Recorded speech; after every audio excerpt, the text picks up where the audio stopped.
numbers and turn it into powerful dashboards that insanely shows trends, performance, and business insights? That is exactly what Tableau helps you do. Hey everyone, welcome to this Tableau training course by Simplilearn. Today, data is everywhere, but raw data on its own does not help much unless you know how to read it, analyze it, and present it very clearly.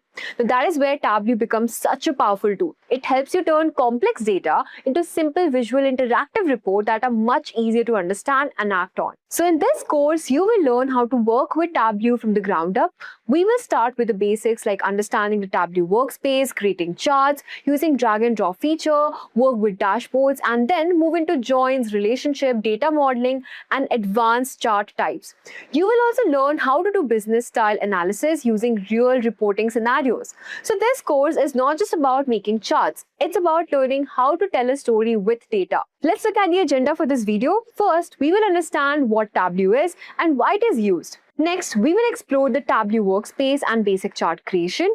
Then we'll learn how to build dashboards and use key Tableau cards. After that, we will understand joins, relationships, and data modeling. And finally, we will explore advanced charts and business analysis technique. So without any further ado, let's get started. Here's a quick quiz question before we get started. What is the main purpose of Tableau? To edit videos, to create data visualizations and dashboard, to write programming code, or to design websites? Let me know your answers in the comment section below. Also, if you are interested in building a strong career in data analytics, I highly recommend you to check out the Data Analyst Certification course by Simplilearn. This course gives you an industry-recognized master certificate from Simplilearn along with individual certificates from Microsoft that you can showcase to potential employers. A real boost for your resume, you will master key tools like Excel, SQL, Python, Tableau, and Power BI, work on real-world projects and build practical skills, and learn how to turn raw data into insights that drive better business decisions. So what are you waiting for? Hurry up and enroll now. The course link is mentioned below. Okay, so here we are. So let's understand why Tableau and what are we going to cover within Tableau. So first thing that we have to learn here is principles of data visualization, why we need to do that. Before we even go ahead with that, we have to understand what is data and why do we need to learn Tableau when all other things are all other products are all there in the market. Of course, we'll go ahead and also learn within Tableau, we'll also learn at the end that how to go ahead and create visualization, what are storytelling, how to create dashboards, what are worksheets, and more. So before we go ahead and learn what is what here, let's have a quick set of agenda. As soon as I receive the results from Tushar, I will share the introduction with you also and the introduction with you also, that how many people are there and more. And after that, first thing that we discuss is about what is data. We will go ahead and learn about some terminologies that we have to be clear before we go ahead and begin and start creating the visualizations. Data and few terminologies, we'll revisit them for just once. It will not take much time here. Then we will understand about what Tableau is and why it is needed, what is the need there. And then we go ahead and we simply install Tableau. And while installing Tableau, we have to understand that Tableau comes from the Salesforce. It's a company. And that company not only provides you Tableau, it does provide multiple things. So we have to learn about that. And after that, we will go ahead and learn about Tableau interface. After learning about the Tableau interface, we will import data, we'll create some charts. We'll import data, and then we go ahead and we create some charts. All right. Great. So this is our today's agenda. This is what we are going to do today. Now let's begin. Information, raw information, display in particular order, collection of raw information, written text of information, oh very good, raw information, set of information, yes, structure and structure, very good. It's the source of many, that's good, but what it is? Collection of raw facts and figures, right? That's how we usually define data, right? Right. That's how we usually define it, collection of raw facts and figures. All right, so since you're saying that there's a collection of some facts and figures here, okay, fine. I agree. It is just collection of facts and figures. Absolutely true.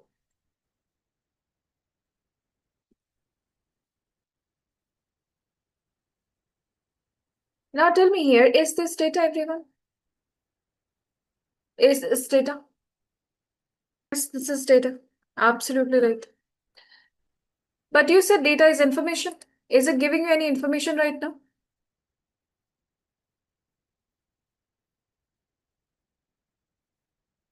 No. Right. What happens once I go ahead and put this in a structure? So maybe I can go ahead and put this in a tabular structure. So it's a rows and column structure. And then I will tell you that this here is the product ID and this is the MRP. And this is the MRP. Now, does this give out any information? Right. So either I can go ahead and put it inside a table like this, right? Or we can simply go ahead and create a CSV file, meaning we can simply go ahead and put a comma here. We can put a comma here and we can say that this is product ID, this is MRP. Basically, it is in some kind of a structure, right? Basically, it will be in some kind of a structure. So what is data here? Data is not only the collection of facts and figures. Data, this should always be in a structured format. That a structured format can be a text format, a CSV format, a Tableau format, JSON format, any format. It has to be in some format. And saved, and that collection has to be saved with some objective. Meaning one organization, one department's data should be at the one place. It should mean something. So that is data in a very simple language. And that data here can have text, it can have numbers, it can have dates, it can be binary, okay, it can be binary too. And data is usually saved and it can be saved in bits and bytes. So these are the data types that can be handled within these BI tools. These are the data types that can be handled within these BI tools. So this is data. Very good. So if that's data here, why visualization? Why visualization is required? Visualization comes, see, how does things work in real time, okay? When the visualization will actually be there. So first here is, there are three environments that the intelligence tools work in. Tableau is one of the intelligent tools, everyone. Business intelligence tools. I will write that here. Business intelligence tools or BI tools, we've all heard about that. These BI tools are majorly made up of three environments. What are the three environments here? First environment here is the data warehouse. First environment is the data warehouse. Second environment is business analytics. This is where the business analysis, this is here business analytics. And the third here comes your BPM, that is business process managers, your decision makers. Okay, this is your decision makers, BPMs, business process managers. Now within the data warehouse, what comes under data warehouse, everyone? What's a data warehouse? Let's clear out some terminology so that it is easy for us to learn technically. What's a data warehouse? If you ever heard about that, good. If you haven't heard about that, it's fine.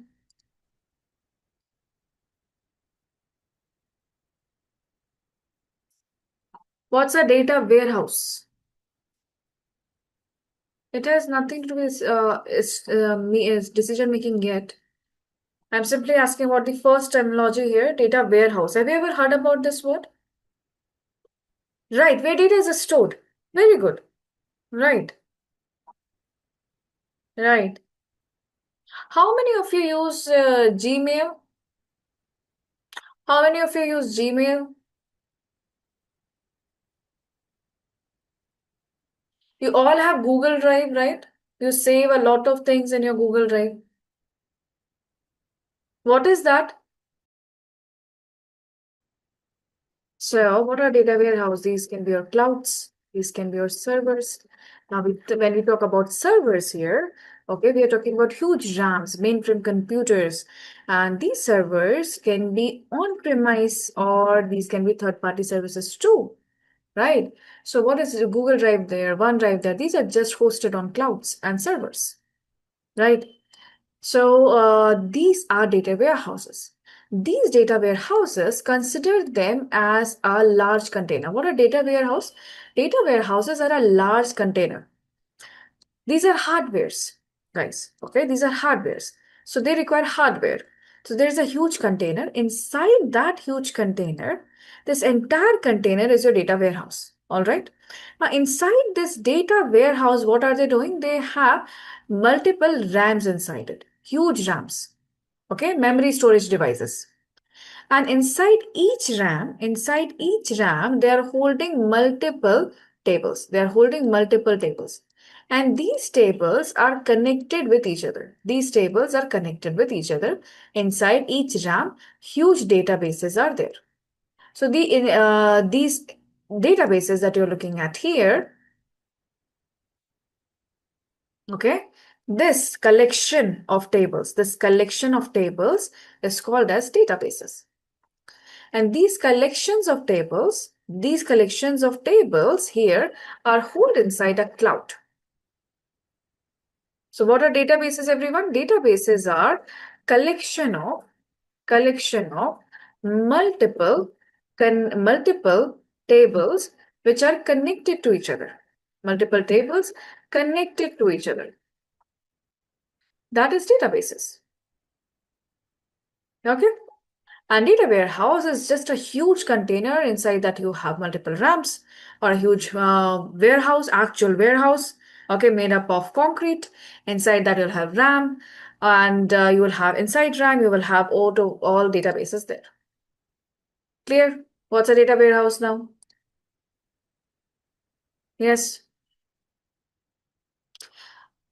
Data warehouse requires a software. Okay, I can see that we have not requires a software, because see, it has to be secured, right? This container or machine here has to be secured. I'll give you a very simple example. All right? You own laptops, right? All of you own laptops. You have laptops. In your laptops, have you saved multiple files and folders in your drives inside your laptop? Right? You also have a 1 TB hard drive with you, an outside memory. Yes. Now, what happens here is, if you want to go ahead, now that is your hard drive. That is your hard drive, 1 TB hard drive, that's an outside memory. It contains your data. How do you access that? Do you just open it like this, like a book, and you read your data inside it? No. We connect it to the laptop, and with the help of an application, that is our Windows here, right? Windows operating system. On the operating system, we can see that. Correct? So we need the operating system, the software, to access that hardware. It is the same thing here. So instead of having the Windows OS, here we have DBMS. Okay, so the software that we use here is called as RDBMS. This RDBMS, this software application here, will help us to access this data warehouse and clouds. All right, we clear? So that we can interact with the data warehouse and cloud. This software helps us in that. Do we understand it now? How it works? Yes? All clear? All right, you're having network issues, Preeti. Okay, so I simply said, okay, have you heard about that example, hard drive example, Preeti?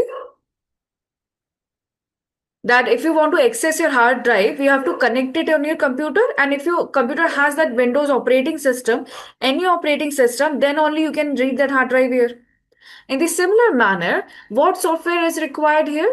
RDBMS is required to read this database. Okay? That's what I was telling. So this becomes your hardware. All right. Data warehouse here will be a huge warehouse with lots of RAMs inside it. Inside each RAM, you will have databases, right? And how this entire thing is read with the help of RDBMS. Now, what is business analysis? Business analysis here, first thing that we do here is, this person will be given an objective. For example, what kind of objective this person will be given? They will be given objective like go ahead and tell us, I want to launch a new product. In which city, on which date, on which month we should be able to launch it. Or they will ask that we are having too many defects on the product line. Go ahead and find out why are we having so many defects and how we can control them. Or you work in the insurance sector and they tell you that we want to increase the sales by 10% next quarter. So please tell us here how to, please tell us here how to increase by 10%. Okay, so these are the objectives given to them. Who? Business analyst. All right. Now, this business analyst, what is the first step they will take?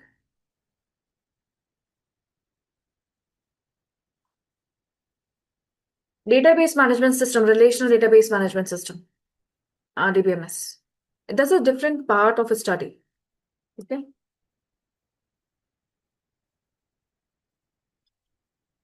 Once the objective is set, everyone, all right.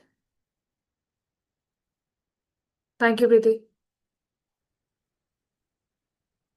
How they do the market research? Okay, if I want to increase sales of my own organization or within my factory, I want to find out how much defects are going to have here. Why would I go out and do the research? First thing that we have to understand, first what this person will do is they will go ahead and they'll figure out what data they need, they need. Okay, and from where they need it, meaning which particular department is from department they have to contact with to get the data. Okay, so they have to figure out that particular department and the person who holds that data. So first they have to decide that. For example, if I want to go ahead and increase the sales by 10% next month, I need sales data for last 1 year and also for the last year. That last year in quarter two, what happened? So that in this quarter two, I can make sure that I have more sales can be done. And then we need customers data. We need all policy sold data. We need to see which employees are there, which employees we can rely on to increase the data, which employee has how much customer base in this particular area. So all these decisions how do they take it? They have to know what data they need and from where do they need it. Once they decide that based on objective, this now what they will do, they will do here. Now they will go ahead and first thing they do is they will figure out the way to clean the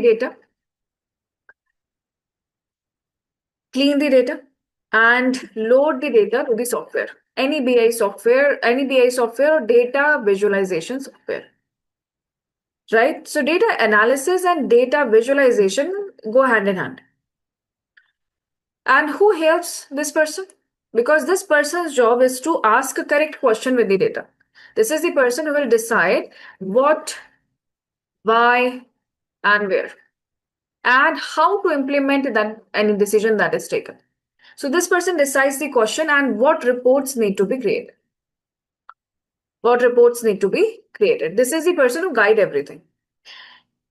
So if this is the person who is guiding everything, who is cleaning the data, loading the data, and creating reports, creating visualization? So that is done by the data analyst. This is the data analyst. These are the beginners in the field or beginners there, okay, who join as a data analyst. These people have technical expertise. These people have a technical expertise here. Then you must be thinking, what business analyst will do? This business analyst person, this person should have domain knowledge and experience. Domain knowledge and experience with technical know-how. I will say technical know-how, not the expertise. But they should have technical know-how. This person is a business analyst. And who is a data analyst who has technical expertise and they're still new in the market. They don't know how market works, how pharmaceutical works inside. They have no idea how this production house runs at the inside, how things are sold. They don't have that much experience in the market. But they do have a technical expertise and they're gaining on experience. These are the people who will go ahead and help us in creating reports first. Once they create the reports here, okay, in the guidance, they will create the data visualizations.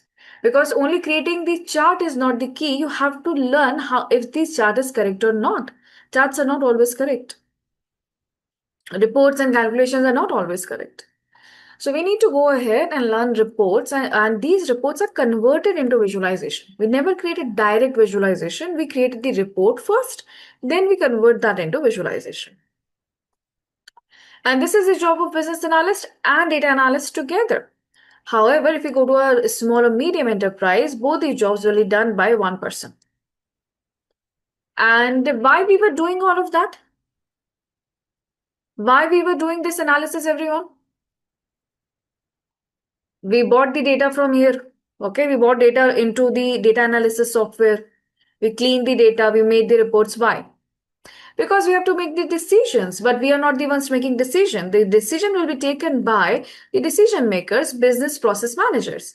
Right. So we have to submit the report there. And not only we have to submit it, we might have to go ahead and present it too. So now we will be converting all of that into a presentation. Basically, we have to have a storyboard. They are because decisions are not made on data. Decisions are made on a story. You hear a story, you take a decision. You don't see data. You don't take decision only based on data. Okay, so you should have a story that is supported by the data. And that story is presented to BPMs, business process managers. Who are these people? Your CEOs, COOs, who are going to take the last decision here. Okay, so that's how this works in real time. And honestly telling you, 70 to 80% of your time will be spent in data gathering and cleaning. Yes, that's true. You will spend 80% of your time right here. That's it. Okay. So this is how the actual in reality it works. Okay, within the data warehouse, you might have heard about Oracle. Has anybody heard about Oracle or SQL servers, AWS, Azure? Have you heard about these names a lot? Right? These are all your servers and clouds. From these, okay, we go ahead and we fetch the data. Of course, most of the industry still runs on Excel. Okay, it still runs on Excel. So you can have data from Excel, you can have data from CSV too. So all of this is your wherever you get the data from. Are we clear? Are we good? Any questions? Any questions from here?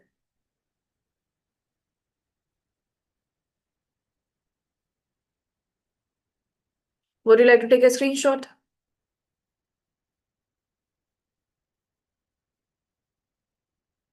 All right, should I clear this up then?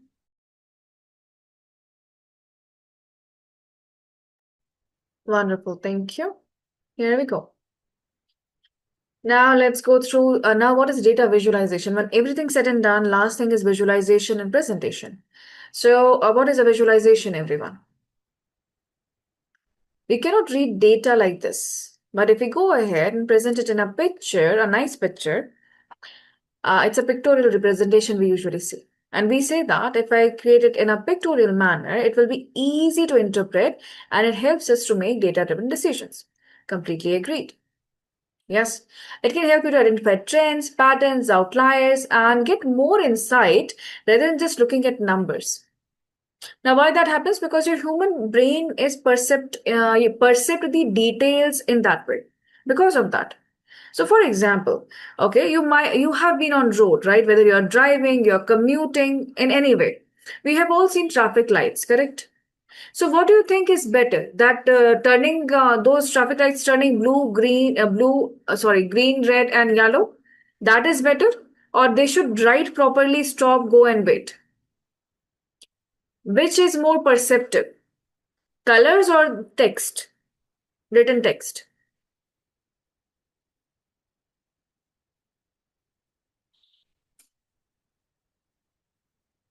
Colors, right? We go up and down these stairs. Okay, are you ever counting and measuring your stairs, or you just go up and down? Because you can perceive the height. You can see that. Once you can see it and it is perceptible, you're good to go. So that's how the human brain works. So that is why we need to go ahead and change and represent a complex data into a visualization. Now let's see how I define visualization here. Okay, so to understand that here, let's say we have a data set. Let's say we have a data set here. So for example, this is your student here. Okay, this is the student IDs. And here we have their average attendance. Okay, here we have their average attendance.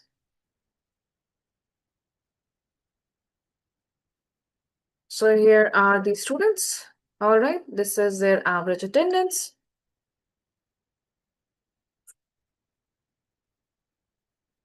So this is a data, everyone. So from this data, you do have some information, correct? It is an informative data set. Now, this is how the reports are created. This is how reports are created.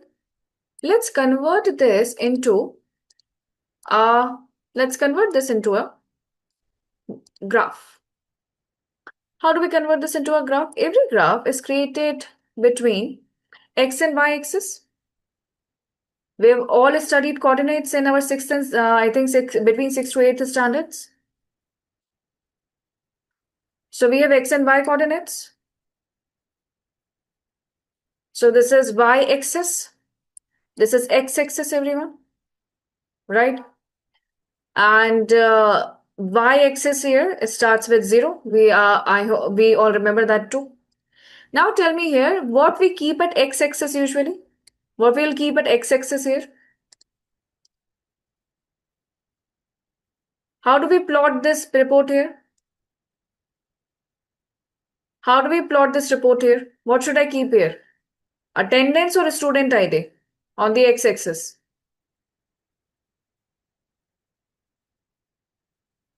Student ID.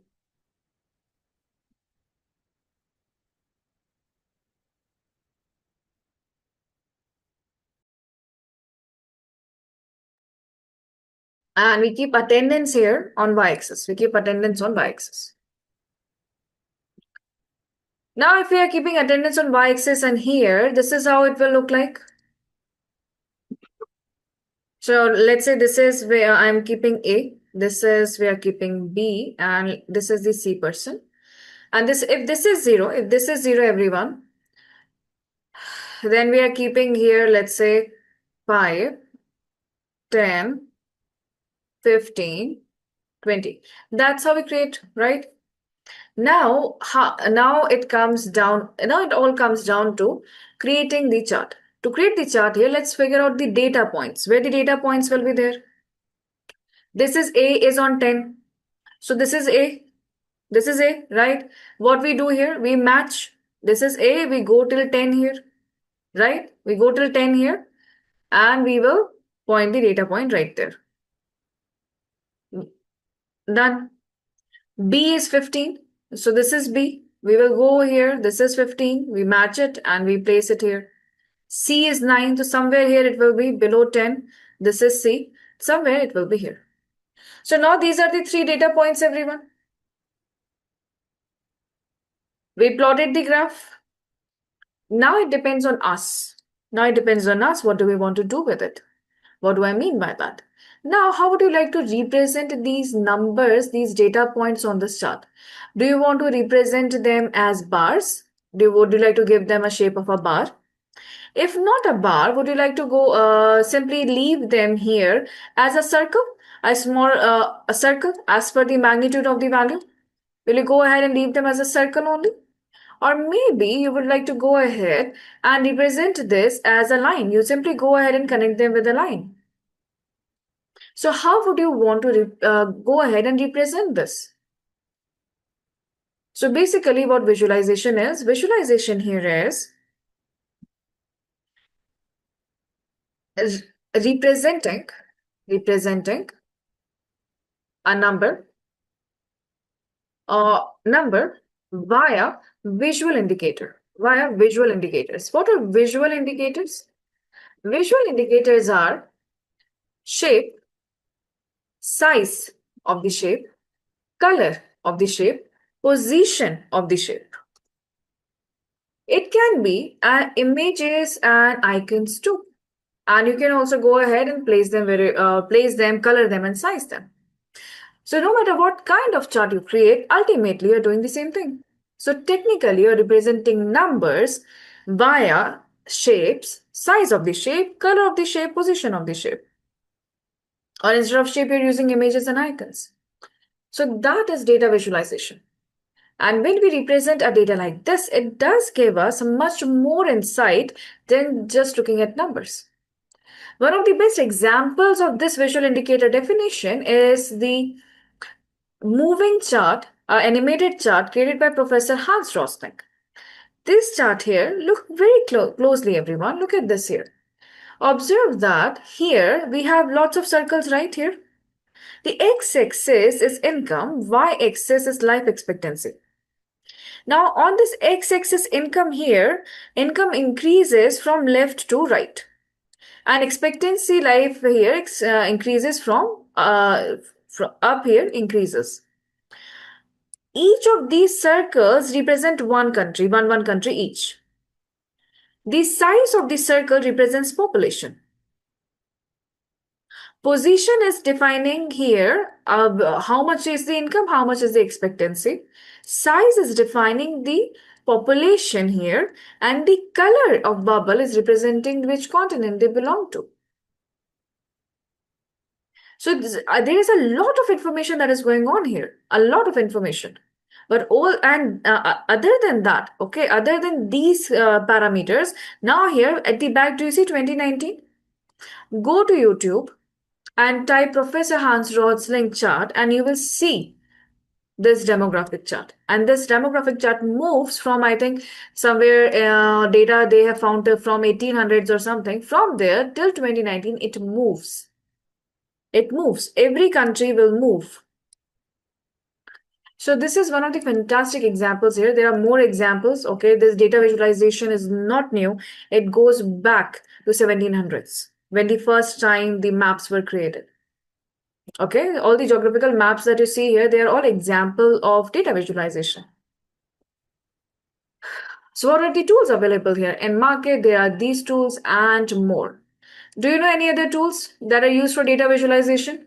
These are some most used tools like Excel, Matplotlib. We heard ClickView also, Zoho also is very popular. We are learning Tableau. We know about Power BI. Looker is also very popular. I'm sure you must have heard about other data visualization tools other than what I mentioned here. Or you might be using right now. Or you have seen somebody else using it. No? Go ahead and find out. It is a quite an interesting read. Okay, a quick Google will tell you that. And yes, these are, that is, Yash is the Python. It's a Python package. Right. All right, very good. So here we go. These are the most famous three here. That is for flowcharts, not data visualization. Okay. Flowcharts are not data visualization, Asta. Flowchart are picturization of processes. And that is AI tool, not a software. Huge difference. Okay, everyone. So here we are. So these are the three popular ones here by BI, Tableau, and ClickView. Most of the time, you will either find a combination of BI and Tableau, and either you will find a combination of Tableau and ClickView. Why? Because Power BI is majorly used for production houses when they want to go ahead and share that with vast number of employees. So when you want to share any software with vast number of employees, they use Power BI. And why? Because transition is easier. Now you have Tableau. Tableau is majorly used for corporate offices. Okay, very few people will have access to that. And first, because it is quite expensive, right? And it is a very sophisticated software to be using. No, it's a very sophisticated software, everyone. Not everyone is very comfortable with Tableau to use, but it is very easy to learn. And it is only used in corporates. Basically, whenever we are looking for any kind of strategic dashboards, or we are looking for a real-time dashboard. Okay, Tableau is known for creating real-time dashboards and storyboards. It is good with that. I'll answer that, Bhavna. Give me a moment. ClickView is same as Power BI, right? But it is more into programming. Okay, you have to program a lot. So it requires a lot of programming language. And it is not that easy to create. But it is too much technicality is there. It is not that easy to create or study as compared to Power BI and Tableau. So let's go ahead and now look at Tableau. But before we go ahead and understand about Tableau and what we should be doing there, can you answer me this question, please? It's okay. We'll try to tell you the difference. But before I go ahead, I have the charts here. All right. So let's see here what describes this batch best. So here, okay. So few have experience with Tableau. Okay. Most of you do not have experience with Tableau. So we are going with the basics first. That's great. Now, do you have any relevant experience here? So you can create simple visualization. That's very good. 88% again have absolutely no experience. There is one person here with who has used Tableau before. That's very good. You have to wait a little bit, okay, to get to the relevant portion where you will be actually learning something. Now, what is your primary goal? So, acquiring knowledge, getting certificate. All right, okay, that's what we're here for. If we acquire knowledge, we need the certificate, and that's pretty clear. That's fine. All right. So, here for career growth too, obviously. Coming to which function you are here from, so mostly we are freshers here, mostly are from healthcare professionals and IT. Oh, very good. Good to see that. Oh, we do have product managers here. So we have quite a diverse persona in this batch. Glad to see that. We get to learn from each other. And oh, how would you like to learn here? Hands-on practice, theory and concept. There is no coding here, and walkthroughs. Right. We are going to apply all the three. All right. We're going to apply all the three. So thank you very much, everyone, okay, for sharing this with us. It gives us a new insight into the batch. And now we know most of us are here with very basic details here, right? That's good to know. Now we can go ahead and learn about Tableau a little bit more. So thank you for the responses here. And as you can see, we have diverse persona. Those who have a little bit of experience, wait, this is how we are going to learn. Okay, a few things that you need to understand here. One thing here is we will go through the concept first. Tableau is entirely based on the concept. So first we have to go through the concept. All right. After we have covered the concept, after that only we will go ahead and I will show you the example first. I will show you what to do. Once you will see the example here, then you will go ahead and get to do the hands-on practice. And the best part about the hands-on practice here, let me show you. About your hands-on practice, everyone, you have LMS portal, everyone? Do you have LMS portal? In this LMS portal, you have reference materials.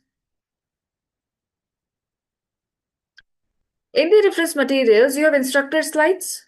Okay, these are the slides that I'm using right now. Go to your LMS portal right now, and if you haven't downloaded yet these reference material, please go ahead and download that. Let me tell you why. These all the materials here will provide you with a lots of hands-on practice. Which materials are there which are going to provide you hands-on practice? Practice project, guided practice, and demos. And all the data sets used in these practices are here. What do these folders have? These folders have all the PDF and Word files with the guided practice, with the screenshots. So once you're done with the sessions hands-on practice, you go back and you practice more.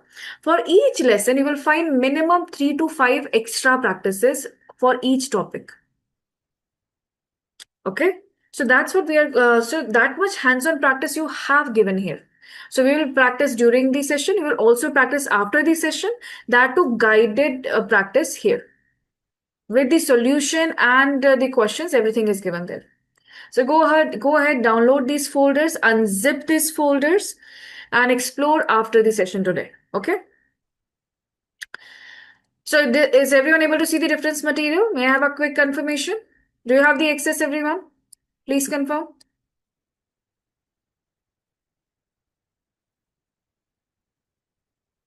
If anyone is not able to see reference materials, they can contact to Alison.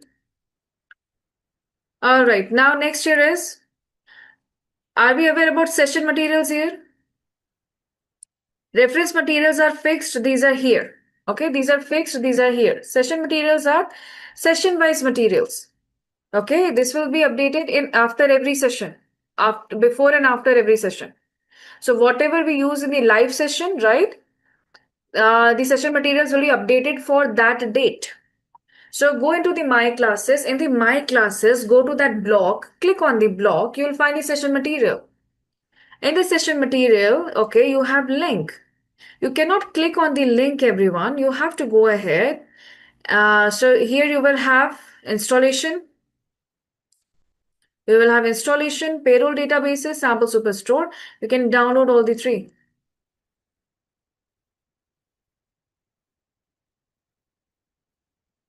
You can see there for, okay, right now, this is for today.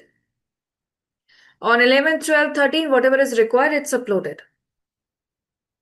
And whatever I will solve in the session, that will also be uploaded there. Once you're done, let me know.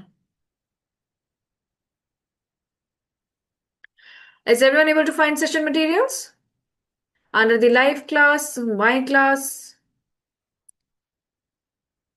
As I've told you, Salesforce or Tableau provides the entire BI environment.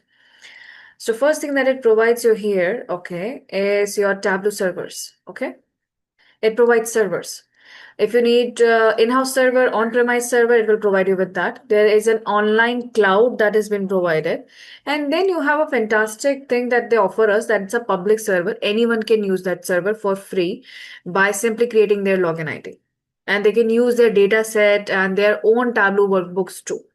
So it's a fantastic option to learn, everyone.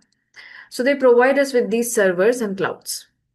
After the servers and clouds here, now they will provide us with Tableau Prep Builder. What is a Tableau Prep Builder? It's an absolutely separate set of software. This Tableau Prep Builder help us to do, it will extract data from any cloud or server. Okay, it will transform, mean cleans the data. Okay, transform and cleans the data here. And then from here, we can load the data to any Tableau desktop software. Okay, so from here, we can load the data into the Tableau desktop here. So these are developer tools. What are we developing here? We're developing the dashboards. Now to develop the dashboards here, they provide us again with two applications. First one here is the Tableau desktop. This Tableau desktop is the professional version. All right. Since it's a professional version, it requires a license, meaning we have to buy it. We have to buy it. It is usually given by the organization you're working for. Right? And other is Tableau Public Desktop. Tableau Public Desktop is always free. It is kept free and updated. It is always kept free and updated. Why? So that everyone can learn that. Okay, for learning purposes, the Tableau Desktop free version is there. That's why it's called as public desktop. Anyone can use that. And what is the difference between the two? There is 95%, okay, 95% similarity is there in the features. Whatever features you will see, they are 95% similar. What changes here? This Tableau desktop can connect with Tableau Prep Builder. If you have a professional paid version, let me write paid here. If you have a professional paid version, everyone, all right, of course, you're paying for a bouquet of services, not buying license for one service. So you can get Prep Builder, you can get data from Prep Builder. Prep Builder is getting data from the server. And you're also going ahead and publishing your data, whatever you have created, the dashboard, you also go ahead and you publish that to server. Once you publish that to server, what happens after that? You share it across multiple employees and your teammates so that they can view that particular dashboard. If they want to share it across, they can share across too. You want to collab with them, you collab with them. So Tableau server is just like your online cloud or a Google Drive where you can share the file with others, and they can share the file with you. So Tableau server and Tableau online cloud here, whatever you use, right? Whatever you use here, it will help us to share the files with others. This is in the paid version only. This is the paid version. All right. This is the paid version. And how people will view these? People will view these with the help of Tableau Reader and mobile apps. So these are all the right part. That's your now that is bought by. So it's a repository. It's a kind of a warehouse or and server, right? You can call it that.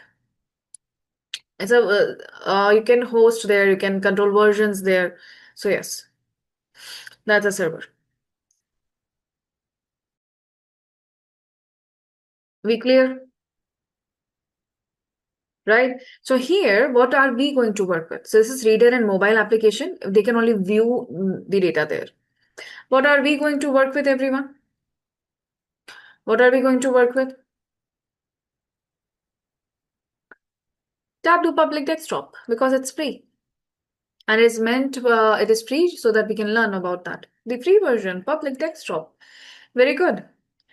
Now, before we go ahead and I provide you link for the installation here, which I've already did. Okay, let me tell you about the some features of Tableau Public and the difference between public and desktop. We do have a free license and it will always be updated. There are a few limitations to it. This is older.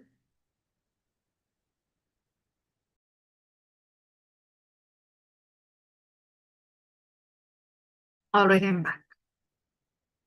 Okay, so we go ahead and get files only from our system. We cannot connect with any server. With Tableau Professional here, you have nearly more than 70 plus connectors and data sources you can connect with. And whatever data we get from our files like Excel, CSV, we can only have 1 million rows, not more than that. So these are the few limitations that we are going to have. So let's go ahead and see. First, let's install it. Once we install it, first we will go through the interface and we import the data. Now I will go ahead and provide you with the link to install. You do have the installation document. If you want to do it by yourself, you can do that.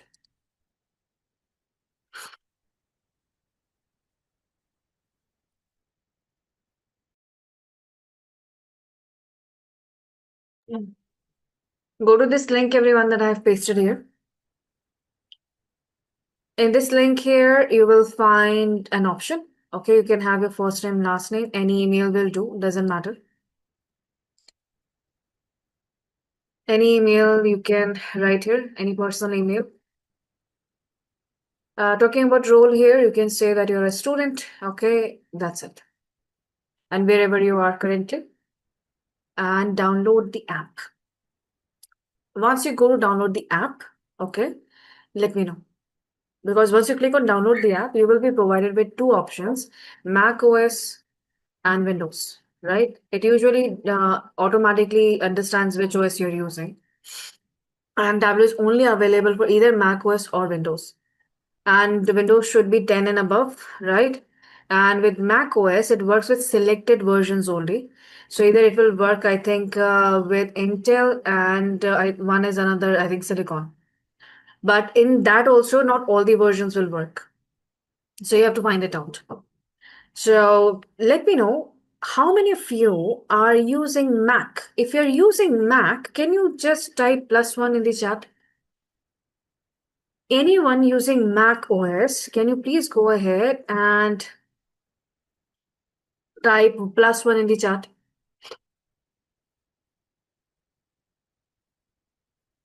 Because Tableau has specific issues when we use it in Mac.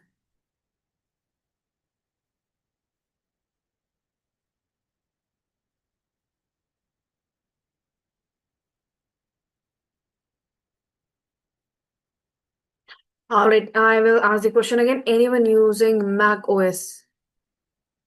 If you're using Mac OS, let me know. Mac OS doesn't support Power BI at all. Microsoft has not made any version of Power BI for macOS. People have found illegal ways to get Power BI there, but it violates the warranty and guarantee of Apple product also. And Microsoft doesn't support that version of Power BI. It's an illegal version.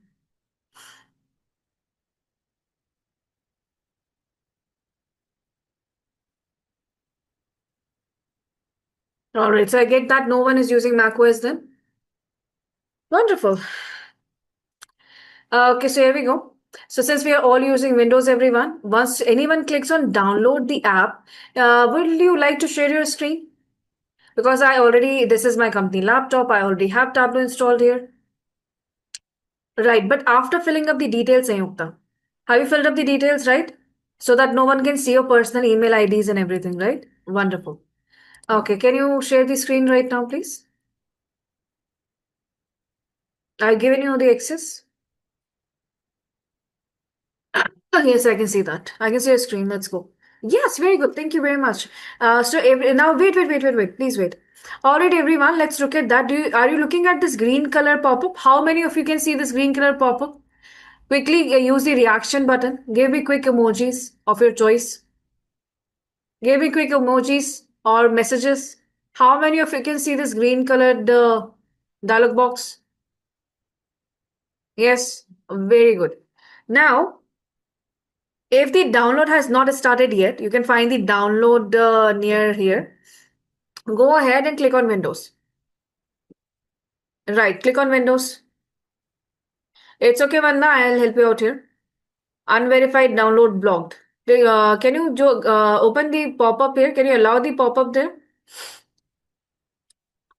Are you working on what we say office laptop by any chance? No. Then go back. We will activate that. Do you see your URL is written? Yeah, I see. Yes. Go there and can you allow pop-up there? Just for this site. Right, click done. And click on Windows again.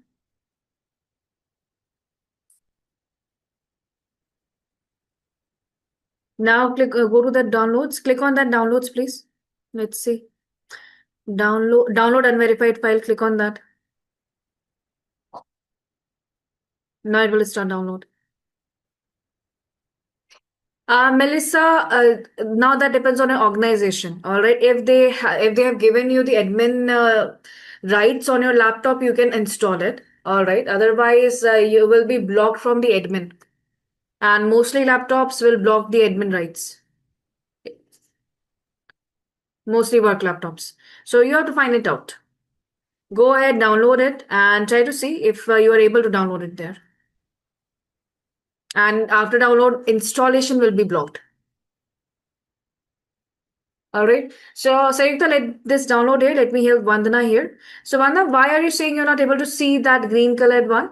Maybe in your case, the download has automatically started. Is that the case, Vandana?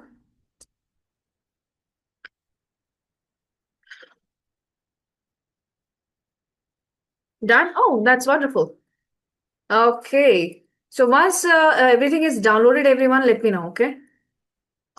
I will go back here. Once everything's downloaded, let me know because download will take a little bit of time.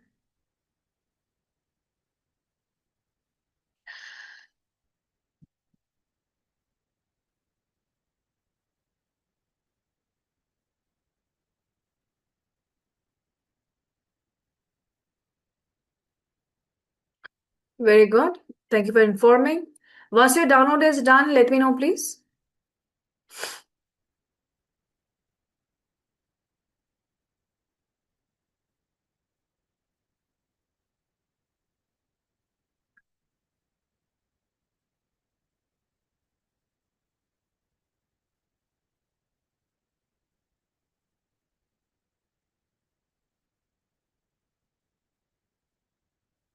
All right, 4 to 5 learners here. What about others?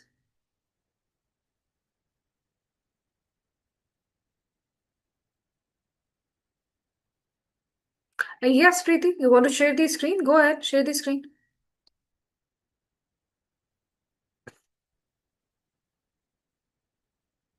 Very good, very good. It's fine, Vandana. It's okay. It will take some time. Your download hasn't started yet, Preeti? Oh, it is there. Oh, wonderful. Here we are. Also check on don'ts and product usage data. Check on that one also. Now, please wait. Please wait. So, everyone, once the download is done, as soon as you click on it, it is the easiest installation you will ever see. Just check on both the boxes. Check on both the boxes and click on install. Click on install. And sometimes in between, it might go ahead and ask you to download some extra visual C++ supporting files, right? So it will, if it gives you a pop-up box saying that you need to download this, just click accept it. Okay, accept the terms and agreement and install it. It is required to run the Tableau public. Okay. Yes, this redistributable license, right? If it is not there, it will ask you to download separately. So it gives you a pop-up, you accept the terms and condition, and you move forward. So this is what I'm going to help you with. I will give you the online Tableau public, all right? But this online Tableau public is going to be very different about very different what I'm about to work with. Okay. So I will provide you the link. You need to create your login ID password then, Melissa, as you sign up on any other website. Okay. Sign up here and figure it out. That's what I can give you here. All right. So this is here. You can go ahead and create and web author here. If you go to web authoring here, you will be able, it will ask you to create a sign in. And with the sign in, you can use the online Tableau public. Online Tableau public will have very few features there, very few features. Okay. Are we good now? However, Melissa, I will suggest that do focus on the screen too.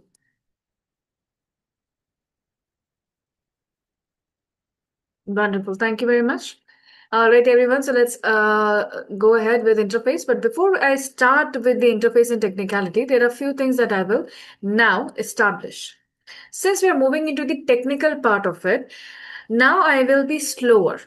When I am slower, okay, and if you have any doubt in between, for example, you have a doubt, you want me to repeat any topic there, right? Or repeat any step there, go ahead, write that in the chat box. You can also go ahead and raise your hand. All right. And once my topic or subtopic, or once I stop speaking about some topic here, I will go ahead and look in the chat. However, I will try to go and read the chats as frequently as possible. So in every 5 to 10 minutes, I will be checking the chat messages too. Okay. So in case any message is missed, it is not deliberate. By mistake, I might have missed it. You can copy and paste the same message again. I will make sure that your query is or your doubt is answered. And I still remember two questions asked before that should how many BI tools we should know and what is difference between Power BI and Tableau. I remember those questions. Those questions will be answered once I conclude the today's learnings. Okay? Because that is not about Tableau, specifically about Tableau. All right. I hope we are good with the expectation settings here.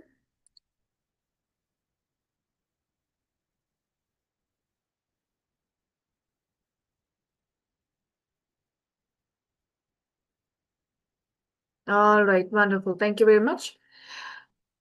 Now I want everybody's attention on my screen here. May I have your attention, please, everyone, right here?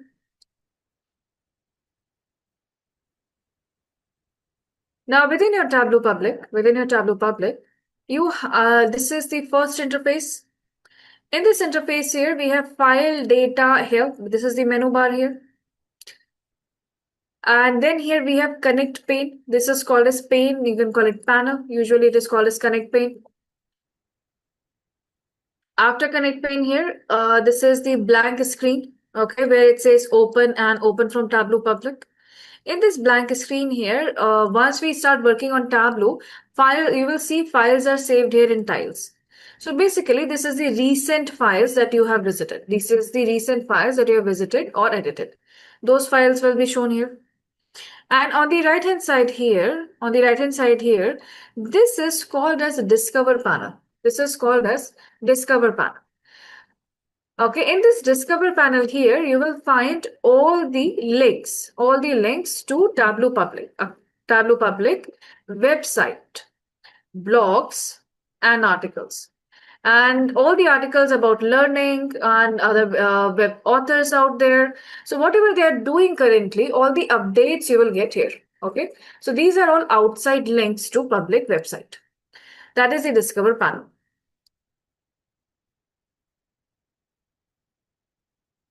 Oh, thank you. Yes, yes, yes, I got it. I changed it. Thank you for letting me know quickly. All right, thank you very much, everyone, for letting me know quickly. All right, okay, it's okay. So let's see it again.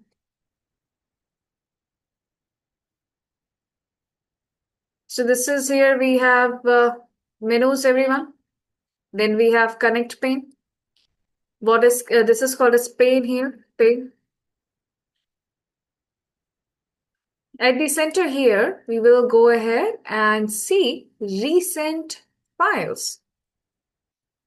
As and when we start working, this is here is your discover section. This is here is your discover section or discover panel. What do you want to call it? What do we get here? You will go ahead and get all the website links. You will go ahead all the website links.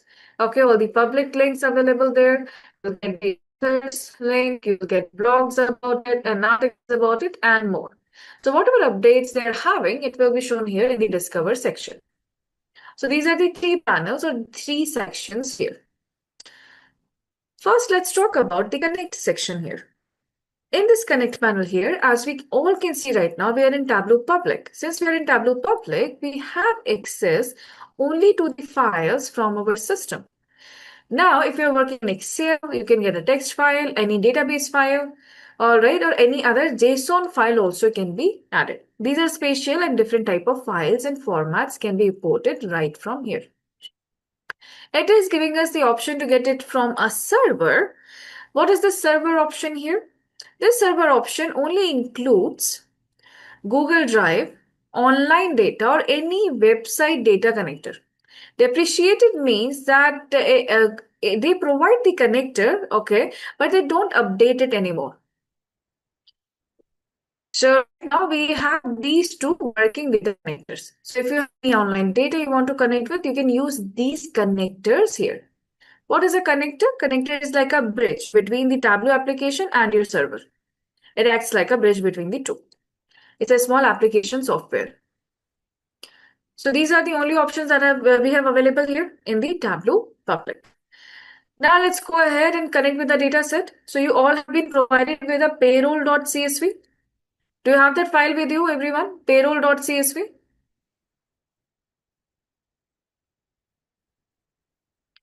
Do you know where it is saved? Sayukta, in the session materials it has been provided.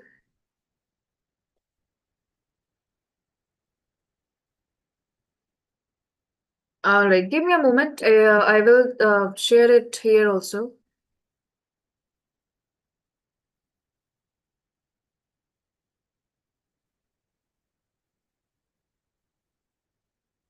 You have to give me a minute, okay? I have to attach it here.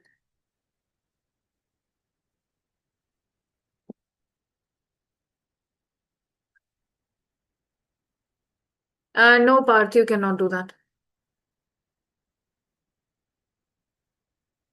Wait, I have to stop the screen to do that. Okay, I have to give me a moment, everyone. Let me share the data here because there are few learners saying no right now. So give me a moment, please.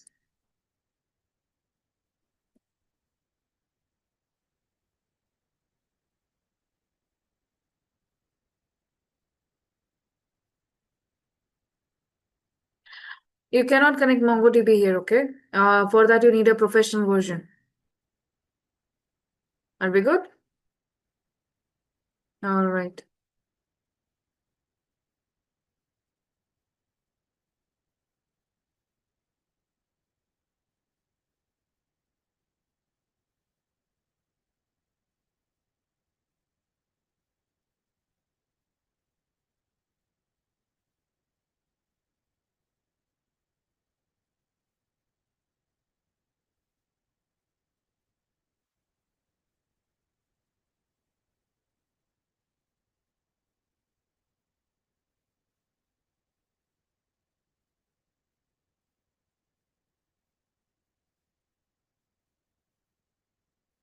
All right, so the file name is payroll database, everyone. Is that the file name? Is this the same file?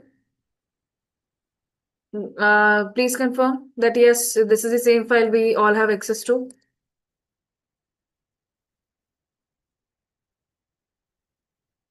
Okay, now we are all on the same page. All right, so everyone go ahead and download that, those who do not have that file before. Now I'm going to work here. That's why I first provide that essential material. Okay, so let's connect everyone. So just remember where it is saved, all right? So now you can see my screen here. And what is .csv? .csv is comma separated values. Okay, so this is a text file here. So go ahead and click on text file, everyone. Go ahead and click on text file.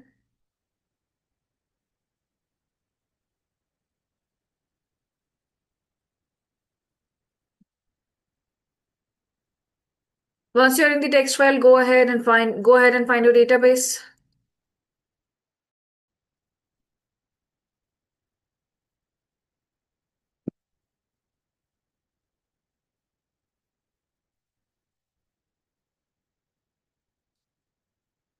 Once you found your database, go ahead and click open. Select that database.csv. You might see only payroll database written there based on the settings. What other text files we can connect with? We can connect with .txt, .tab, .csv, .tsv. So all the text files will be visible. And now click on open. Once you click on open, try to explain in words what are you looking at. It is a very, very important quality or a skill set that we should have. Because when you're presenting something, you should be able to explain in words what is happening in front of you. Okay.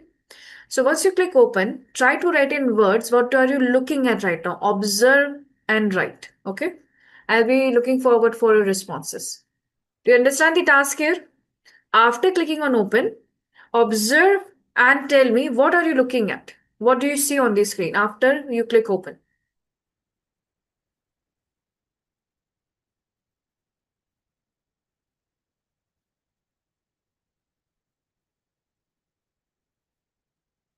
A table with data. What else? Very good.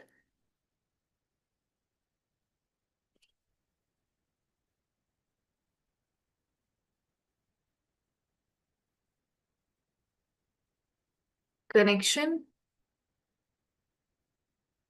Okay. Table information with data type. Yes, very good. Descriptions are there. Summarized view of table with headers. It's not a dashboard at all, Swati. Where do you find the word dashboard? See again. Observe again. Whatever you see, just explain that. Data table containing employee information, country-wise employee salary, column and rows. Okay, so we are not, okay. Description and table with data. It is not a desktop either.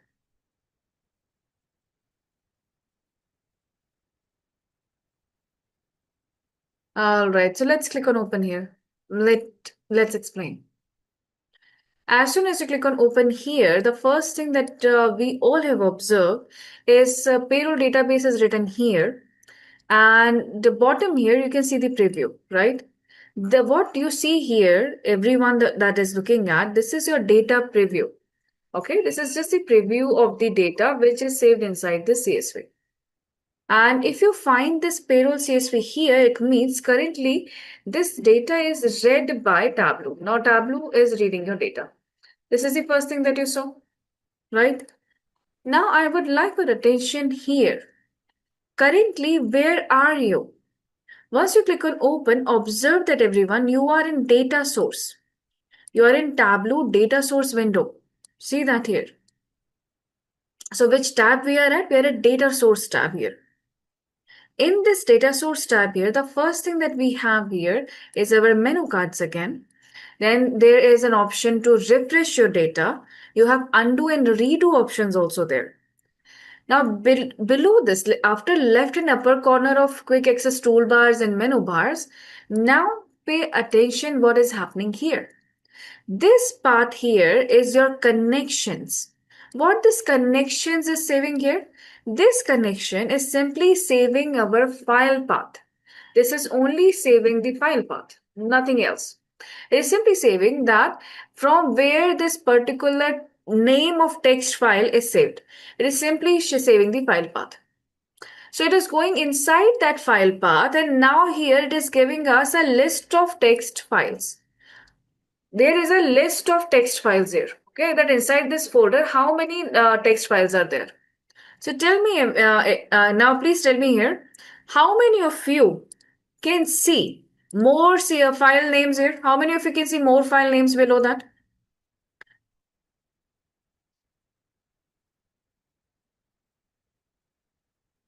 You're looking at more file names here, right? Why? Because inside this file path, whatever folder you are into it, they have more CSV files here. However, it is reading only payroll database here because you have selected payroll out of that folder. But it will list everything in front of you. Okay, so inside that folder, it is picking up payroll database, and currently Tableau is reading it. So this is here is the connection section here. After the connection here, when Tableau is reading this, all right, can you tell me how many rows and columns we have in this data set?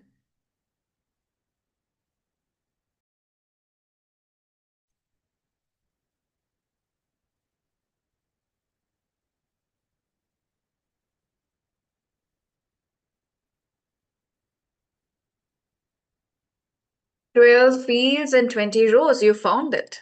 Very good. So just above the data preview here, we can see 12 fields and 20 rows. What are fields, everyone? Sometimes fields are called as columns. All right. And we have rows. Sometimes rows are called as record. Okay. You will also find columns are also called as attributes. Okay. So these are a few terminologies that is used often. Attribute, columns, fields, rows, and records. Okay.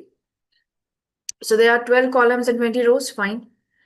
Now below where the 12 fields and 20 rows is written, everyone, what is below here?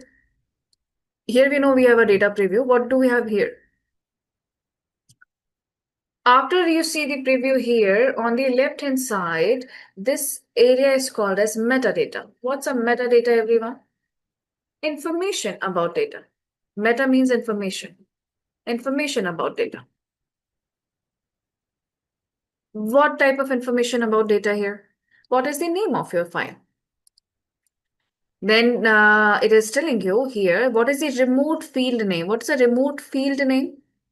A remote field name was written in caps. Do you see that? Written in uppercase. Remote field name meaning what was the name of the columns written in the original file. Okay. And field name meaning that how it has cleaned and updated the name here. So if you see the original file, the original CSV contains names in caps and with the underscore sign in between. However, it has now changed the field names here, updated them, cleaned them. So this is your metadata, everyone. In this metadata will change as according to what type of file you are getting in. And then you have your preview, but we are not able to see the entire preview here. To see the entire preview, all the 12 columns here, here you have a small collapse and expand button. Can you collapse and expand it? See?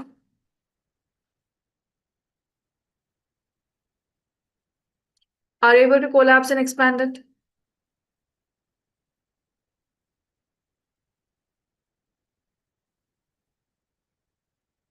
Right? Okay, wonderful. Now, once we collapse this here we have a data. Right? In this data here, we can see we have employee ID, some employee data here. We have got employee ID, their names, we have got gender, their roles around, what is their job roles, which department they work in, how much experience they have, which country they are currently posted in, the location details are here, their salary details, employee details, who is their manager, all the details are right here. And we have data of about 20 employees. Very good. And when you're looking at this data here, observe everyone. When it is name of something, it's written ABC. When there are numbers defined here, it is a pound sign here. If it's any data which is location based data, geographical data set, okay, you will see here a globe icon. So go ahead and click on this icon, everyone. Any icon here. When you click there, you'll realize it is about data types. That which data type can Tableau recognize and work with. So you will realize that it can work with numbers, whether it's a decimal number or a whole number. We can have date and time together or only date. We can also work with a string. A string means text or character. And then we have here Boolean 0 and 1 here. It is general, everyone. This is a general type. And Tableau is known for the geographical roles. Okay, it can recognize airport. It can also recognize a street name and a district name also, right? And even an airport code, which airport you are talking about. And if this is also not working, here, okay, you can go ahead and create your own from any existing column. So for detailed geographical and demography analysis, this Tableau is known for that. Now, once you have this here, so this is all about this data source window. Now, this is where we prep the data. Hi, Faisal, what exactly would you like me to repeat? Data type? Data type, geographical role, that was the last part. The geographical role here, Tableau is known for geographical and demographic data analysis. So the construction companies, those who need to use bridges or something else, any construction part there, okay, and they want to do a demographic analysis or geographical analysis, Tableau is preferred for that because its maps are accurate and they can actually recognize individual streets and buildings too. So that's what I was telling you here. All right, very good. Now, everyone, we want to create charts here, right? So what we do, we will go ahead and on the left hand bottom corner, do you see go to worksheet is written, orange colored sheet one is there. Go ahead and click on that, please. Go ahead and click on orange colored sheet one.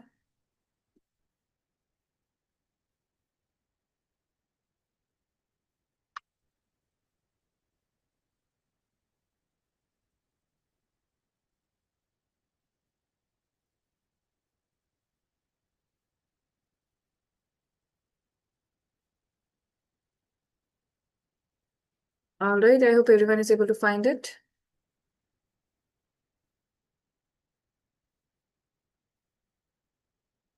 Observe, observe. Okay, what are we looking at? Another new interface. Yes, this is the interface where we are going to go ahead and design multiple charts and sheets. But before we do any of that, okay, first, before we any of that, we have to understand the interface here. Now observe, left hand upper corner of your screen. We have now menu items. Now here we have too many menu items here. Okay, these are called as menu drop downs. So you have worksheet, dashboard, story, analysis, map, format, and more. Below that here, we have frequently used commands. These are frequently used commands. So this is your quick access toolbar. In this quick access toolbar, okay, we have basics like redo, undo options here. Okay, add new sheets and dashboards here, duplicate them, sort them, and more. Now below this here, again we will see this is your data section or data panel. Yes. Observe this data panel clearly. Here you have payroll database. It is telling you that this is the data that you have imported within this Tableau workbook. Now below this payroll database, you will find all the columns listed out here. Do you see all the columns listed out here? Also observe here when you're hovering the cursor over these column names, all of these are in alphabetical order. First thing. Second thing is when you hover the cursor over there, what color do you see right now?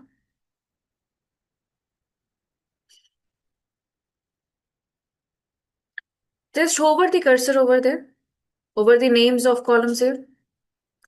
It's a blue color, right? Now observe that there is a very faint gray colored line here. Do you see that? There's a very faint gray colored line here. Below this line, if you go, it turns green. Below this line here, it is turning green, right? So let's understand why is this happening? Because Tableau is an intelligent software. It understands that these here are categorical variable or text values. Since they're categorical variables or name of something, date, geographical value, okay, or name of anything that exists. This is here called as dimensions. This is here called as dimensions. Dimensions are our categorical values. Dimensions are our categorical values. And these categorical values here across Tableau will always be shown in blue color. Will always be shown in blue color. Okay. Now below these dimensions, we have seen green color everyone, right? Why these are green? Because these are numerical values. These numerical values here are called as measures. Why? Because these are numerical variables. These are numerical variables or numerical values. Okay, and these numerical values, entire Tableau will be shown in green color. Always. Now, after you have seen that, observe. Okay. Do you see this, the latitude, longitude, payroll database count? Are these part of your data source? Have you seen these columns in the data preview? No. These here are auto-generated. These are auto-generated measures. These are auto-generated measures, everyone. Okay, these measures will be generated based on what type of data you have. The moment they see any country, continent, city, state, any column like that, they will go ahead and figure out what latitude, longitude is required. By default, every time it is going to give you the number of rows in your data. Okay, so these are self-generated, auto-generated measures. So blue are dimensions, green are always measures. So this was all about the data panel here. Now, other than this data panel here, where are we going to keep these? So now, do you see there are many blocks here? There are many different blocks here. These blocks are called as shelves. These are called as shelf. So this is column shelf, this is row shelf. Column shelf and row shelf. Okay, similarly, this is pages shelf, filters shelf. And this here is your cards. This here is your card, marks card, everyone. Okay, so this is filters shelf. You can call it filters card also if you want. And this pages shelf. Now, by keeping your dimensions and measures, whether in card, shelf, pages, or column and rows, we go ahead and we visualize our data in this area, this white area. This white area here is called as canvas. This canvas is present in every sheet. And in this canvas, we can only create one chart per sheet. One chart per sheet. If you have ever worked in Excel or if you have ever worked in Power BI or any other BI tool, usually in one single place, we create a lot many charts at once right there. But in Tableau, it doesn't happen like that. In one sheet, we add only one chart, that too in this place here. And this place here, it works same. This is y-axis, this is x-axis, this is secondary y-axis, this is secondary x-axis. So it works like that. Simple x and y-axis. That's how it works. So this is your canvas, everyone, one chart per sheet. Now, if you're wondering why there is only one chart per sheet here, then how do we create a dashboard? So that's why Tableau is called as a sophisticated software. Okay, so I would like to show you here. Do you observe here all these three icons are different with a plus sign? Can you see that here? Just see that, do nothing, just see that. Can you observe these three icons, everyone? Do you see all the three are different? Yes. What does this mean here? It means a very simple thing. Go ahead and find this square with a plus sign. Go ahead, find this square with a plus sign and click on the drop down, everyone. So now you will realize that Tableau here provides us individual worksheet. Individual worksheet is going to have one chart only. Then we get to add a dashboard. In that dashboard, we can use all these worksheets. Then it also gives us a storyboard. Okay, in that storyboard, we can add worksheet and dashboard both. So Tableau here provides us different screens here to work with. So right now, let's go ahead and work with this particular canvas, everyone. And the most important part for you is show me drop down. You all have a show me drop down opened up on the right hand side, yes?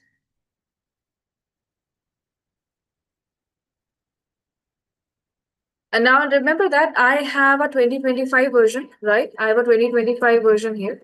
It's not updated yet. And you all are working on the latest 2026 version, or I think version 3 of 2025. So you all have the latest version. So show me is going to look a little bit different, okay? However, the number of charts and types of charts are similar. So in your show me here, okay, are you able to select any chart and create it here? Are you able to do that? Try to click on any chart. Are you able to click and create a chart here?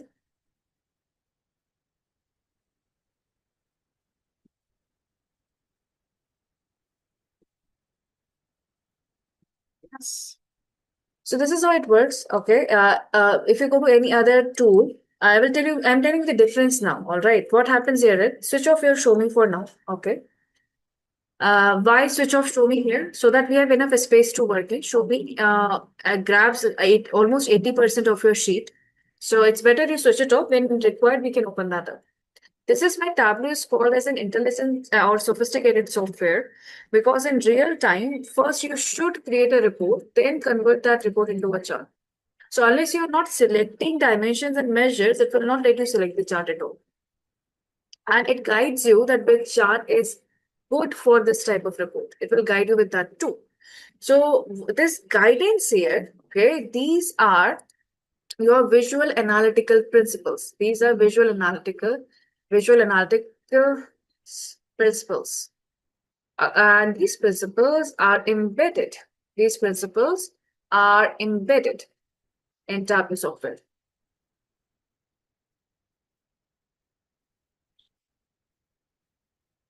So let's go ahead and see what happens. So this is what we are going to do here, everyone. Go ahead and double click on department. Go ahead and double click on department. Tell me, where do you see the department? What changes that you see? Once you double click on department, what changes you see? Write in chat box. Observe and then write. I'll wait for you here. Department added into rows shelf. Very good. Under Control Z works. Just Control Z it. It is added into rows. You can see the department names. Very good.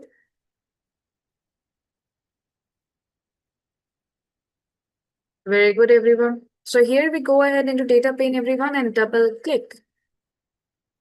Now, when I double click here, it goes into rows automatically. So when you double click, everyone, now listen to me very carefully. When you double click here, right, it will go to its default place. It will go to its default place. Right? So we can see list of departments. Very good.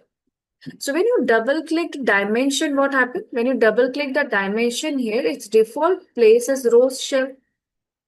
Its default place is rows shelf. Yes.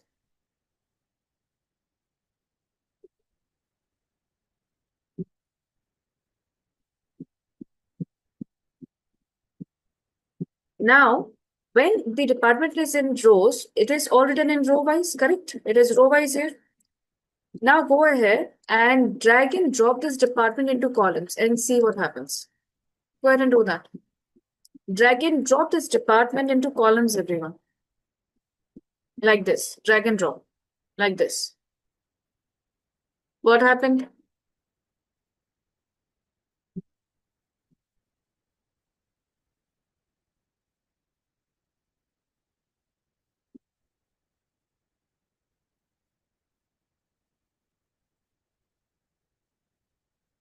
Now, now your list is not written row wise. Now it is not row wise written, right? It was written in every row. Department names were written in every row. When you move department to columns, what is happening here? Now your column names are written in each column. Okay? That's the difference. That's the difference. Bring your department back to rows, everyone. Go ahead. Bring your department back to rows. Bring it back to rows here. Bring it back. Are we here? Yes, it is exactly like the pivot tables in Excel. Very good.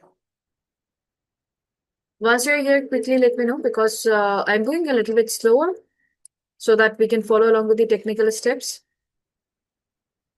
Everyone drag it back here. Drag the department back here to the rows.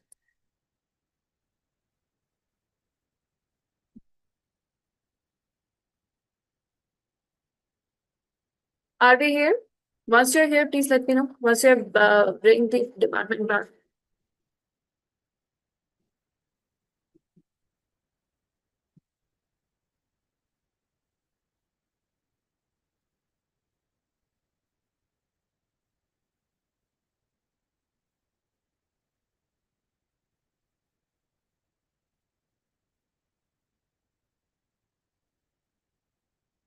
Yes. All right. Now, once we are done here, go ahead and everyone double click on experience. Go ahead and double click on experience, everyone.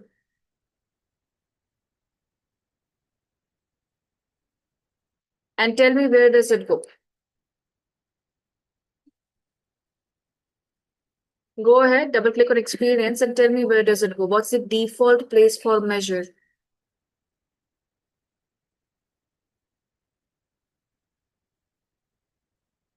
Marks card.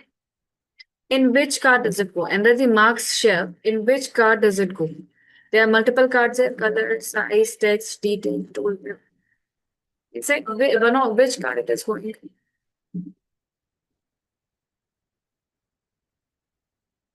Text card. Have you observed one more part here? So when you double click here, it automatically goes to text card. You can also see the numbers calculated here by each department.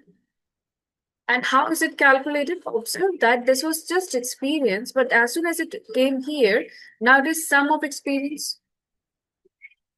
Meaning, when we go ahead and we double click everyone, when we go ahead and we double click on a measure, okay, it will go to text card, it will go to the text card, and plus by default, it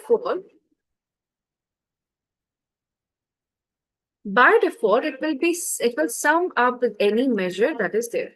By default, it will go ahead and aggregate that as sum. Hi, Arkedeep. Hi. All right. So let's have a quick check on audio, everyone. Am I properly audible? Am I properly audible?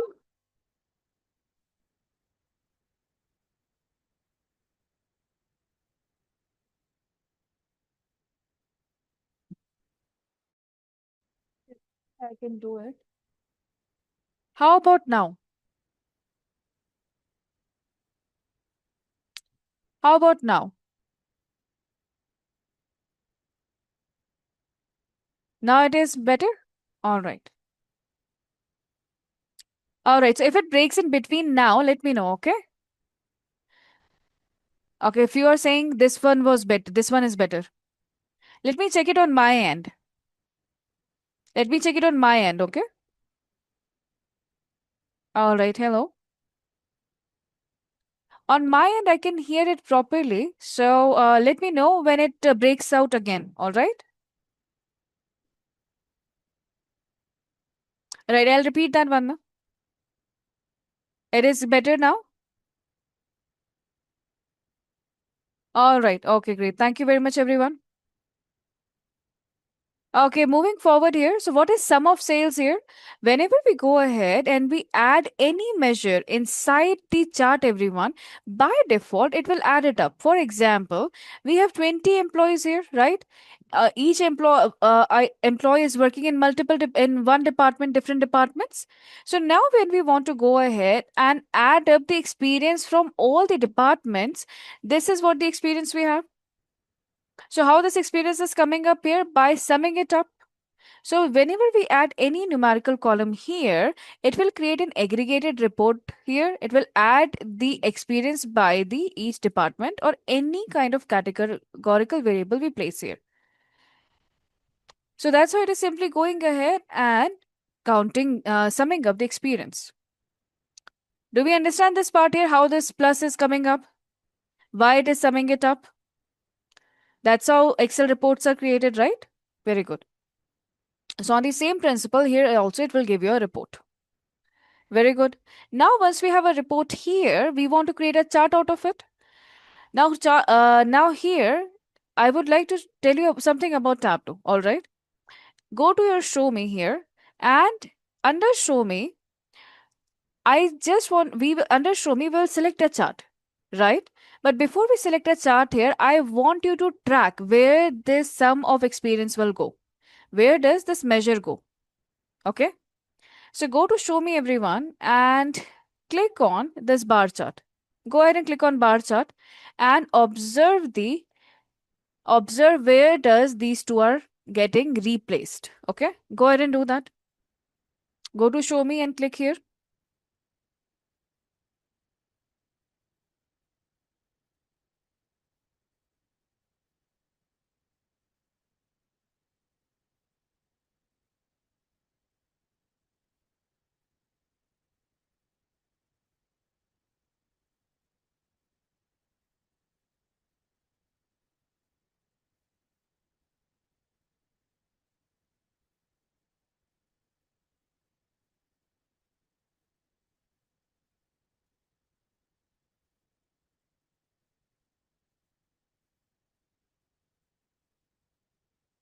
Experience goes in columns and department in rows.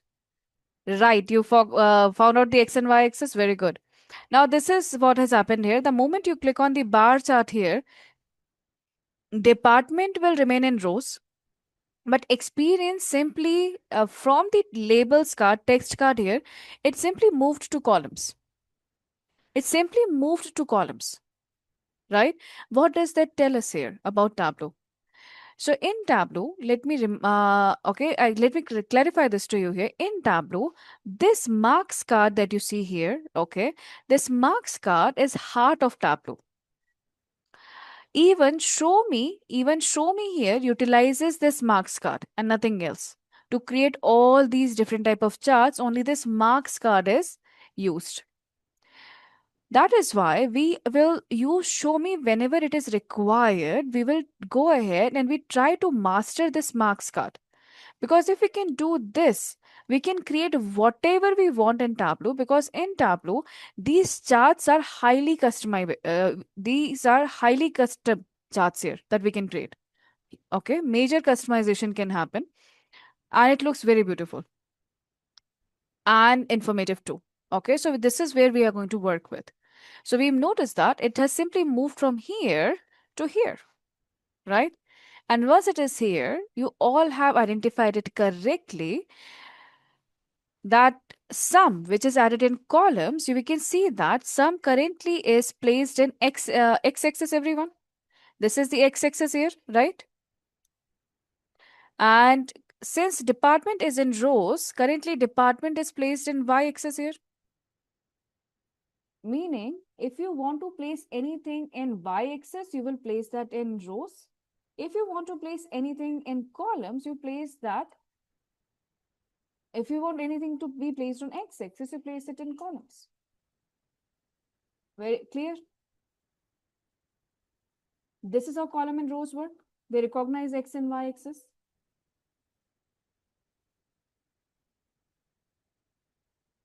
All right, very good.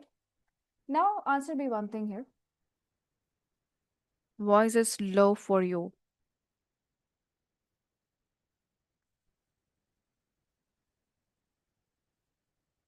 Now it is okay.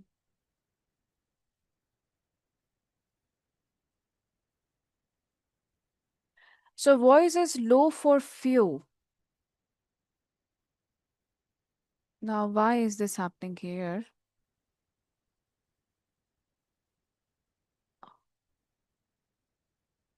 Oh, all right. Okay. Thank you very much, Tushar.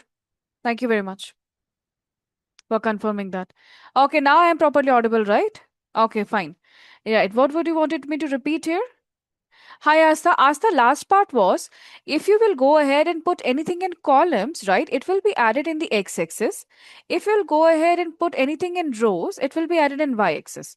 So rows adds in y-axis, columns adds in x-axis. That's it. All right. Are we good now? All right, wonderful. Now I have a question for you. Look at this chart here. Why do we convert report to a chart, everyone? To gain better insights, to see more patterns here, right? So just look at this chart here and tell me one thing. Which particular department has the lowest experience? Which particular department has the lowest experience? Finance? And very good. Yes. Can you tell me how much? What's the number? What's the number for finance?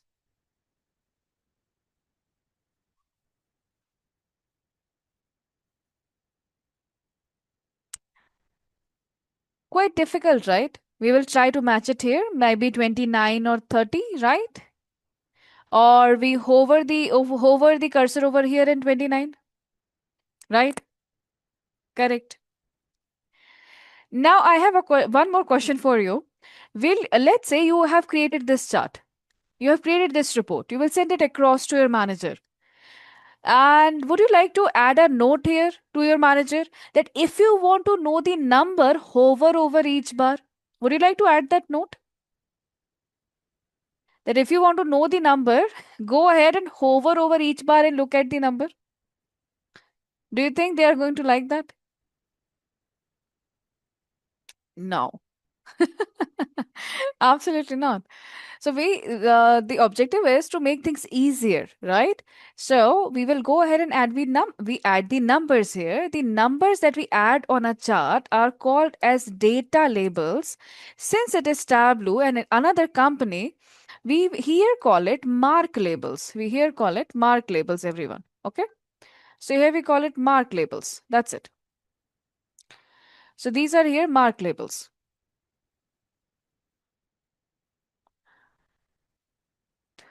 Where are the mark labels available here? So go to the menu drop down and switch on this T, everyone. Do you see this T inside the square box?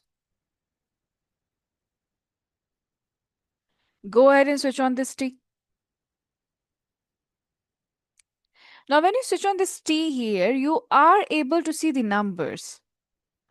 However, few of you might not be able to see alternate numbers. Is that the case? Few of you are not able to see alternate numbers?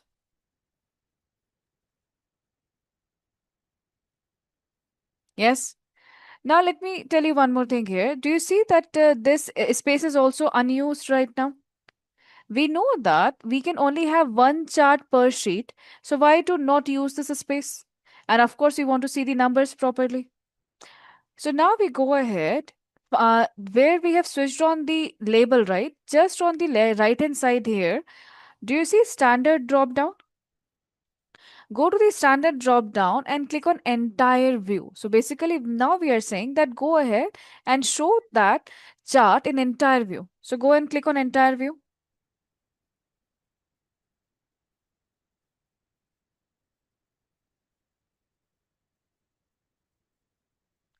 Looking better?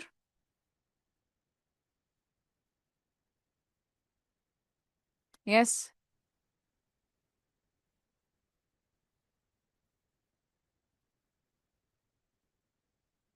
Very good.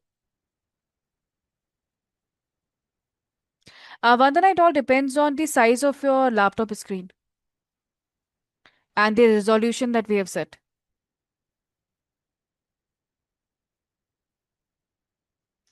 All right. Now another question for you. Can you tell me which one is the second highest in experience? Which one of the department is the second highest in experience?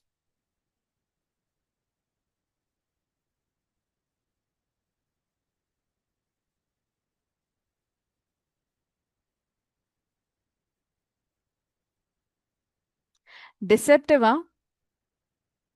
I'll tell you why the first answer was healthcare.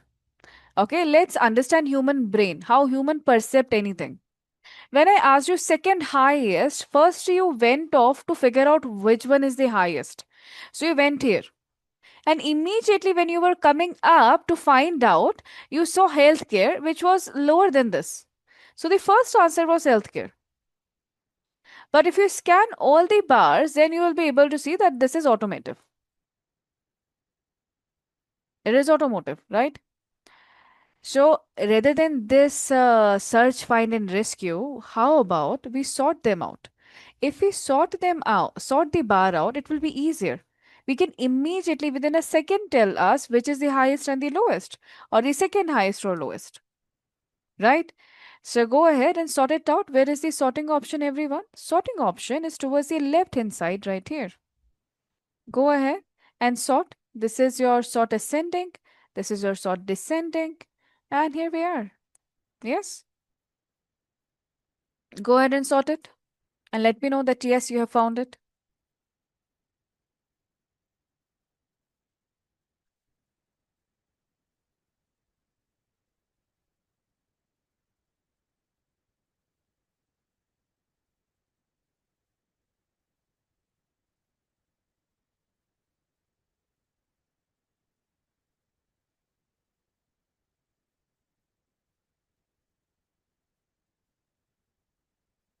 Hi, Bhavna.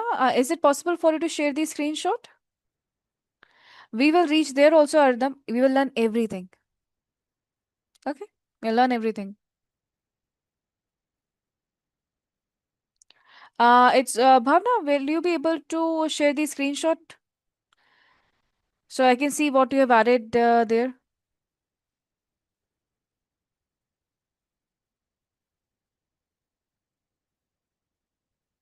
So take a screenshot, print a screen, right? Take a screenshot, and then you go to the chat box, and there is a file attachment icon here with the page with a dog here. There is an icon with that.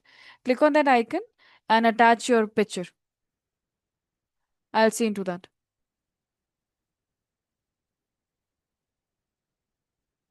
Wire retail is 18. I have to see that. Okay.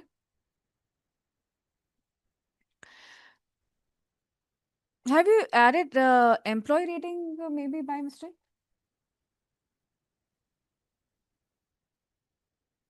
That is also 20. It's all right. Fine. Okay. Share the screenshot. All right. Okay, everyone. So right now what we have a chart. Now in this chart here, do you see the sheet one?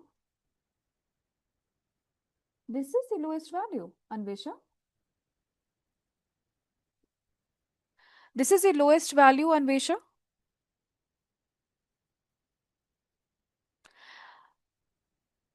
After you go ahead and sort this here, whether it's ascending or descending, and you are viewing this in the entire view, right? If you're viewing your chart in entire view, this value will be visible.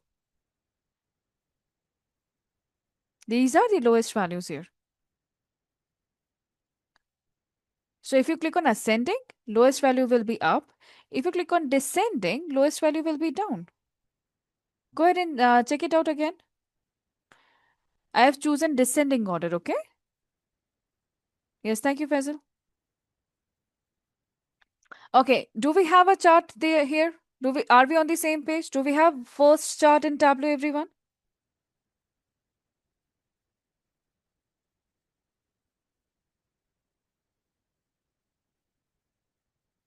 How many of you have the first chart? Hi, Anvesha. As I'm trying to tell you here, you have skipped one step, Anvesha. Okay. Can you please go ahead and change this drop down from standard to entire view, please?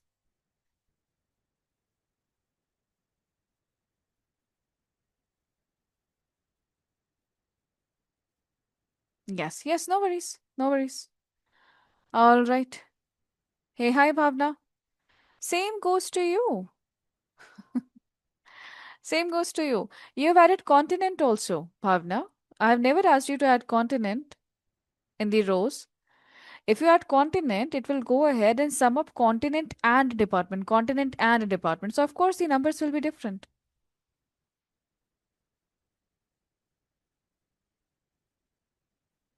So, can you remove continent from the rows, Bhavna, and view it in the entire view, please? In the rows, keep only department. And please go ahead and change the standard drop down into entire view. Once you have matched the example, let me know. So, what you have done is also correct, okay?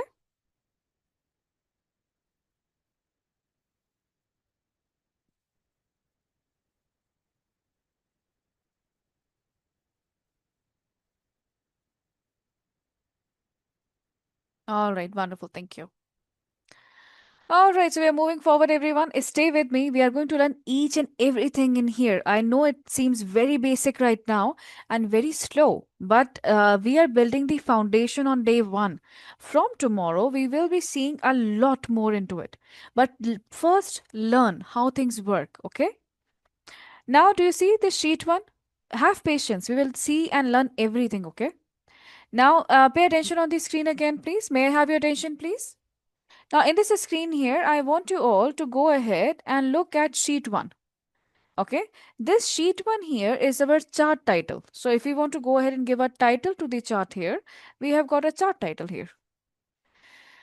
And what do we have here? What do we have here? Sheet 1. Remember that no matter where you work in Excel, you work in ClickView, Power BI, always name your sheet. So I want you to go to sheet 1, right click on sheet 1 and rename it. So what we are looking at here, this is experience by department, right? So go ahead, go to sheet 1, rename the sheet 1 here. We will say, we go ahead and rename it. You can right click and rename or you can double click here. It's okay, Preeti, you can right click and delete also. You can right click and delete also. It's fine. For now, everyone, we are going to rename it. All right. So right click and rename or double click and rename. I'm renaming this as department by experience.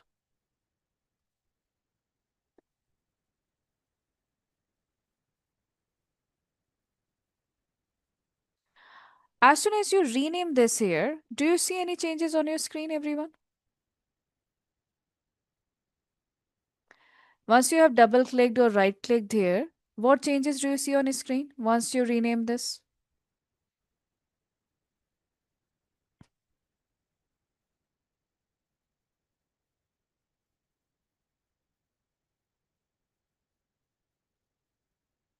How many of you have noticed that title got updated automatically?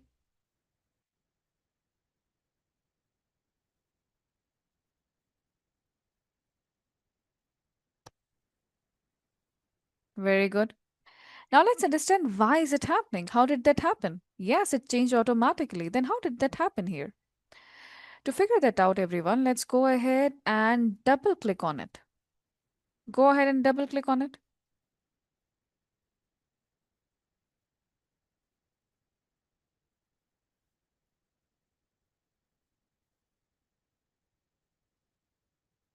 As soon as you double click here, you will find a dialog box will open up called as edit title. See, the name of the dialog box is edit title.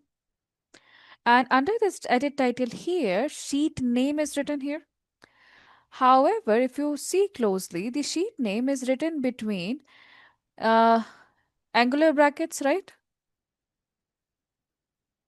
In Tableau, whenever we want to go ahead and give reference to any object, whenever we want to go ahead and give reference to any object, right? Object can be sheet, column, dimension, measures, and anything else. Any object that we create here or exist here, when we give the reference, it is always given inside the angular bracket. So if sheet name is written here within the angular bracket, meaning whatever sheet name will be written, it will automatically reflect here too. So if you want to go ahead and if you want, you can go ahead and write on your own also. So you can say that this is a bar chart. Okay. So you can go ahead and write on your own also.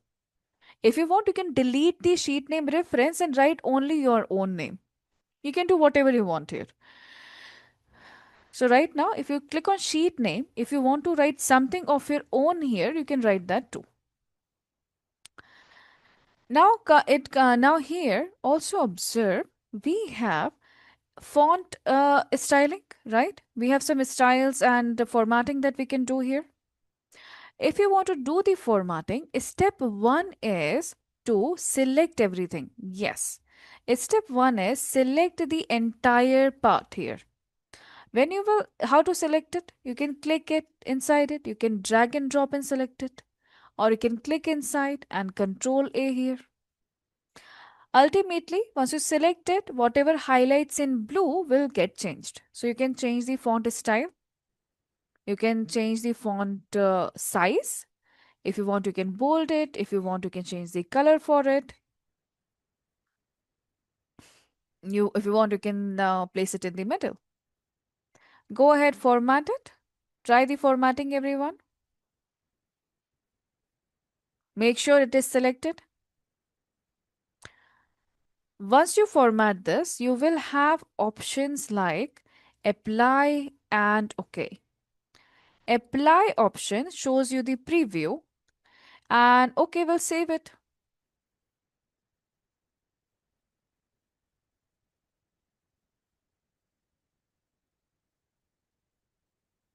So go ahead and click on apply, everyone.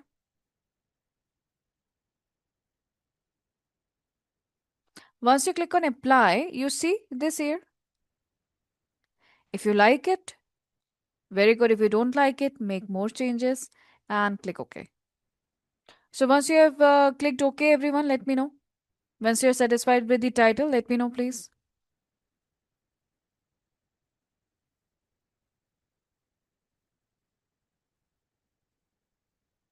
I'm waiting for your responses. If anyone needs help, ask.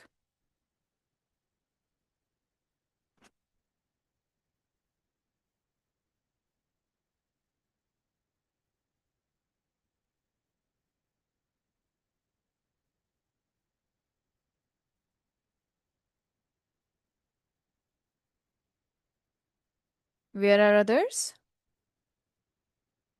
It's all right. We are towards the end of the session now. 10 minutes more. I hope you're liking the Tableau. It's easy, very easy to work with. Let's go ahead and click OK, everyone. Let's go ahead and click OK. So our one chart is ready. Yes. Let's go ahead and add another sheet to create another chart. How do we add a sheet, everyone? We simply click on the plus sign here. So go ahead and click on the plus sign right now. Go ahead, click on the plus sign. The first plus sign here.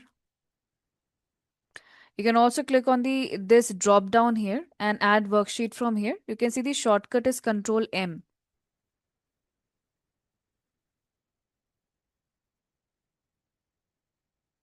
Do you have a new sheet?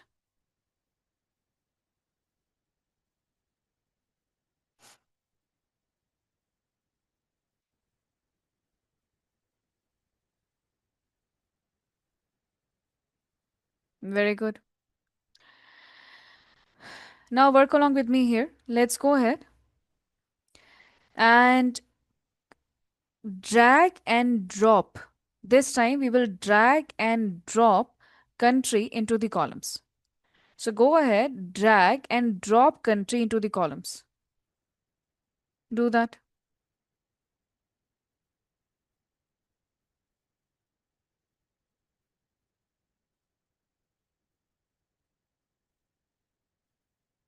Drag and drop everyone into the columns.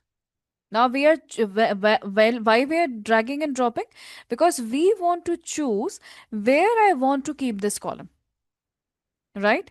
So right now you might not understand where to keep it, but I right now just follow the guidance. Pick a country, put that into columns. I hope you are able to do that. And put salary into the rows.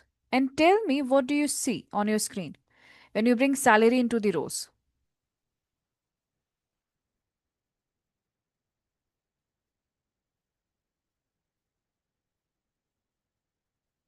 Which chart? Which graph is that? Vertical or horizontal?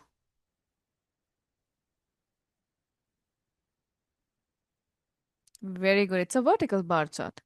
So when I keep the salary into the rows here, we have a vertical bar chart here, right? We have a vertical bar chart here. Have you selected a vertical bar chart anywhere? Have you selected it anywhere? No. This is called as visual analytical principles. Tableau understands that if you have one dimension, one measure, the ideal type of chart is a bar chart. That's why it is giving you a bar chart. Now let's go ahead and do a quick formatting. What's a quick formatting here? First off, we will go ahead and sort it out. So go ahead and sort this, everyone. You know where to find the sorting, right? After sorting, after you have sorted, go ahead and switch on the labels here. Now we can see all the labels here.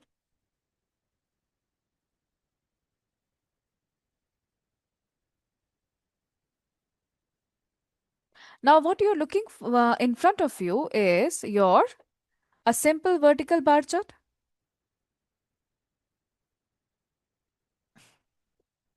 First do the simple formatting and let me know that yes, you're able to do it. You can use reactions, emojis, messages, whatever you want.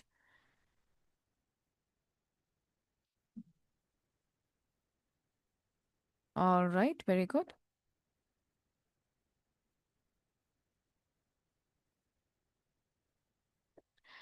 Now I would like your attention here. Here.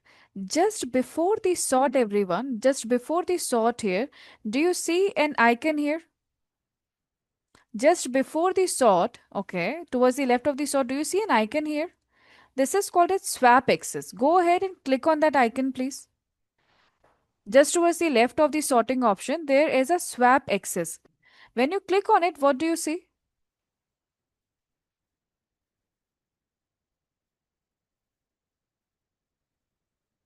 A horizontal bar chart.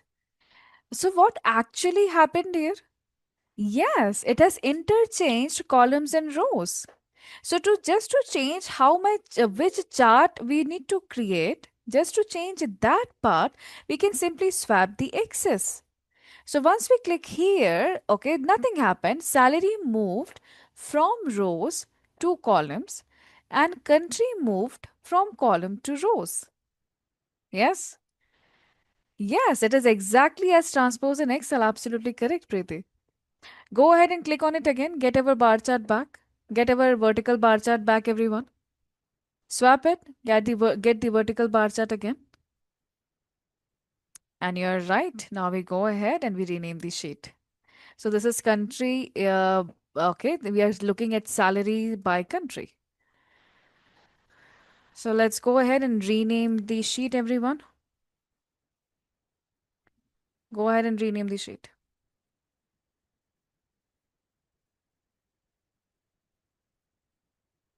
How we can rename the sheet here? We go to the sheet one. You can either double click here or you can right click and rename the sheet. Okay.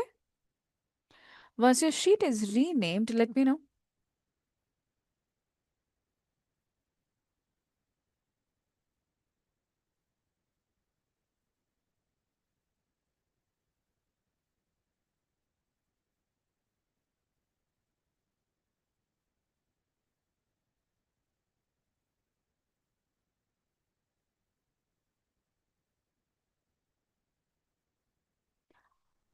You can give me emojis also, everyone, emojis and reactions when you have renamed the sheet. If you don't want to type, that's perfectly fine here. Just let me know by any means.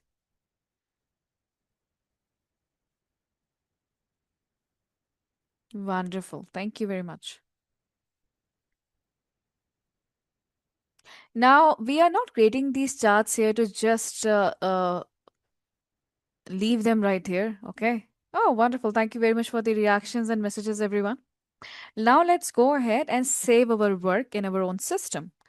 To save the work here, everyone go to File menu drop down on left hand upper corner of your sheet. On the left and upper corner of your sheet, go to the File drop down and click on Save As. Go ahead and click on Save As. Now, I want you to listen also very carefully while you're saving your workbook. Go to File, click on Save As. You will see a familiar dialog box here. In this dialog box here, go ahead and save wherever you want to save here. Okay. So you can have your own folder.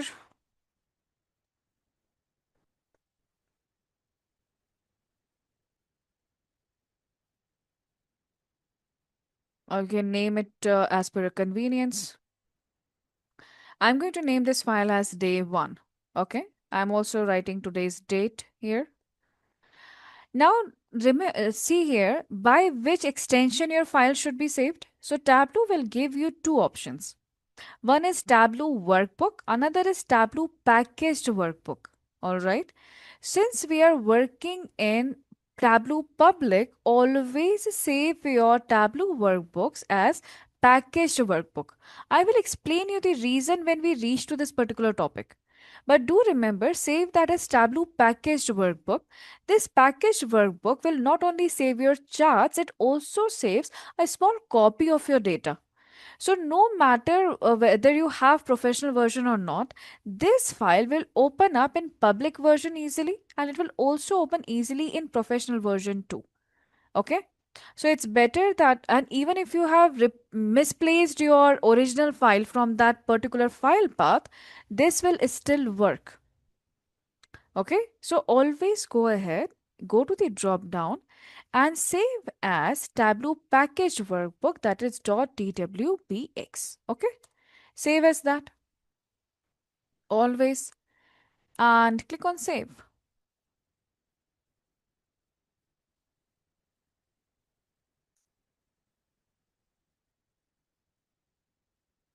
Have you saved your workbook, everyone?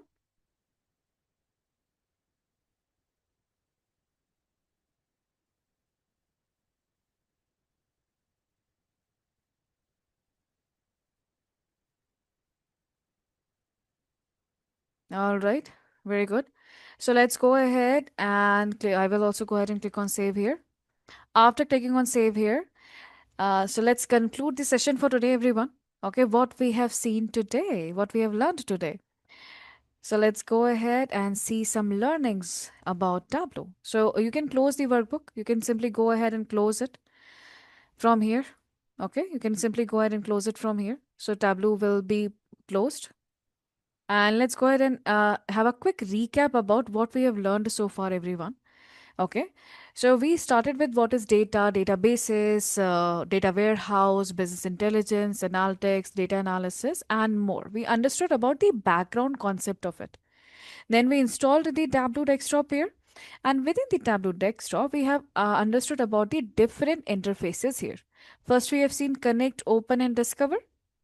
Then we went ahead and we after these three sections here, we understood connect section is for to connect it with the data sources here and multiple different files.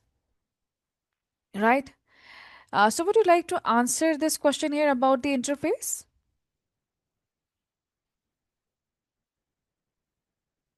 Which sections are present on Tableau welcome screen?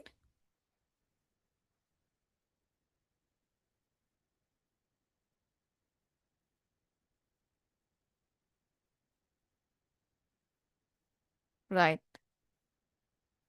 Very good. It means I have your attention now. All right. So let's have a quick revision. So thank you very much for the responses, everyone. for the quick responses there? Wonderful. Thank you. So, of course, the answer is all of the above, right? We have seen these sections just now. What else we have learned about here? We have seen that we can go ahead and connect with limited number of connectors here. Other than files and formats, other than different files and formats, it only gives us four options here to connect with an online data. Then we have understood here that this is the data source. And in this data source here, we get to see the preview, how many files are there, Tableau is reading the file or not, and all, right? And we have then seen that these are the data types that Tableau can handle. What were the data types here? Text, which is called as a string here, date, date and time, numerical, and more. After the data types here, today we have connected with a text file. Tomorrow we'll connect with an Excel file and we will explore Tableau more. Now, while exploring Tableau, we will also go ahead and we will understand the interface much better. What we have seen today, we have understood what are dimensions and measures.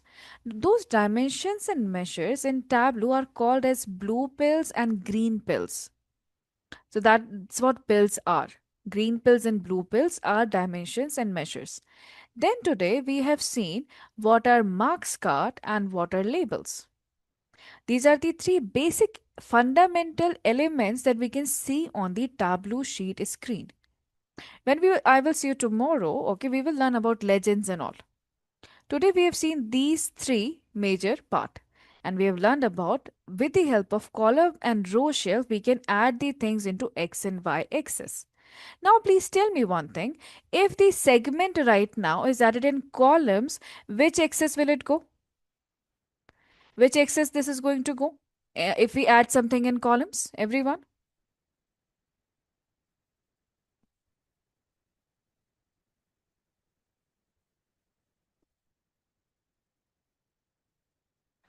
Column will go to which axis?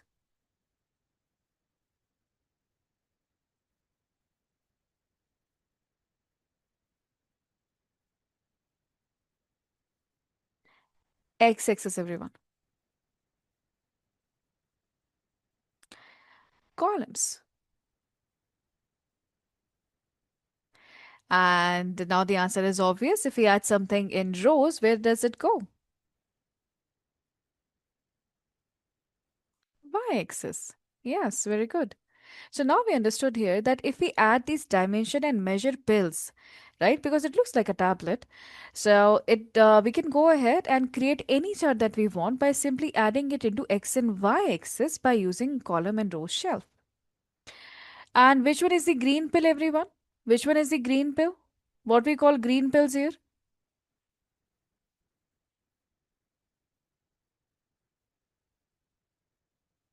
What green pills are for?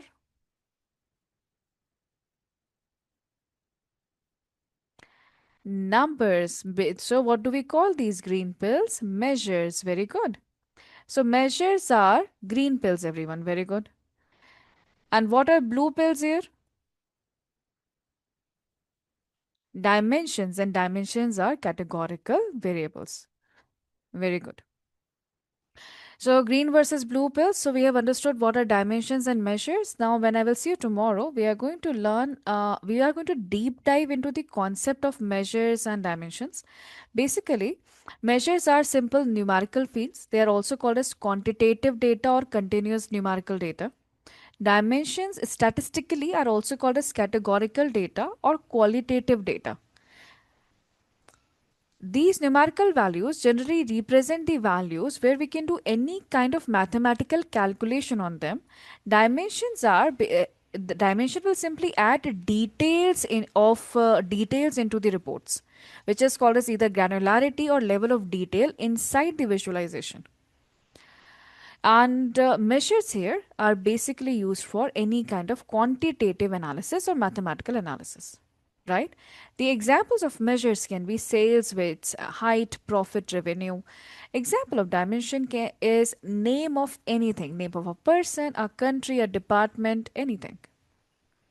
So these are measures and dimensions. We are going to connect with an Excel. Yesterday we connected with CSV. Today we connect with Excel. After connecting with Excel, we will move forward and create multiple charts. While creating multiple charts here, exploring that, we are going to go through the fundamental concept how Tableau actually work at the back. So the fundamental concept we have to clear. So be ready for that. There is going to be a little concept and discussion and a lot of hands-on practice. So first we'll create multiple charts and then we'll create a dashboard out of that. After creating and designing that dashboard, we will move on and we create a storyboard too. So this is going to be today's agenda.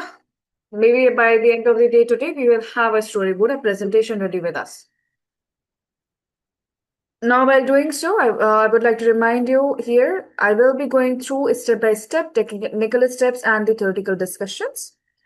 And then we will, in between, if you want me to repeat something or you want me to revisit any topic or you have a doubt on something, immediately ask that in the chat. Now I can see most of the participants are here. So yesterday 2 questions were asked. So first I will answer them and then we will move forward. I hope those 2 learners are here. Sorry, I don't remember the name. I just remember the questions. First question asked yesterday was which BI tools we should know about, right? Should we know all of them? Who has asked this question yesterday? Is that person here? Is that learner here? That which BI tool we should study? Should we know all of them? You. All right. Hi. Thank you, Varna. So let me answer this to you here. Are you a fresher, Vandana, or you do have a working experience? I will answer from that perspective. You have just started working, right? So I will take this from the perspective of a fresher who is trying to break into any job in whichever sector you prefer.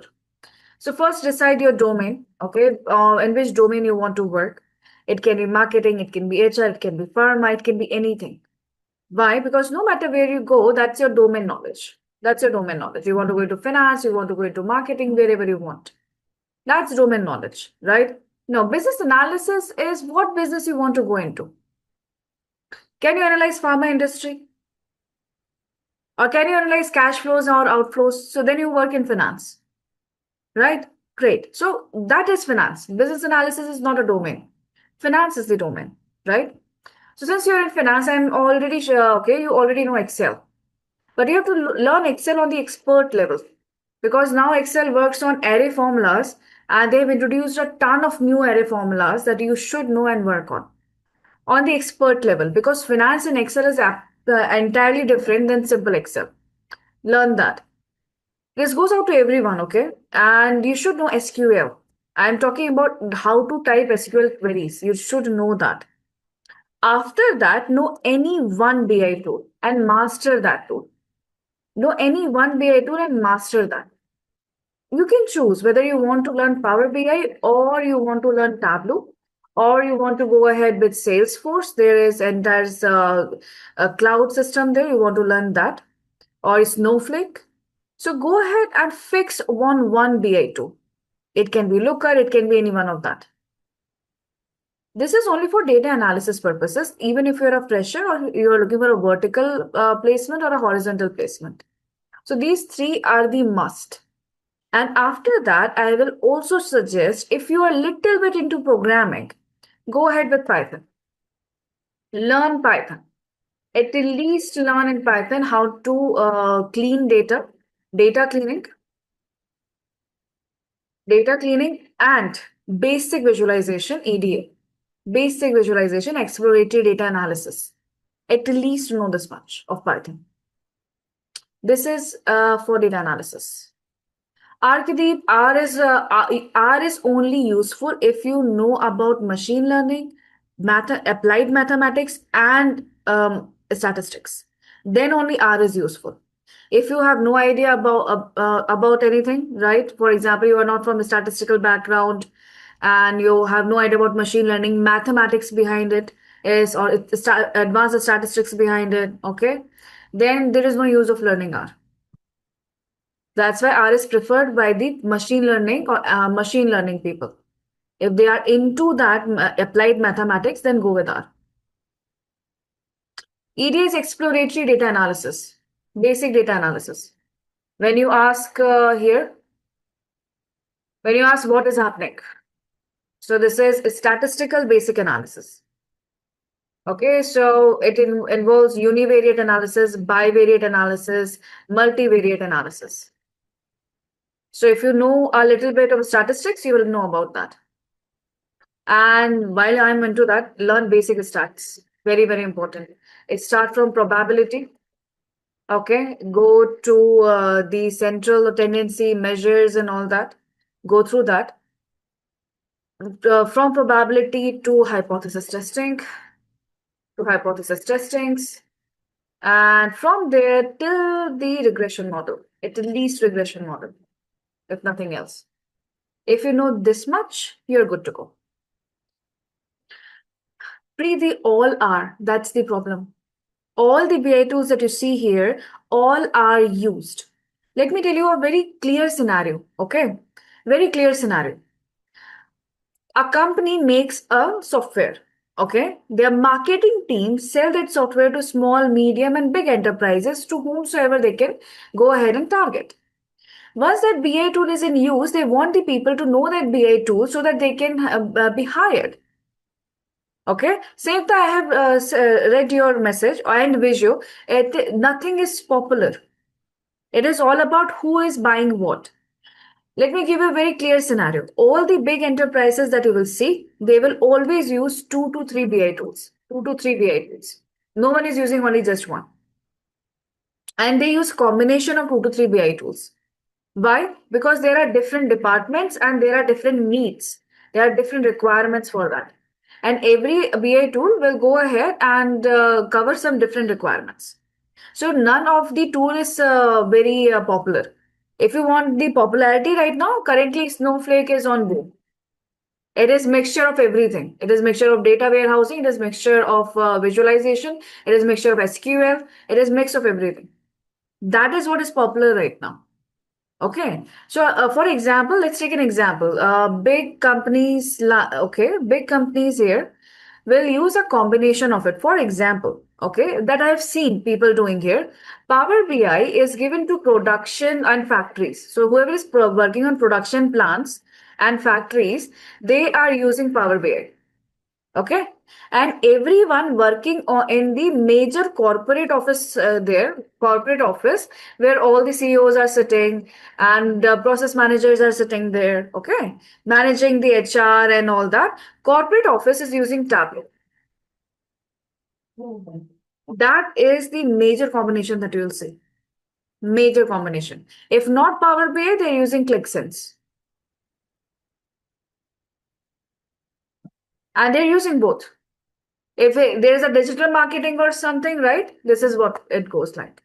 So always remember, pick out your domain. Figure out in finance domain, in marketing domain, in digital marketing, which particular BI tool are they preferring. And you will see that automatically. Go ahead, search it out, read 10 to 20, 30 job descriptions in that domain. You will figure out that, okay, this is what they're asking, this is what they're asking. And I immediately will get the answer. Okay. That was the first question. Now come with Argadeep. I'll give the answer there. Now, yes. Thank you, Anna, Sayukta, and everyone, and yes, Preeti. Now, the second question asked here, what is the difference between Power BI and Tableau? Right. So since most of you don't know Power BI here, then it is, what is the difference between them? So Power BI acts exactly like extension of Excel. The interface is similar to any other Microsoft application, and Power BI is much more complex to work with as compared to Tableau. Tableau makes things easier and sophisticated. Tableau has visual analytical principles built into that. Power BI has nothing like that. You have to know the principles to create something out of that. And few things which are very easy in Tableau, all right. In Power BI, uses DAX expressions, and those DAX expressions are more like programming. So if you're not into programming, you might find Power BI a little bit difficult to adapt with. All right, so this is what Power BI is, and Power BI works on multiple licenses on multiple levels. Tableau also work on multiple levels, but it is much costlier than Power BI. So this is the basic difference, but as and when we move forward, if I see something which I should point out about the differences, I will definitely tell you about that. Okay? Great. Hi, Arkadeep. Now, in my introduction yesterday, I have told you that I do teach any Microsoft Office tool. It's starting from Word, PowerPoint, SharePoint, and all the Office tools here, right? PowerPoint and all that.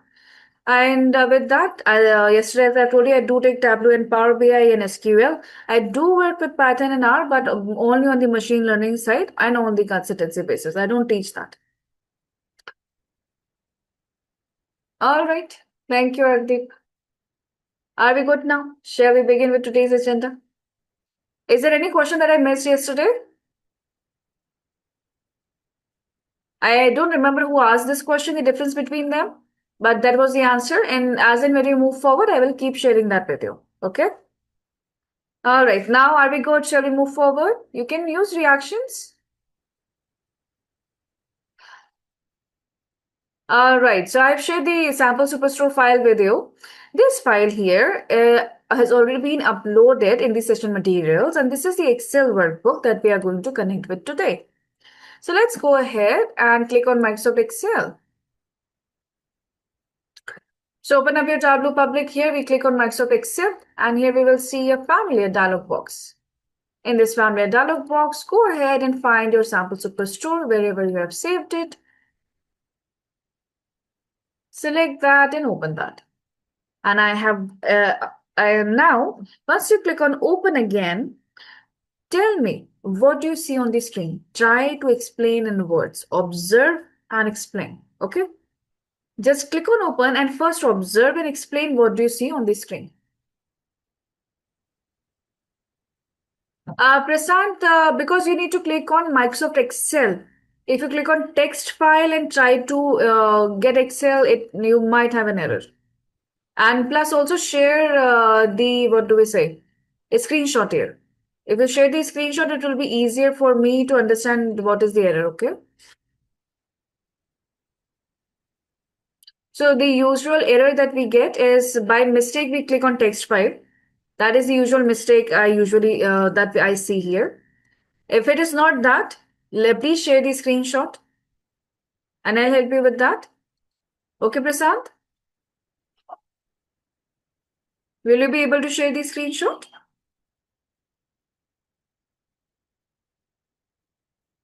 All right, so you're looking at a connection box. Okay. Display is different. You see a sheet. Are you at data source, Bhavna? Are you at data source? Why are you not at data source? You clicked on sheet.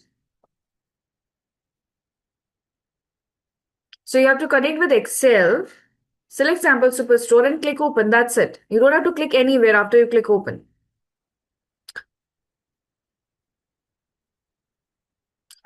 Yes, Ina, I understand that you're here. You're at the correct place. But try to explain that in words. Hi, Prasan, you want to share the screen? Okay, that early in the session. Quickly share the screen. Let me know what is the issue. And Bhavna, go back, please. And I am sure you connected with Excel, right? You should not be in the sheet. I can see your screen, Prasant. Please go to the Tableau. Yes, click on Excel. Get your data. It is not able to create the extract. Can you restart Tableau? Close this. Close Tableau. Close Tableau. And go back and restart Tableau. See here. What I see here is your data blocker is working here. You have to stop the data blocker where it is blocking that. You have a data blocker. You have to disable that. Then only it will work because every time you're trying to connect, this is blocking it, right? It is blocking Tableau, saying it is an untrusted program. Okay, so you have to first work on that. Are you listening to me, Prasant? The data blocker is working, it will not let you work on Tableau. So I cannot help you with that. You have to go ahead and stop that. So I have stopped your screen, Prasant. I will tag LSM here. If LSM knows anything about it, okay, they can help you.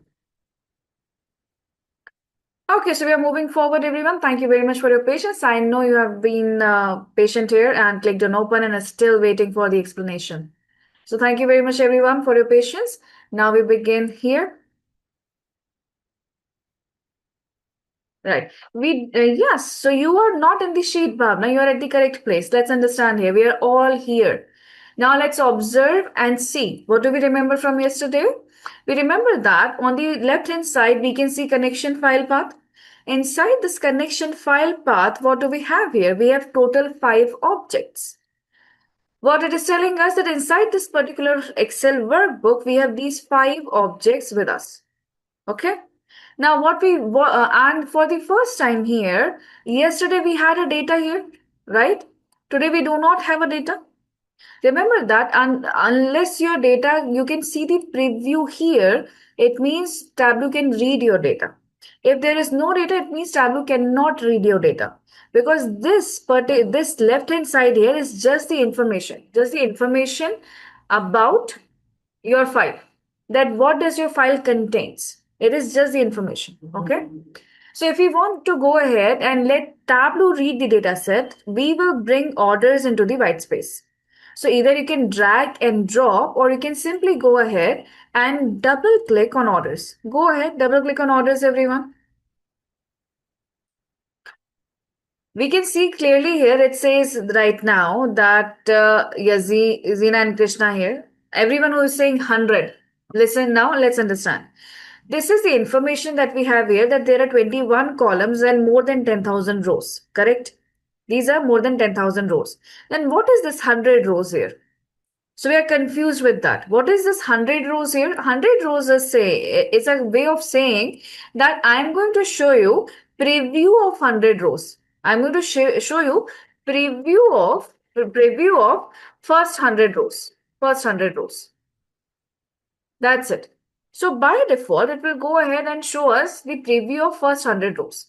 Now the catch here is you can go ahead and decide. You want to see here 5 rows, 10 rows, you can choose that. So it doesn't matter here how many, no, it doesn't matter. It's not that case, let's understand the difference. It's about learning. We are looking at it for the first time. No worries on that. Okay, Krishna? So here we are. This, you can choose how many rows you want to see in the preview, right? And this is the total number of rows. Good.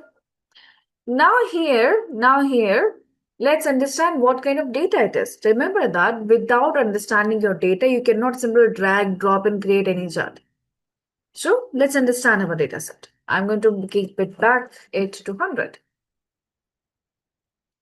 Let's understand our data set here. So as you can see, we can resize it. And if you remember from yesterday, we can expand and collapse this. Yes, we can do that. Very good. Now let's understand this data, everyone. As we can see, it is showing us row ID. Here we have order ID, order date, ship date, shipping mode. So here we have order details. So some kind of orders has been placed. And these orders has been placed by customer. So second, we see customer details here. Who is a customer, name, from where do they belong to? Now we have their location details coming up here. These are the location details. After location details here, these are location details. After location details here, now we have product details, that what they have actually bought in. And at the end here, now we have fact details. What are fact details? The number details. Okay, what is the sales, quantity, discount, profit happen in that particular transaction. So if we see it very closely here, we will get to see that we have data for each and every transaction. On which date it was placed, when it was shipped out, what was the shipping mode, who has ordered it, where it has been shipped out to, the address and everything. With the even name of the product name. So this is called as a transactional data set. This is a transactional data set. This data that tells about each and every transaction. In this transactional data set, let's learn a little bit more about it. So let's look at the first row ID. What's a row ID here? Row ID is a number which will go ahead and recognize each and every transaction separately. It is to recognize that each row is unique. That's why row ID will be a primary key. Primary key, it will be not null and unique in nature. Meaning you cannot leave it null or blank, and it will be unique in nature. Now comes to the order ID. Now look at the order ID and tell me, is order ID unique in nature? Is order ID unique or repetitive? Unique or repetitive? Give one answer.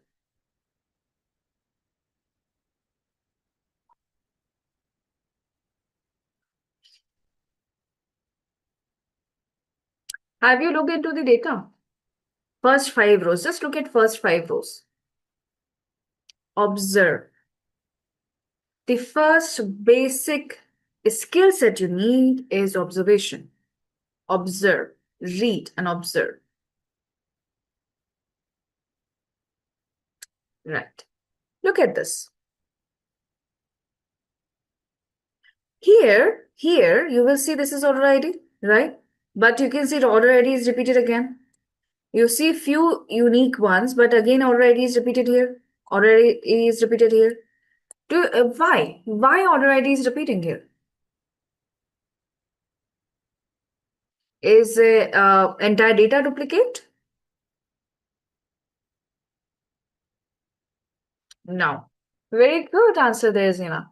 Now see what is happening here. Let's pick up these 3 rows. Okay, right? Let's pick up these 3 rows. Okay, if you see till here, till the location detail, everything is same. Same customer, same location, everything is same. All right, postal code, region, obviously everything same. The moment you reach to product ID, you realize that within each order, within this order number, this person has actually ordered 3 separate products. 3 separate products, and because of that, order ID is repeated thrice. Don't we also do the same thing? When you order anything under one basket, you order multiple products. So that's how your data is going to be saved. Yes? Very good. So that is why, since we have product details here, this is why we are looking at multiple order IDs here. Very good. So ideally, if we go ahead and we count the rows, we will be looking at how many products have been ordered. It means that there are total 10,194 194 products have been ordered. That's what we have been counting. This count here simply means that this many number of products have been ordered. So now we understand our data set. Okay, so this data set is about is about a retail store called a superstore, and this is the sales of the superstore. From we will see for how many years of data we have. So let's explore this data set, everyone. To explore the data set here, let's go ahead and click on sheet 1. Let's go ahead and click on sheet 1. Where is sheet 1? On the left hand bottom corner, it will be highlighted in orange color. It will also show you go to sheet 1. Once you are at sheet 1, may I have a quick yes? That yes, we are at sheet 1.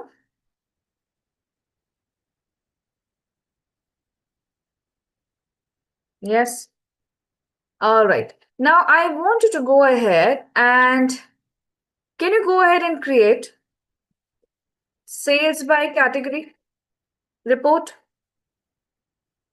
Anandan, we are not continuing from yesterday. We have connected we are now connected with an Excel workbook, and we have opened up absolutely new workbook. We have only one data, sample superstore. I have stated that clearly when we started today. If you're continuing yesterday, you might have another sheet 3. Okay, your choice. All right, so can you go ahead?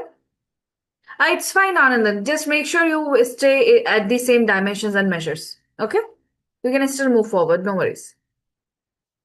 Right. Can you go ahead and create sales by category? You decide. Create a report for sales by category, everyone. Category is the first column and sales is somewhere here in the measures.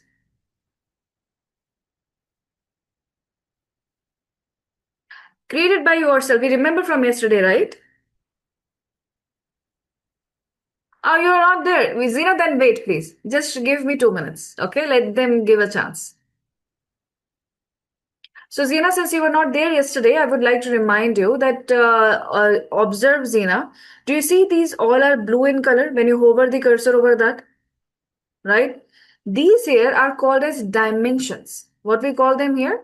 In here, we call them dimensions. So, all the categorical values, date, location details are called as dimensions. And all the, now if you hover downwards, Zena, and you hover over the numerical values, they all turn green suddenly. Okay, blue, green, blue, green. The green ones here are called as measures. So I will be going ahead and directing you like that. That pick up a dimension, pick up a measure. Okay. Prasant, category. Sales by category. So you did correctly, but bring category, not subcategory. Category is the first dimension. Okay. But you did correctly. Very good. All right. So now let's, those who were here, those who were there yesterday, okay, you will be able to create it. Now, those who were not here yesterday, let's create it with me. I'm sure you all have done that. So before I go ahead and explain what to do, how many of you have done that? Quickly share emojis. How many of you have created sales by category? Quickly share emojis.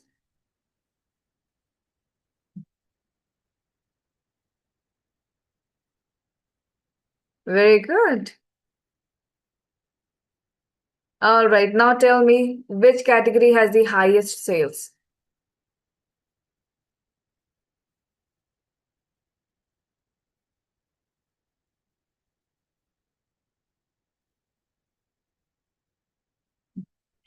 Tech. Yes, very good.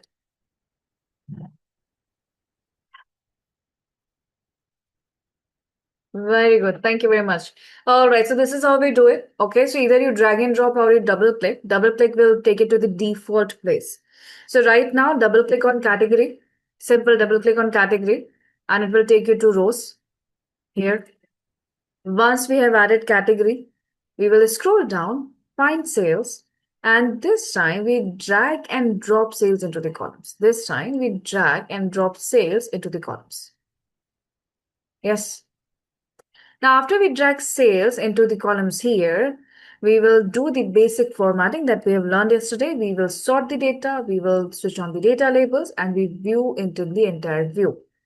Okay, I'm sure few of you might have forgotten that. So if you have forgotten that to apply, sort your chart, everyone. Always switch on the labels and view this in the entire view. We good? Now what we have here is sales by category. Now this sales by category, everyone, go ahead and switch on show me this time. Go ahead and switch on show me there, please. And now tell me, other than bar chart, which other chart can represent these three categories and their sales? Other than bar chart, which other chart can do that?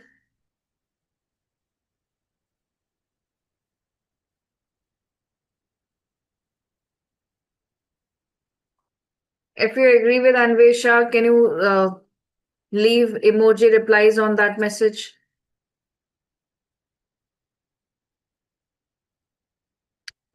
It is category by sales, Prasant. Think logically. No.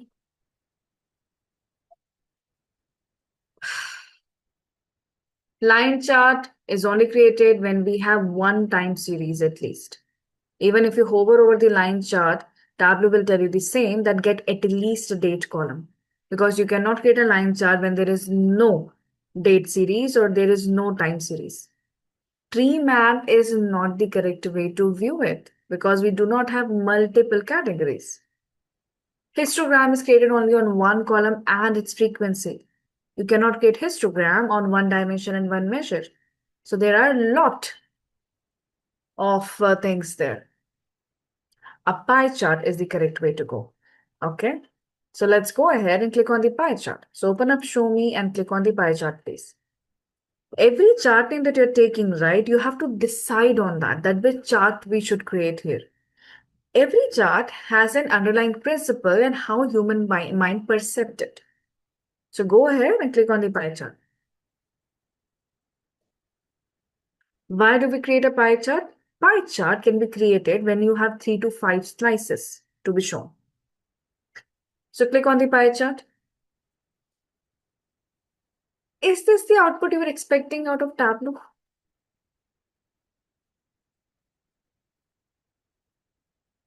Absolutely not, right? It looks like a sticker. So let's correct it. Okay, so let's learn something about the pie chart. Pie chart here, I'm going to switch off Show Me here so that we have a little bit of space right now.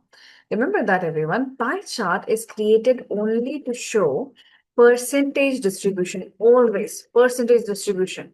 Because what is a pie chart? Think technically, okay? What is a pie chart? Pie chart is a circle. Inside that circle, what is the area of circle, everyone? What is the area of circle every time? Do I consider it 1? That's degrees, Zina. I'm talking about area of circle. So area of circle, I will say it's 1. Because what pie chart will do here? Pie chart will go ahead and break it up into multiple slices. So we are breaking up the entire area of the circle here into multiple slices. And as a human being, we are trying to see which area is larger. So pie chart is considered as 100%. So this is a circle. Circle is a complete circle. We will consider this as 100%. And each area will only go ahead and show us a percentage distribution out of that. So whatever is inside the pie chart should always be equals to 100%. You cannot show simple amounts on that. Okay, statistically it is absolutely incorrect. Statistically, it is not a correct representation within the pie chart. So, and another part here, okay, if you have, you should have only 3 to 5 slices of different colors, If you have more than that, then it becomes completely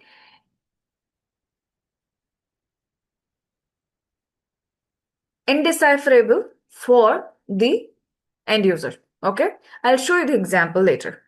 So this is the pie chart. Remember that you cannot show anything else than percentage distribution here. So let's go ahead and first format it a little bit to make it look better and give some kind of information here. So go ahead, standard drop down, click on the entire view. Hi Bhavna, why not area? What do you mean by why not area? Can you expand your question, please?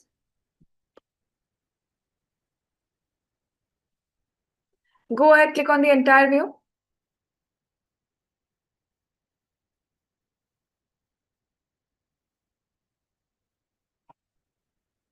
Because it's an area chart, Bhavna. Area chart and line chart are similar. You can create line chart and area chart only when you want to show data across the timeline, across the years, across the months. Then only we'll use the line chart.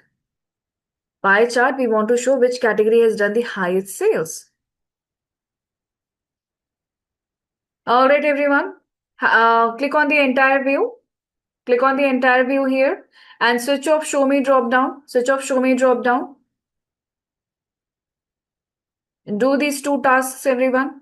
Have you seen something new that we haven't seen yet? Once you switch off Show Me, you will find a box. What is the use of this box? What is the use of this box?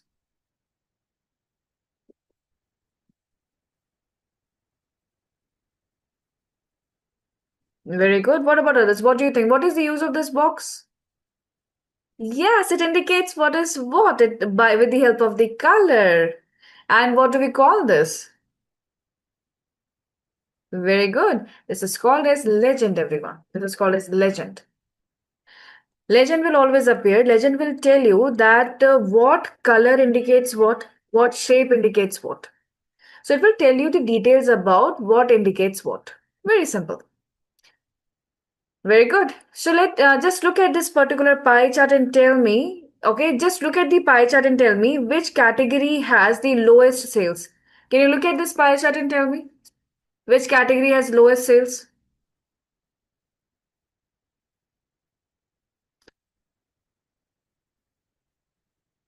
And how much percentage is that? Are you sure it's furnitures?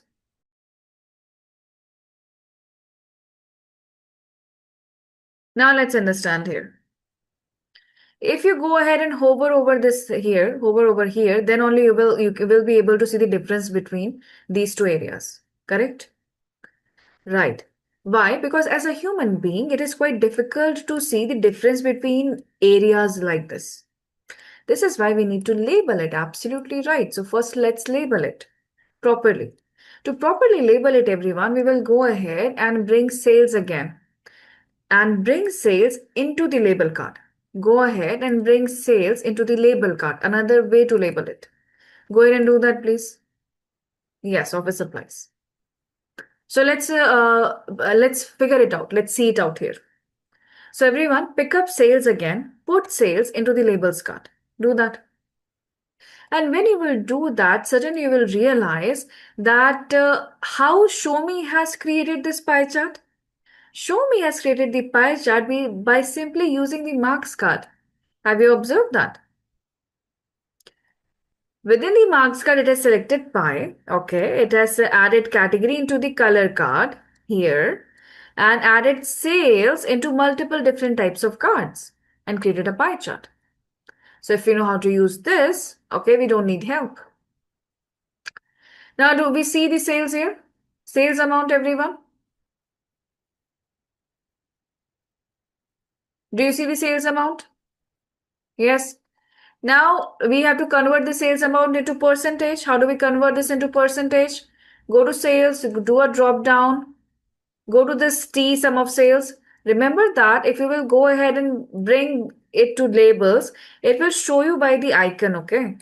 So the sum of sales which has T in the square in front of it, right click on that, go to quick table calculation and calculate percent of total. Those who know Excel and pivot tables, it is exactly like that. So right click, go to quick table calculation and click on percent of total.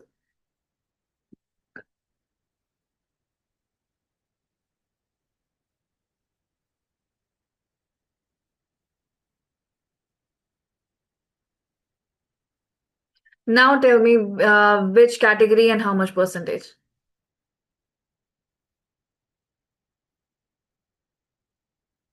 Lowest.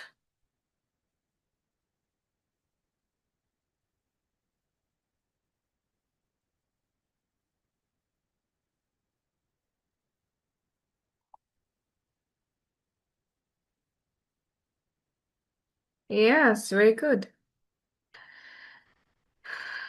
You are still matching the colors, huh? You're still matching the colors, right? You saw that this 31%, this is lowest. Which one is this? All right. Oh, this is the highest. Which one is this? Oh, this is this. You're still matching the colors, everyone? Yes, absolutely right. Your answer is correct. Yes.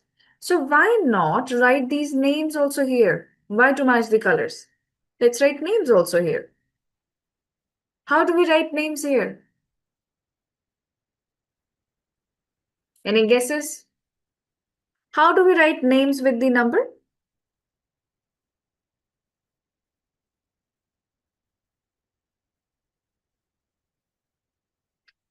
Sayekta, you are very close. We are trying to label the pie chart with category names.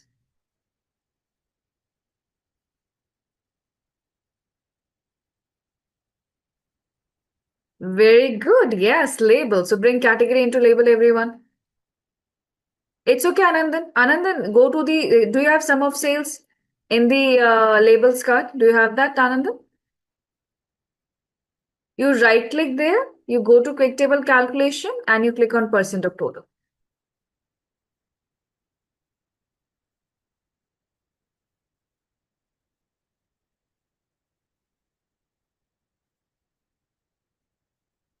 Okay, I hope you got that. All right, thank you, Anandan. Yes, we got it right. We go ahead and now, Anandan, do you have percentage? Very good, thank you. Now go ahead, bring category also into labels card. Now, do you see everyone? We are category into the labels card. But don't we usually write name first and percentage below it?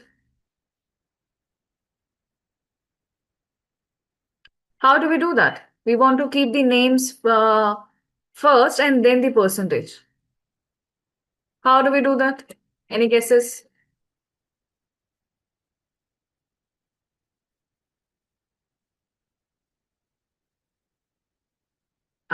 We don't need to remove it.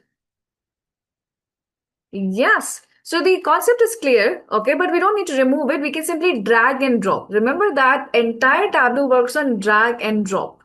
Yes. So go ahead and pick up your category and drag it above the sales. See what I'm doing here? Pick up your category and drag it above the sales. That's it. Do it. See? Drag, drop. Drag, drop. Hi, Faisal. Pick up category, put category into labels. Pick up sales, put sales also into labels. So pick up category, put category into labels, sales also into the labels. Okay?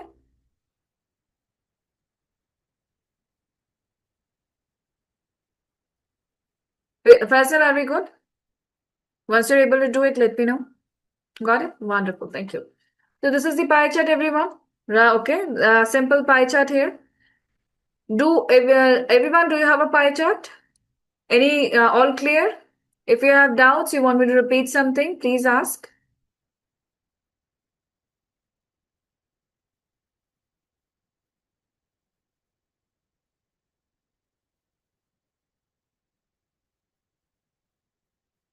All right, I don't see any doubts here. If you have doubts, you can raise your hand or you can write in the chat box. I will attend to that. Okay. Okay. Now let's go ahead and add another chart, everyone. Go ahead and click on sheet. Add sheet here. We know how to add sheet. We can click on plus here, or we can go ahead, click on plus here in the quick access toolbar. You can go here, drop down and add a new worksheet from here too. Add a new worksheet, everyone.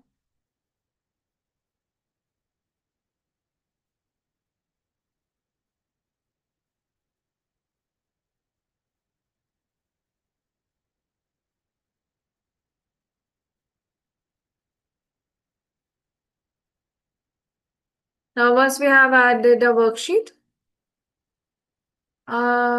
categories and pie chart is not showing same. Categories and pie chart. What is not same here, Preeti? Will you please share a screenshot quickly? Take a screenshot, save it in your system, attach it as a file, okay? Share the screenshot.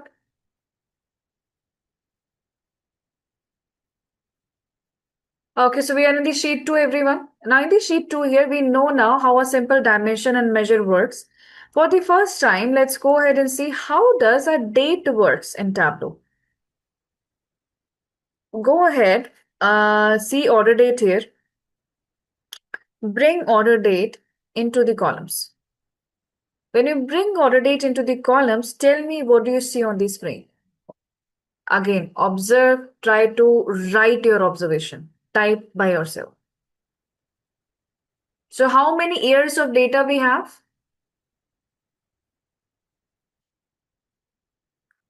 4. So when we bring order date into the columns, everyone, we can see that we have 4 years of data set. And it shows us all the 4 years. But let me remind you, did order date column had only years in the column, or it was the entire date? It was the entire date. But what is happening here is it is giving us only years right now. And also observe we have a plus sign here. So go ahead and click on plus sign. Go ahead, click on plus sign here.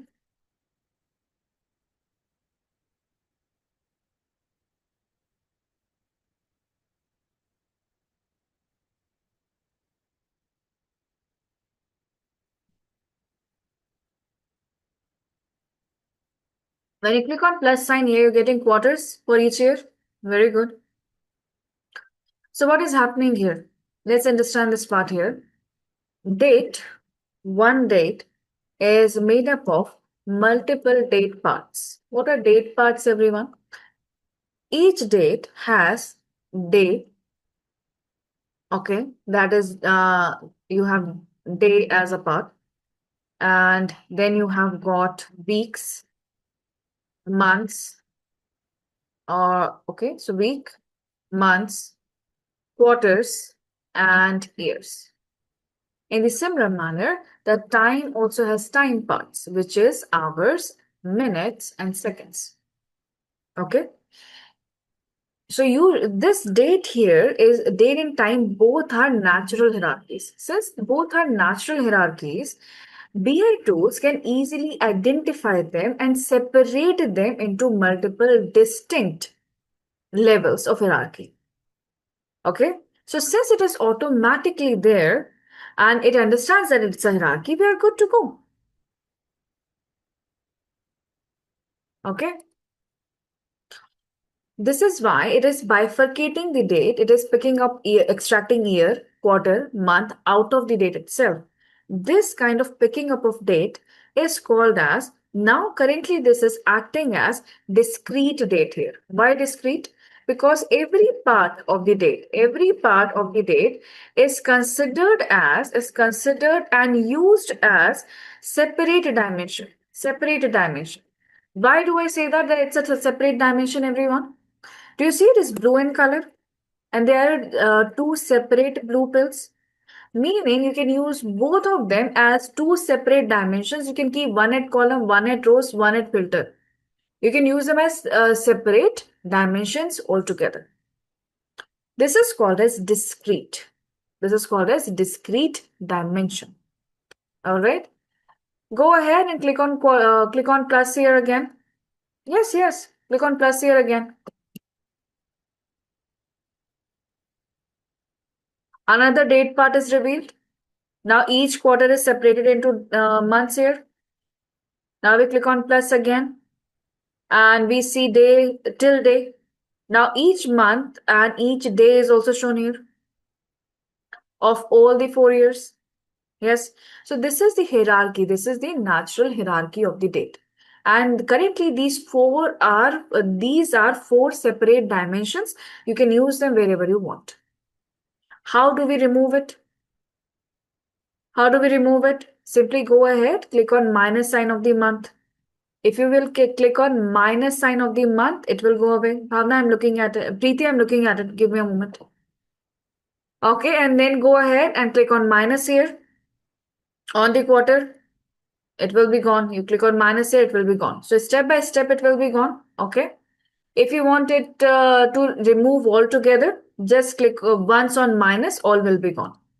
Just click once on minus and all will be gone. Like this. Okay.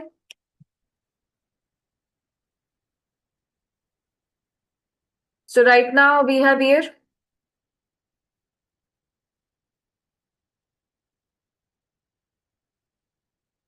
Hi, Preeti. Right. Preeti, about your pie chart, all right. About your pie chart, Preeti, you have simply added sum of sale twice into the labels. Okay. So since you've added sum of sales twice into the labels, you're looking at amount also. That's the only difference you have. Okay. There is no other difference. You have added sum of sales twice into the labels card. So you're looking at percentage also and amount also. There is no other difference. Okay. Now about repeating it here. We have quarter and month here, Preeti, and day. If you click on minus, it will go away.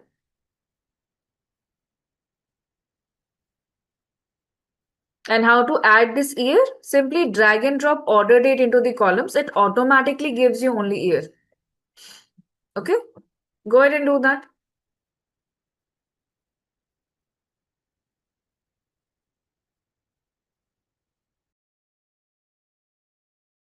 All right, everyone.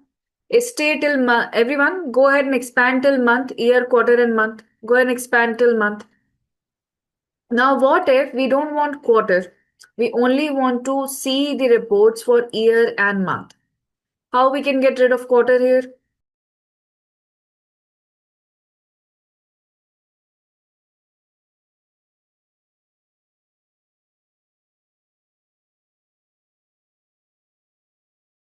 Absolutely correct. We can go ahead and remove the quarters from here.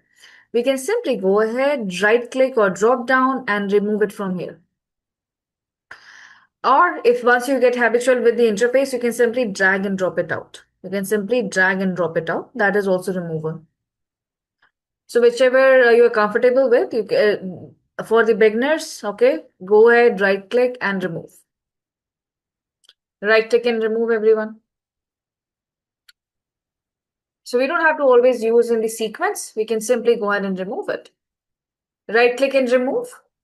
I'll wait for the few confirmations here because this is something we are doing for the very first time.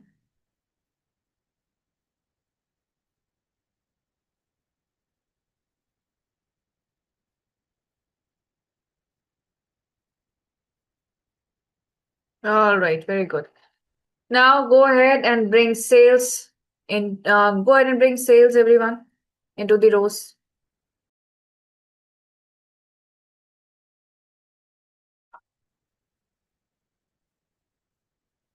When you bring sales into the rows, what do you see?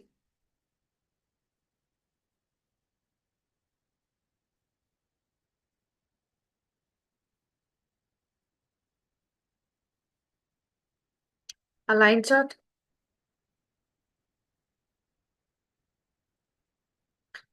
A line chart. Yes.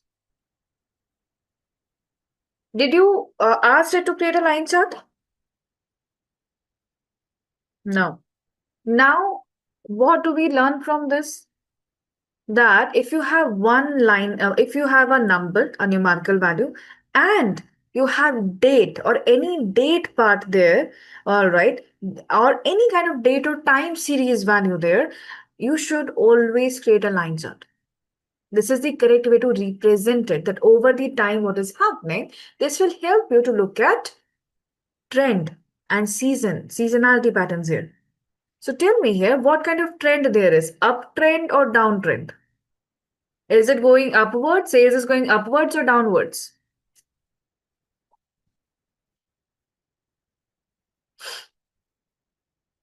Or is going up? If you have a smaller screen like I have here, you have to drag and drop and see all the four charts, right? If a smaller screen, you have to drag and drop upwards on monthly basis. Correct. It is going up.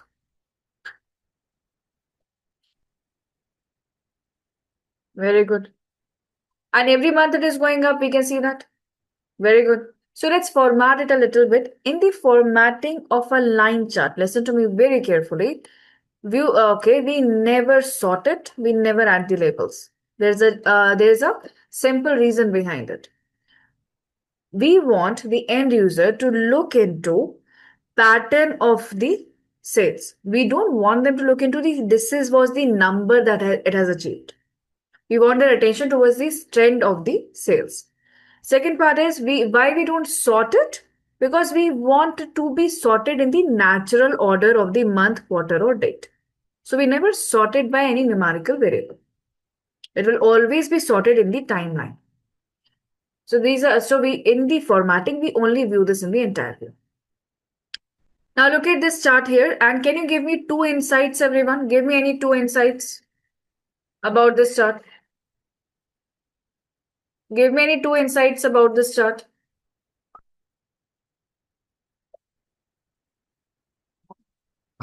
Look at this, try to analyze it, visually analyze it, and give me any 2 points. 1 point we have here, December 2024, sales is going down. All right.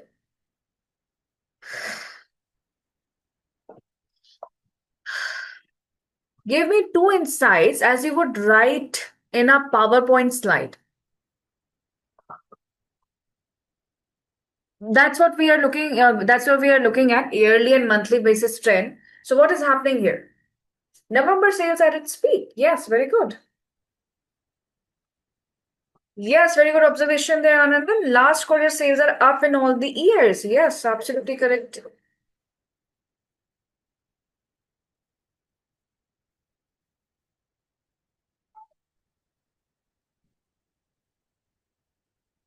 Sales are happening every month.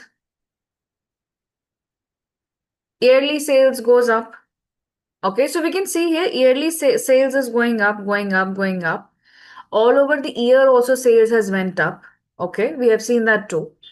And absolutely right, by the end of each year, okay, last quarter here, last calendar quarter here, sales is always up here. Sales is always up in the last calendar quarter. And whenever the calendar year starts here, it always starts on a low note. Okay. Now, was it easy to compare side by side? And another problem we have here is that Tableau could have attached these lines together. Still, this chart should will be correct. If the lines were attached with each other, this chart will have been correct then also. Because that's what the pattern is going on. This is December. In continuity, we have January. But right now, that doesn't happen. It takes each year as a separate, it takes each year as a separate entity. Why separate entity? Because currently it's a discrete dimension. And it is not easy to compare side by side. Most of you were not able to figure out the seasonality or what is happening every month at the end. So what we do here, how about we overlap these charts one above the other? Will it be easier to see if the pattern is same? Or is there any seasonality inside it? What if we go ahead and overlap with each other? If we overlap with each other and let's say the sales is same for both the years on a particular month, we can see that too. Then we will know that month on month also the how much sales increase is there. So let's go ahead and follow along with me, everyone. Pick up your year from the columns. Pick up your year from the columns and put that into the color card. Be precise. Be precise. Pick up your year column from the columns here and put that into the color card. Put that into the color card.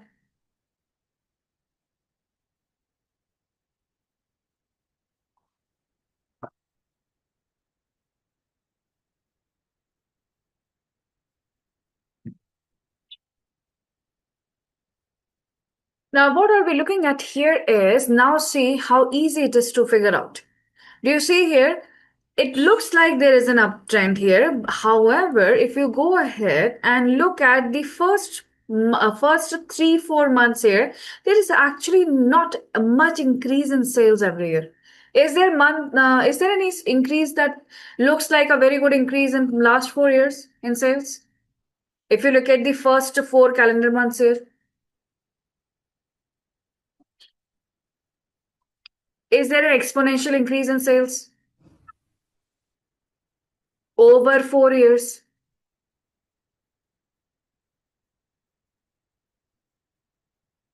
2024 is the highest, no doubt. We can see how lines are very close to each other here. Okay. And there is a seasonal pattern going on. What is the seasonal pattern going on here? Look at this part. Look at this part here. And look at this part also. Every year, okay, during the last quarter here, our sales are increasing.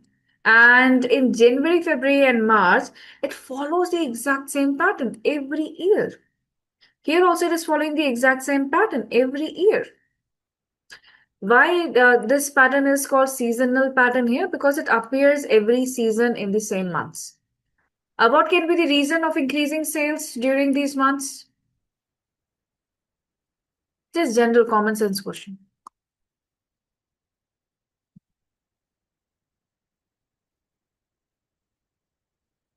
Festivities. Yes, very good. Yes, it's the festival season.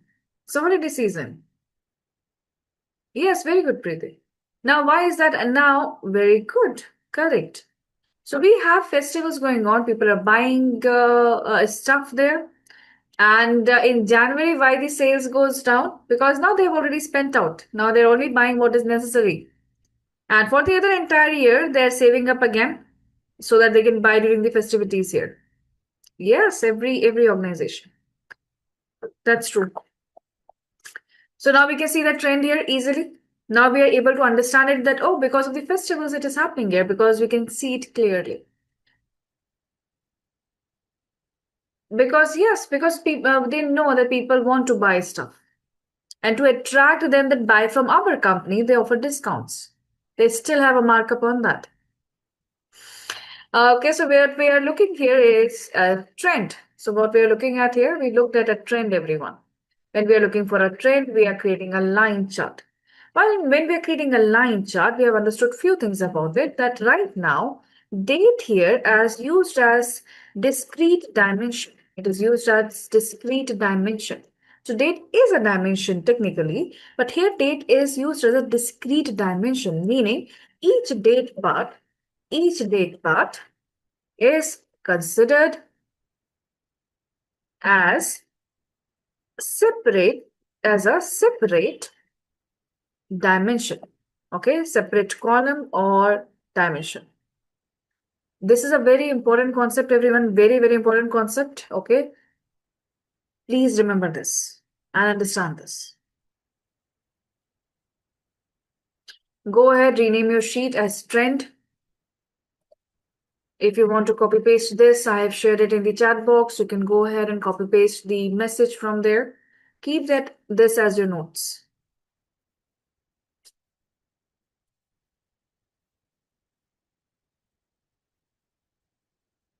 Once you're ready and you have added a new sheet, let me know. Add a new sheet. Once you're ready, let me know. You can share emojis. There is a reaction button also. There are many emojis in that reaction button also. Share your favorite emoji out of that. Once you're done.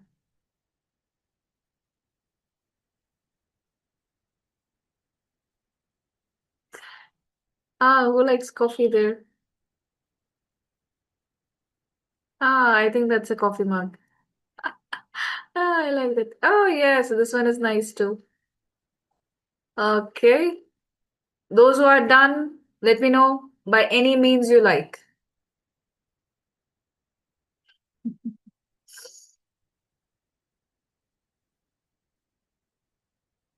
Wonderful. Okay, so I hope most of you are ready. I don't see many emojis here, but yes, that was fun. So let's move forward here. Now let's understand if date was used as a discrete here, how do we get a continuous line? How do we get a continuous line here? Okay, so let's go ahead and see that.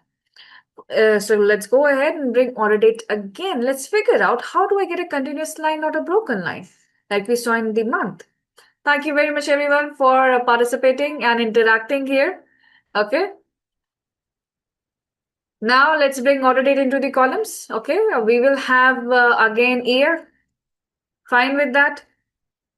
Now once you have the year this time, go ahead and bring profit into the rows. So first bring order date. It will show us only years, and now bring profit into the rows, everyone. After bringing rows and columns, always view it in the entire view. Yes, very good.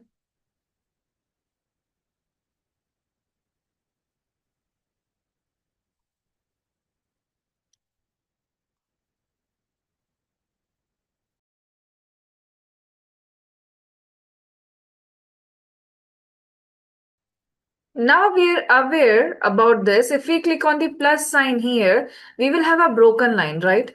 But we don't want a broken line. We want a continuous chart, because even if we go ahead and connect these charts together, okay, it is still giving us the same trend, but much more perceptible and easy to read. So how do we get a continuous chart here? To get a continuous chart here, work along with me, everyone. We have right now year and profit, right? So go to year, right click on year. Go to year, right click on year. Once you right click on year, find the option year, quarter, month. Do you see these options here, right? Yes. Listen to me carefully while you're looking at the options here. When you right click, you will see year, quarter, month. But once you move below more, you will realize that year and quarter are written again. So when you see the second occurrence of quarter, you will realize that what is happening here. You can clearly see the first occurrence of quarter is only quarter 2. Discrete quarter is recognized. But once you go through and you see the second occurrence of quarter, now you will realize that here it is actually recognizing that quarter comes with the year. It will be quarter 2 2015, quarter 2 2016, and likewise. That quarter should be recognized with the year. So this is your continuous quarter, everyone. So go ahead and select the second occurrence of quarter, continuous quarter, everyone. Go ahead and click on that, please. Once you click on this, tell me what do you see? Do you see any changes on the screen?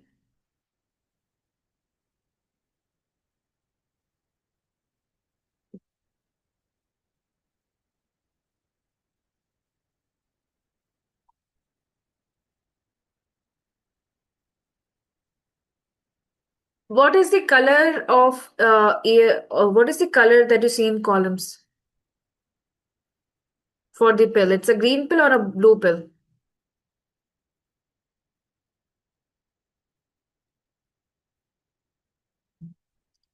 Very good. Now here we have a blue. Now this is quarter, and now this is green in color. Right. This is quarter. It is green in color, and if you will go to the right click again, you'll realize it is actually selecting the continuous. So what is this here? This is date as continuous value. All right. So now here, date as continuous dimension. So here it understands very clearly that the date should be a continuous dimension. So it will give you a continuous line too. So here we are taking date as continuous dimension. And now it is showing everything. Okay. See, this is quarter 1, this is quarter 2, this is quarter 3. Now the question is, yes, we have a quarter-wise trend. We can see the trend is going up. Also see here on the x-axis, why we don't have all the quarter 1, quarter 2 written here? Because it doesn't have a space. It doesn't have enough space to type that in. That's why everything is not written around here. But we can go ahead and switch on the markers here. What are markers? Do you see when we hover over it, a circle appears on each data point? And you can see we have quarter 1 and quarter 3 in the chart. This small dot that is appearing on each data point, it is called as a marker, everyone. What do we call this? It is called as a marker or mark. I hope you are all able to see that. So let's go ahead and make it visible prominently here. So go to the color card. Go to the color card, everyone. And here are the markers. Switch on the second one. Go to the color card. There will be markers. Select the second marker. You will see these circles appearing there. Small dots. Yes. Now, since we are in a line chart, it is not customary to in this line chart, you cannot simply go ahead and tell them that there is an uptrend. Whatever you say, it has to be backed up by data and research. So we will go ahead and create a trend line. A trend line is a statistically calculated regression line that will predict that every time sales has been increasing. It will prove for us. So let's go ahead and add a trend line to prove that yes, there is an uptrend quarter on quarter. To prove that here, everyone, do you see we also have an analytics pane here on the left and upper corner, just beside the data pane? We want to add a trend line. We just don't want to say it without any statistical backup that there is an uptrend. To prove the uptrend here, we have to add a trend line. So everyone, find analytics pane here, left and upper corner. In this analytics pane here, go ahead and double click on trend line. You'll find it here. Double click on trend line.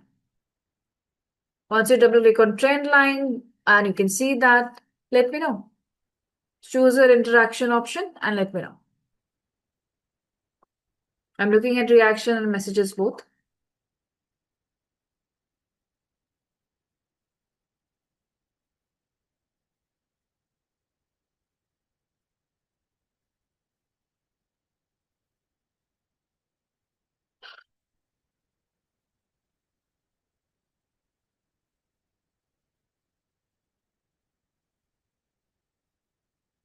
So how is the business doing? How is the business doing, everyone? Is it doing good?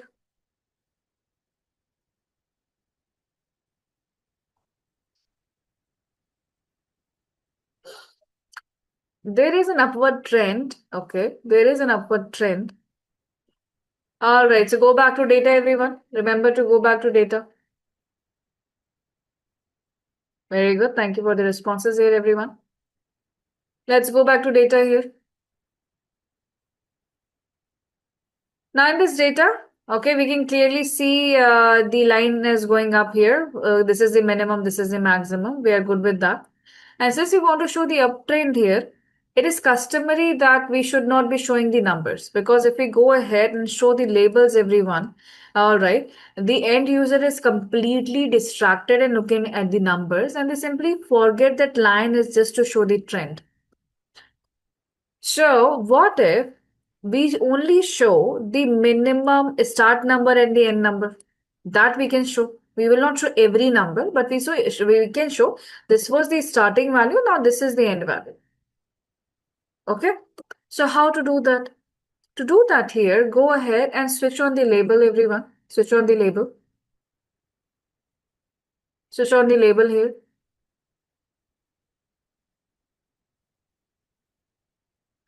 You'll see number. It is quite cluttered chart. Okay, so let's clean this chart here. To clean the chart here, now you come back and you click on labels here. Go ahead and click on labels here. When you click on label, you will find the option called as alignment. You'll find the option called as alignment. Do you see alignment? It says automatic. Now go to the automatic drop down. Okay, so this is the automatic. You can see these are up and down. This is automatically aligned here. Fine. Below the alignment, it says marks to label. Currently, it is showing all the labels here. What we want is not minimum and maximum. We want wherever the line starts and ends. So below the alignment here, find all, and below all, you will find line ends. So go ahead and select line ends. Click on that. The moment you click on that here, you will see the number at the end and at the start of the line. Go ahead and find this, please. Once you have found this option, let me know.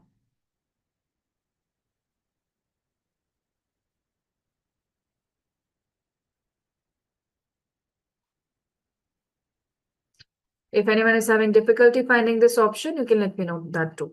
I'll help you out. Okay, I have less than 10 responses here, including reactions. Thank you for the quick responses, everyone. What about others? Are we on the same path? Zina, go to the labels here. Below the alignment, all, minimum, maximum, and line ends. Select line ends here.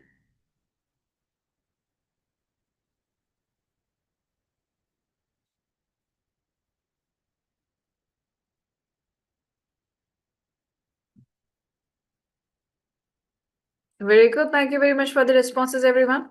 So now our chart is complete. We can see minimum and maximum number. We can definitely prove that there is a trend line, upwards trend line here.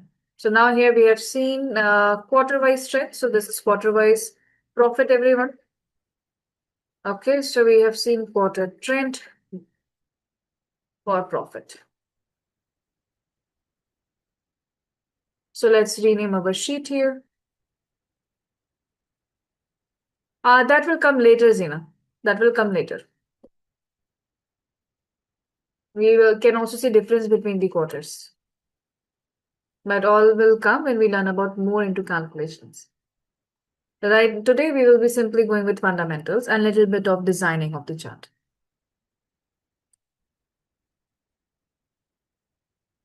How do we remember these steps? Looks like we have to take minute to minute screenshot. Ananda, you don't have to do that. Okay. We don't have to do that. What happens here is right now we are learning something new. I am showing you around that see these many features are there. All right. And we are going to use these features in upcoming 9 days. Today is the 10th day, then 981. So, in these 10 days, you'll be using these small features that you see here multiple times because these are very basic things. So, when you practice something a lot of times, okay, it will automatically register in your brain. It is exactly like using your mobile every day. You can use that your mobile and call people, message people, even if you're half asleep. Why? Because you have practiced that a lot. That's your muscle memory. So we will practice these small things by a lot. Okay, this is the basics we create. So you don't have to remember anything deliberately. It will be registered in your mind with the help of practice. Okay. And this answer goes to everyone. Don't worry. Arkadeep, go to analytics pane. All right. Go to analytics pane, Arkadeep. It is towards the left of the data. Find trend line and double click on that. Find trend line and double click on that. It's a trend line. It is proving statistically that there is an uptrend.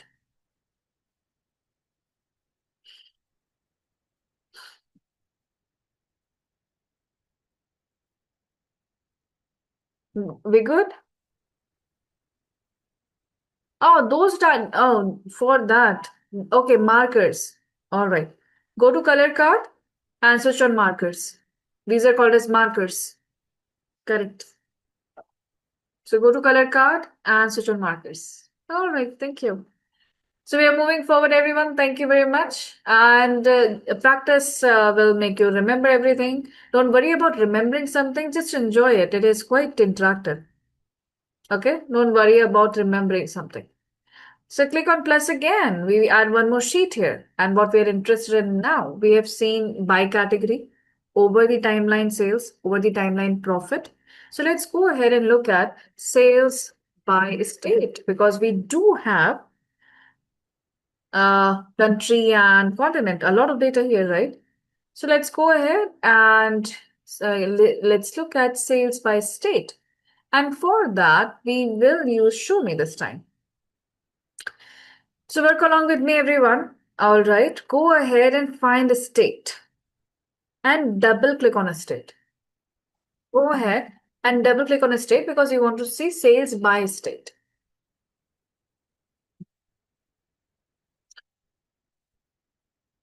Once you double click on a state, what do you see? Again, explain in words.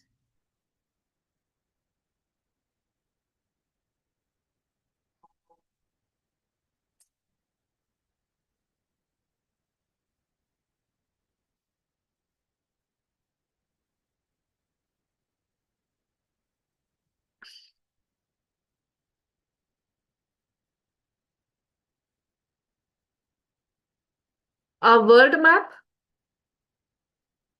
A very good observation. Yes, we have lats and longs also added here into rows and columns. Where did the state go? If rows and columns are added with the auto-generated values, longitude and latitude, where is the state, everyone?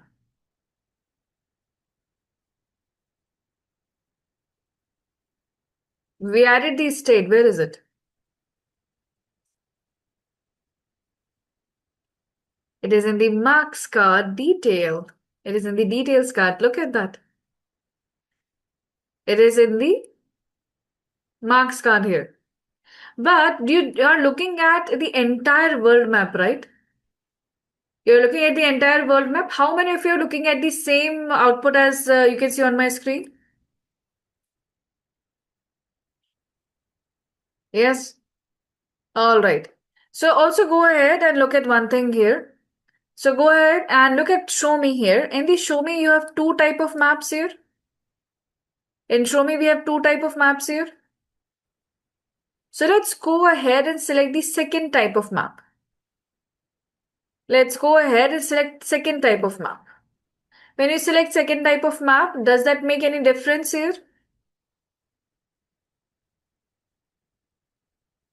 No? Meaning show me is not of any help anymore. So go ahead and switch off show me then.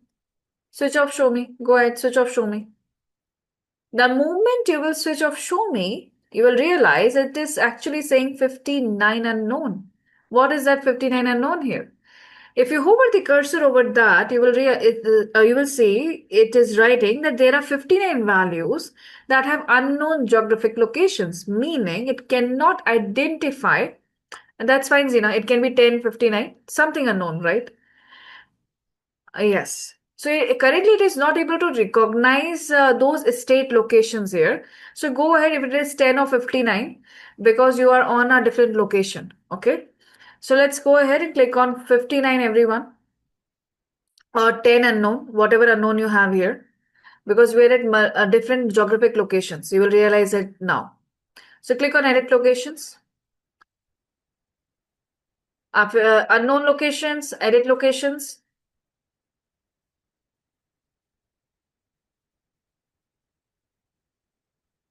When you click on edit locations, you will realize it is actually picking up your system location, whatever your system location is. My system location is India, it is picking up India. Your system location is US, it will pick up US. But we still have unrecognized places here.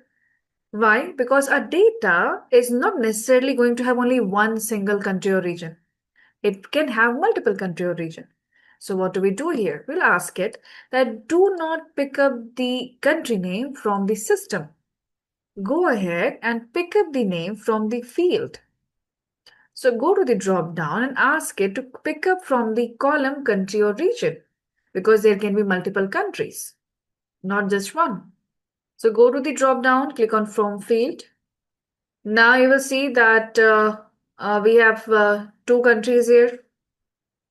And now everything is matching. No errors here. Once you have selected this country or region, click OK. And do you have a full chart now? Do you have a full map now?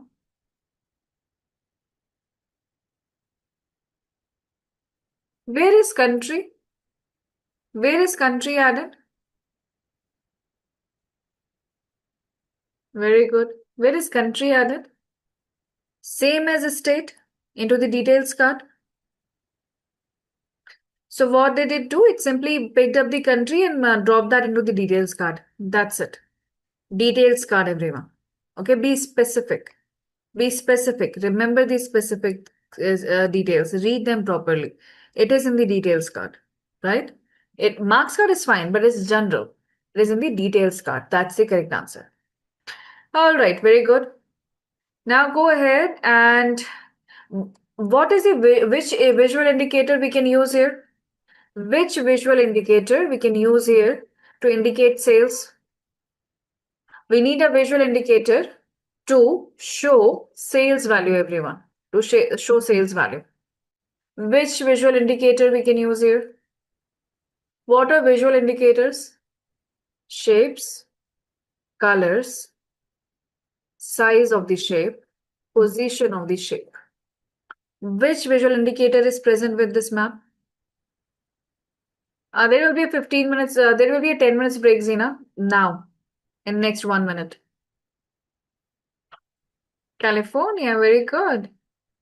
So everyone, we will go ahead and break. We will go, now we are near to the halfway through the session here. Now we'll go on a break. But before we go on a break, go ahead and save your work first so that we don't lose it. Go ahead and save as. We all remember, Control S also works. You can go to File, you can click on Save As also. Okay, do not use Control S. It will ask you to create the account. Instead of that, you can simply go ahead and File and Save As. Now, in the map here, when I asked that, tell me which state has the highest sales, what did you do? Instinctively, you knew that wherever the darker color is, that is the good number. If the color is lighter in shade or gradient, it is a bad number. Right? That's the human instinct. That's the perspective. We learn we see it and we know that. So you can see the legend also tells us the same thing, that there is a gradient of color going. If it's a darker shade, it's a good number. And the moment you saw that, you looked here. And not everyone is going to remember in the map what lies where. So you have to hover the cursor over here to figure out which state it is. So let's go ahead and bring data labels onto this map, everyone. So in this map here, we will go ahead and bring both the data labels. We'll go ahead and bring state into the labels and sales into the labels too. So let's go ahead and drag and drop. So first we'll bring state and then we will bring sales. Now we can easily see the name of the state and the numbers. There is one problem. It is not showing name and number for all these states. Why do you think it is not doing so? Why do you think it is not doing so? Because if it will go ahead and write the name for each and every name here, it will be overlapped. There is no space. So most of the time when you are not able to see labels or excess labels there or mark labels there, it means that there is not enough space to write. Yes. So by default, if you go into the labels card, everyone, you click into that, you'll realize that by default, it does not allow the labels to overlap other marks. So that whatever are visible, okay, you can see them clearly. And anyways, if you want to see something else here, other than what is visible, you can simply hover the cursor over that. So now let's go ahead and what else we can do here? We can go to the font drop down here. So go ahead and click on the labels card now. Click on the labels card now. Find font drop down here. Font drop down here. It's a drop down. You can go to the drop down and you can set a smallest font. Okay, you can find a smaller font size and a smaller font details. It will help you to see a little bit more state names and the sales. Go ahead and edit the font, everyone. Very good. Now here, you will be if you are saying that, okay, I can still not see the names here, don't worry.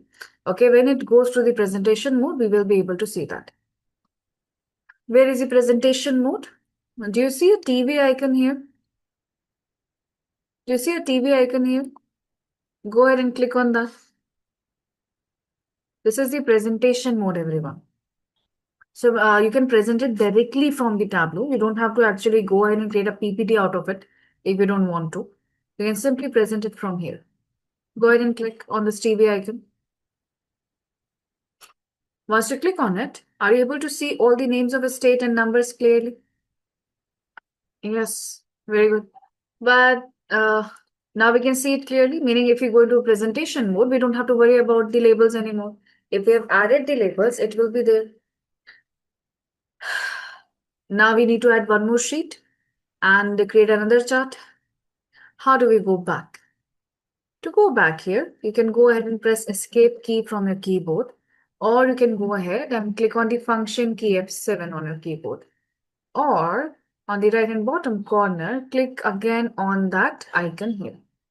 Okay, anything will do. I'm pressing the escape key. Press the escape key, everyone, on your keyboard, left and upper corner. Are we back? All right, I hope others are back too. Add one more sheet. Add one more sheet, everyone. We want to now see here sales and profit. Sales and profit by city. Now we want to see sales and profit by city. Add a sheet, everyone. Add a sheet. Now we will not take help of show me here. All right. Now we understand that whatever we did to create this map here, ultimately it was using the marks card. In the marks card, show me has went ahead and added a state and country simply into the details card. And the map appeared. Correct? So when we're trying to create these state sales and profit by the city, of course it cannot recognize the city name without having country and state details inside it. So this is what we are going to do, everyone. Here we will go ahead and bring one by one. First, bring country into the details card. First, bring country into the details card and observe what changes happen on your sheet. What do you see? Can you explain what are you looking at? And what this map is showing you. Observe.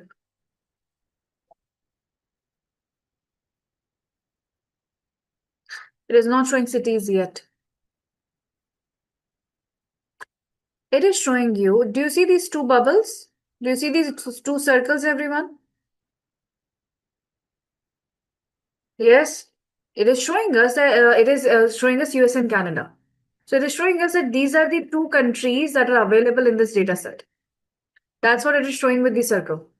So the position of circle is showing you that there are two cities, two countries are pointed out, that these two countries you have in this data set.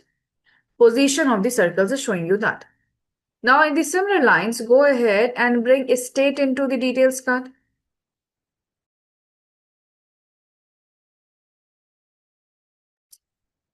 Bring a state into the details card.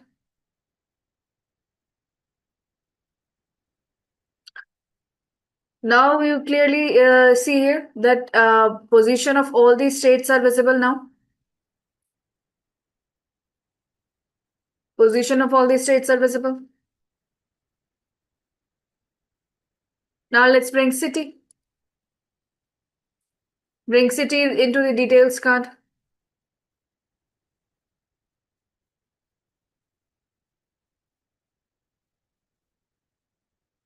Reds and longs are already there. Now each city is here. By looking at this map, can you tell me what about the market that this superstore is capturing? Are we good at that? Are we able to sell across US and Canada? Are we able to capture market and create a market base?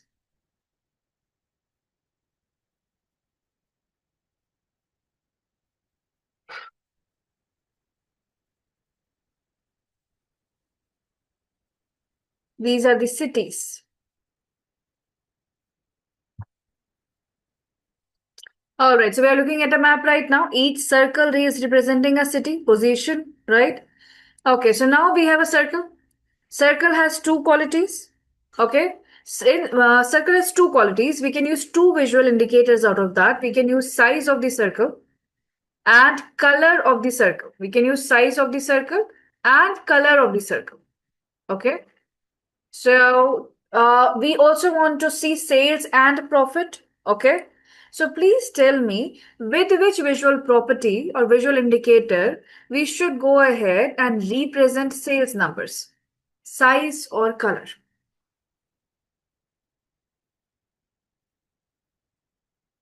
How we can represent sales number via size of a circle or color of a circle.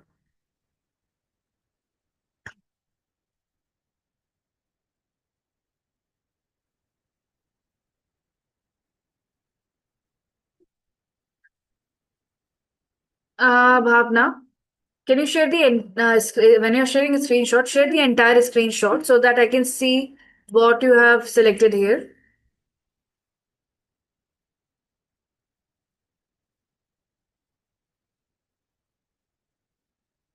So, oh, I have both the answers here, color and size both. All right. So if you say that put color in size, color in sales here, if you're saying that put sales in color, it means the profit has to be represented by size of the circle. Now, profit here can be either positive or negative. Have you ever seen a circle with a negative radius? Can you create a circle with a negative radius?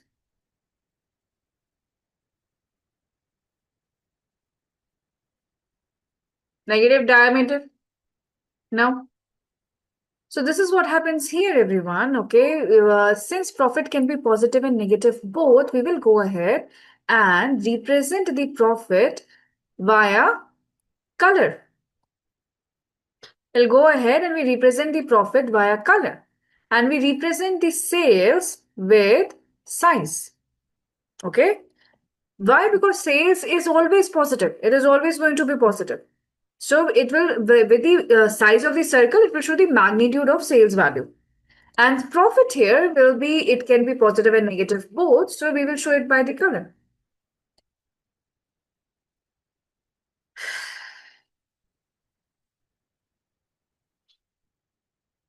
All right.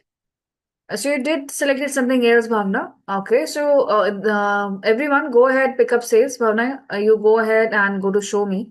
And please click on the first map. Okay. This step is only for Bhavna. Bhavna, go to show me and click on map here.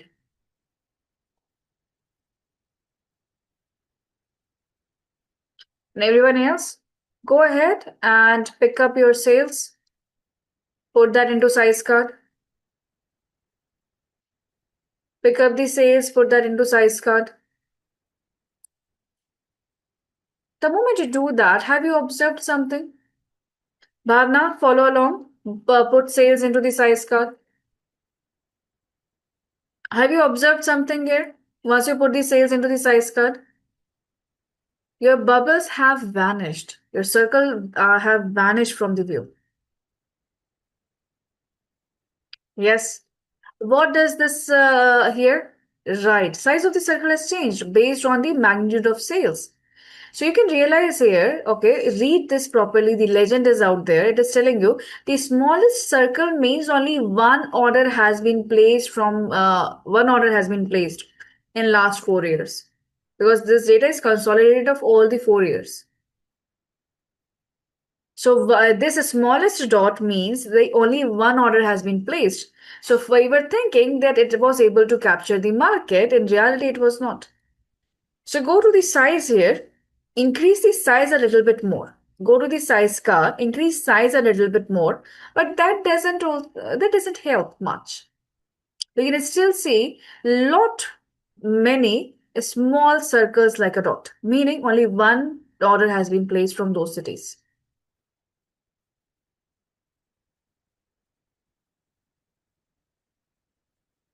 So increase the size a little bit.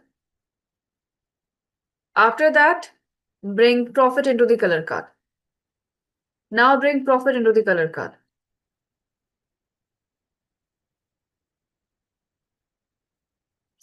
Is this a profitable business? Is it proving profitable, everyone?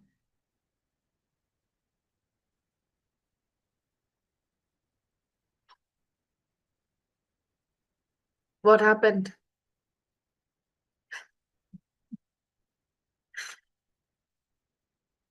More than 80% of the circles are now vanished from your site. Now there are no circles at all.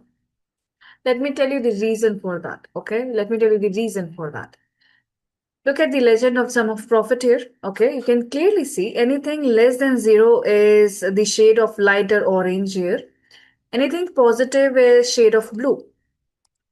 But when it comes to the center value here, near zero, it is gray in color.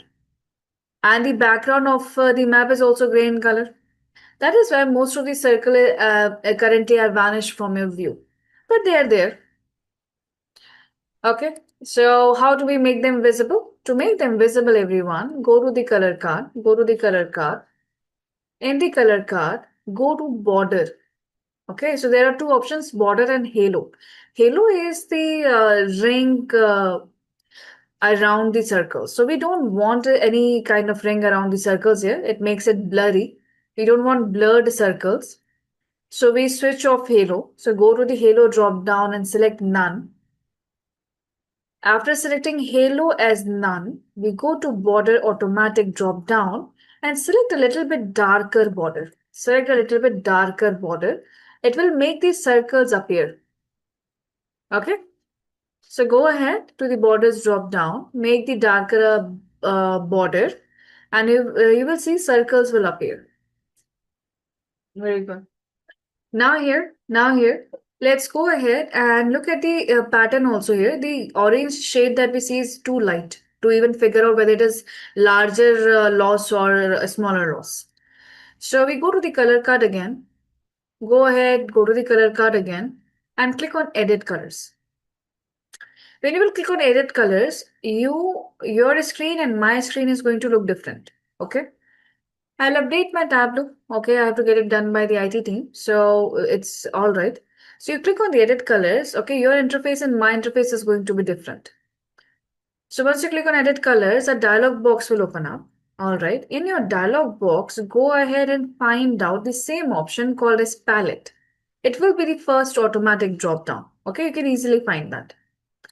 Once you find this automatic palette here, I want you to go below go below, exactly at the left and bottom corner. Ignore everything, go exactly below and find a checkbox called as use full color range. It will be at the bottom left corner of your dialog box. Check on that, use full color range and click OK. If you don't have a OK, you will immediately see it getting applied. You don't have a OK. The moment you check on that, immediately you will see some circles are now darker in color. I have only 3 responses, including reaction. So I hope we are all able to find it. Even though the interface is different, the options are same, right? All right, wonderful. So in your case, there is no OK button, so you have to cross it off. So go ahead and cross that off. And here we have a map, sales and profit by city. You can see the business is not doing so well. All right. So here we are, everyone. Okay. So now we have multiple charts. So let's go ahead and add a dashboard. How do we add a dashboard, everyone? To add the dashboard here, we will go ahead and we add a dashboard. So either you go ahead and click on the second plus sign here, which looks like a checkbox here. Okay. Or you go to the drop down here and go to the second option, new dashboard. First, you click on new dashboard. Again, observe and tell me what do you see. Try to write in words. Click on new dashboard and tell me what do you see.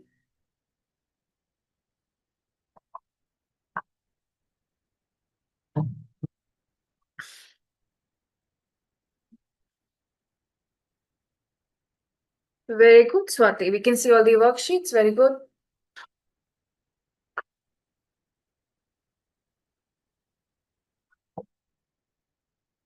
Drag option for sheet. Instead of data, we have sheets. No uploaded file.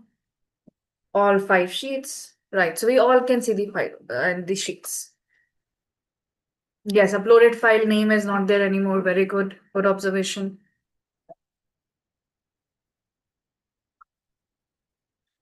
Very good, everyone. I'll also add a dashboard here. In this dashboard here, we can see list of all the sheets right here and other objects that we can add in a dashboard. And currently, yes, we are in the default view. Right, we have the option to create the phone view also. Very good. Good observations there, everyone. Now, one more thing here to observe. It's a new interface again, right? Look at this. Do you observe that this is the only white space here? And if, this is grayed out. Meaning if you drop sheets here, drag and drop sheets here, it appears only here in this one single space. Why is that happening here?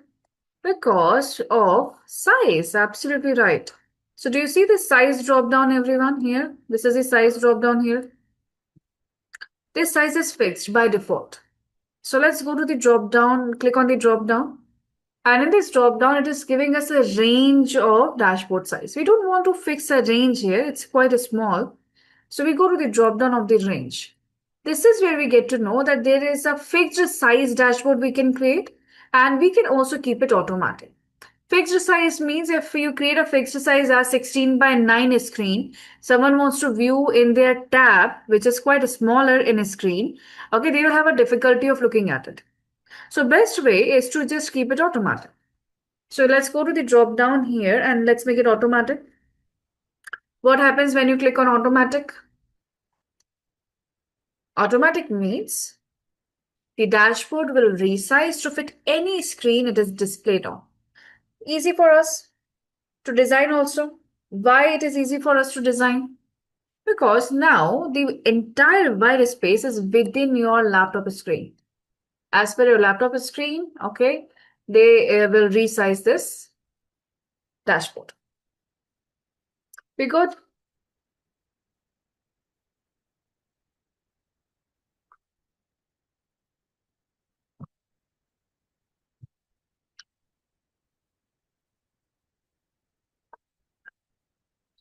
now we're about to add the sheets onto it, right?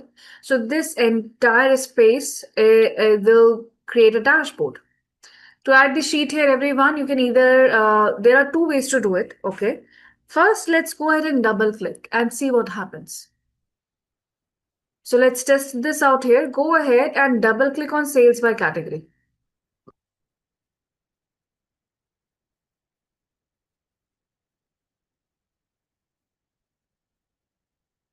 Is this what you were expecting out of a dashboard? Is this how a dashboard works or looks like?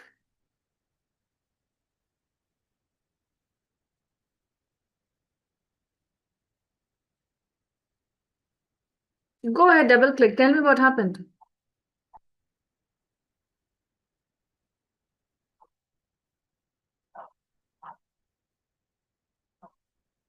The entire one single chart is taking the entire space of the dashboard, right? That doesn't happen. What is a dashboard, everyone? What is a dashboard? Dashboard is a collection of chart, objects, and tables, okay, which gives you a solution or insight for one single objective.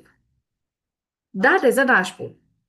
Meaning it should have been a collection of multiple charts. But when you bring it here, it simply takes up the entire space. And we don't see that. So let me show you how does it work. Go ahead and now double click on the third chart. Hi, Swati. Dashboard is a collection of charts, tables, and multiple other objects. Those objects are collectively put at one single screen to solve or give insights for a particular one single objective. That's a dashboard. All right. Now, after this here, go ahead and double click on the third chart, quarter trend by profit. Go ahead and double click on that, quarter trend by profit.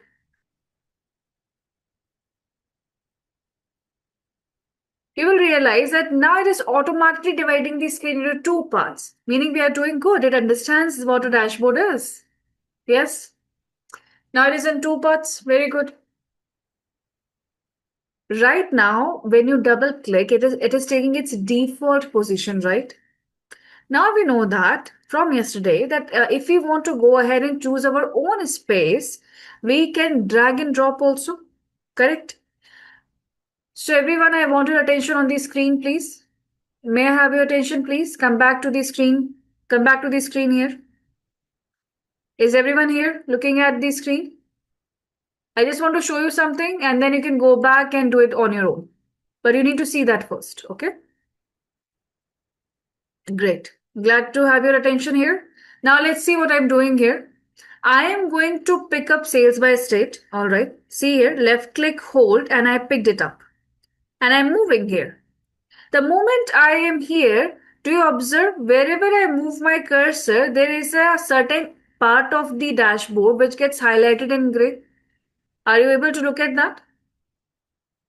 This gray part here is actually showing us where is the probable space I can keep it in. So you have to left click and hold it where you reach to a certain position. So I will keep this in the third quadrant of the dashboard. See here, I'm keeping it at the left hand bottom corner of the dashboard here and I'm leaving it.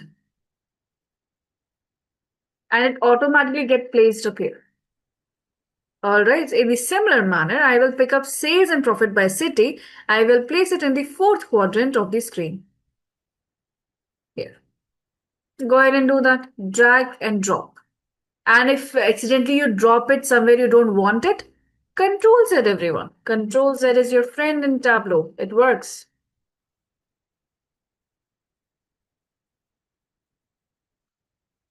Go ahead and try this. Left click hold for a very long time until you reach to the correct position. Place them properly. Once you're able to do that, let me know.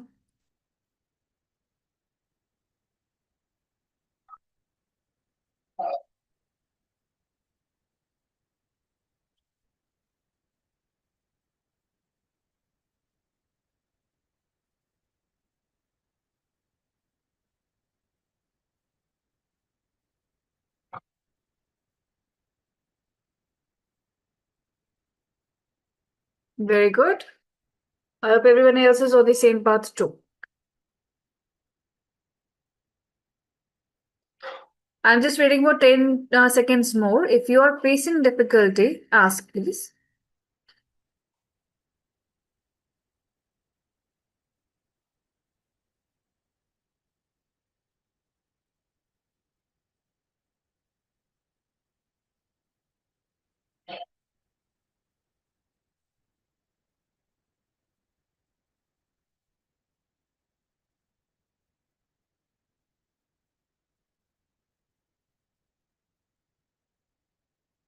All right, we are moving forward then.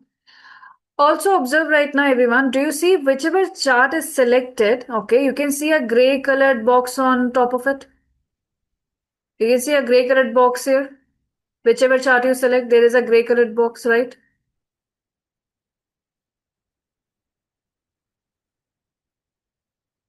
This box is called as a container. We call this box here as a container. So this particular gray container currently is holding up our charts.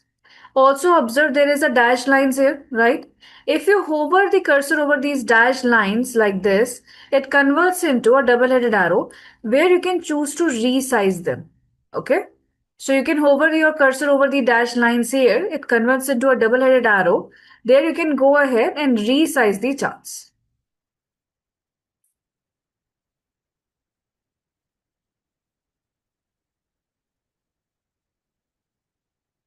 I pie chart count only percentage, values. No, you didn't do anything wrong, Prasad. I was actually helping out Bhavna,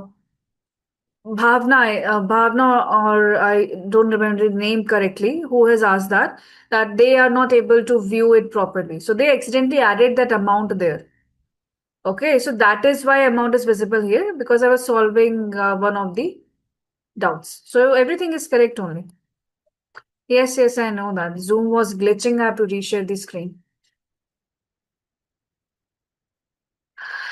Okay, so here we are. Have you observed one thing more here? None of the charts have any borders. Only 3 sheets are showing in the sheets column. Now, there is a scroll bar. You have to scroll up and down, Asta. Okay? You have to scroll up and down, Asta. There are all the sheets shown here, but there is a very small space here. Okay? Yeah, yes, no worries. It's fine. We will see that about Bhavna in next few minutes. First, focus on what I'm trying to tell you about the dashboards. All right? See here, everyone. Have you observed here there is no borders on any of the charts? So let's go ahead and give borders to them here. How to give a border? To give the border here, just towards here, we have a layout panel also. This is dashboard here. This is layout. So let's go to the layout, everyone. Here's the layout. In the layout, if you scroll down a little bit, you will find border. Scroll down a little bit and you'll find border. Here is the border. Go to the border drop down here. Okay, if this is deactivated, you're not able to select the border. Why? Because first you have to select the object you want to give the border to. So you have to select a chart first. As soon as you select a chart here, the border will appear. Remember that you have to give the border to each chart separately. So select the chart, go to the layout. In the layout, you have border drop down. In the border drop down, you have choices of the line, width of the line, and color of the line. So choose any color that you want here, and that border will be placed. Then you have to select another chart. Go ahead and select another color, or go ahead and select the color. Then select the chart. Go to the drop down and give the color. Now I understand that your next question is, why can't we do it for all the charts? Can I control click and select multiple charts and give them the border? The answer is no. The answer is no. Okay, you cannot control click or shift click and select multiple charts and give them borders. It is not possible. Okay, Tableau doesn't allow for that. You have to go ahead, give the borders individually to all charts. Okay, clear? Go ahead, give all the four borders. Arguably, we do have format painter option here, okay, but it works only on very flimsy levels. It is not as detailed as Microsoft, and it only works from sheet to sheet.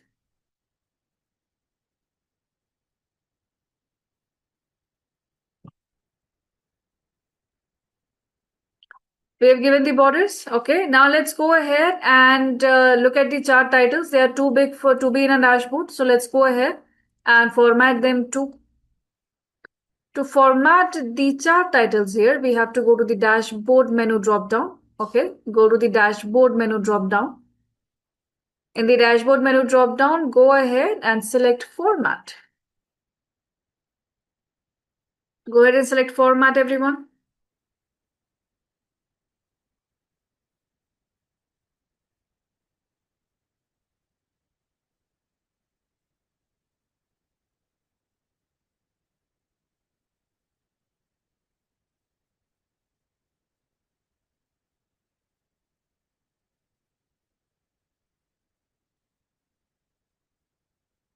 When you select format, do you have a pop-up box? Dialog box? Where does the format opens up?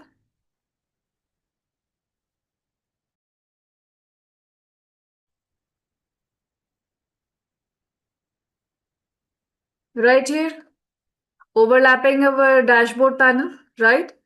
Inside the dashboard, inside the format dashboard, you'll find dashboard shading, dashboard title. We don't have a dashboard title yet, but we do have worksheet titles. So we go to the third option here, worksheet titles. In the worksheet titles, now you can go ahead and select the font style. You can select the font size here. We can also go ahead and give the background shading. Now, when you go to the shading part, observe, okay? Now, Tableau understands that this shading is going at the back of the title. So by default, it will give you lighter shades. You will not find this in Power BI. Power BI gives you the colors which are bright, okay? It doesn't follow any visual analytical properties or principles. Tableau does. So it automatically gives you a lighter shade. So you can go ahead and put it at the back of your titles. Set, everyone. It doesn't give you the alignment option, but it does give you this option here. Do we have this? Once you're able to do this, let me know. I'll be waiting for your responses here.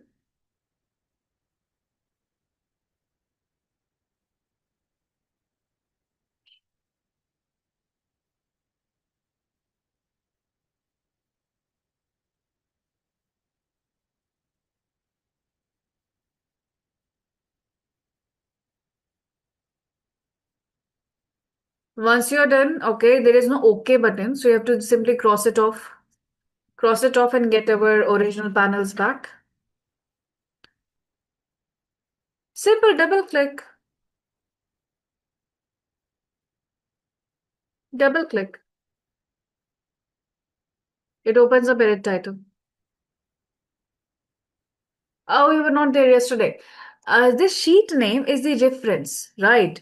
Sheet name is the reference. If you want to type something of your own, as we have done before, here you can write of your own also. So in Tableau, okay, angular bracket means referencing to an object.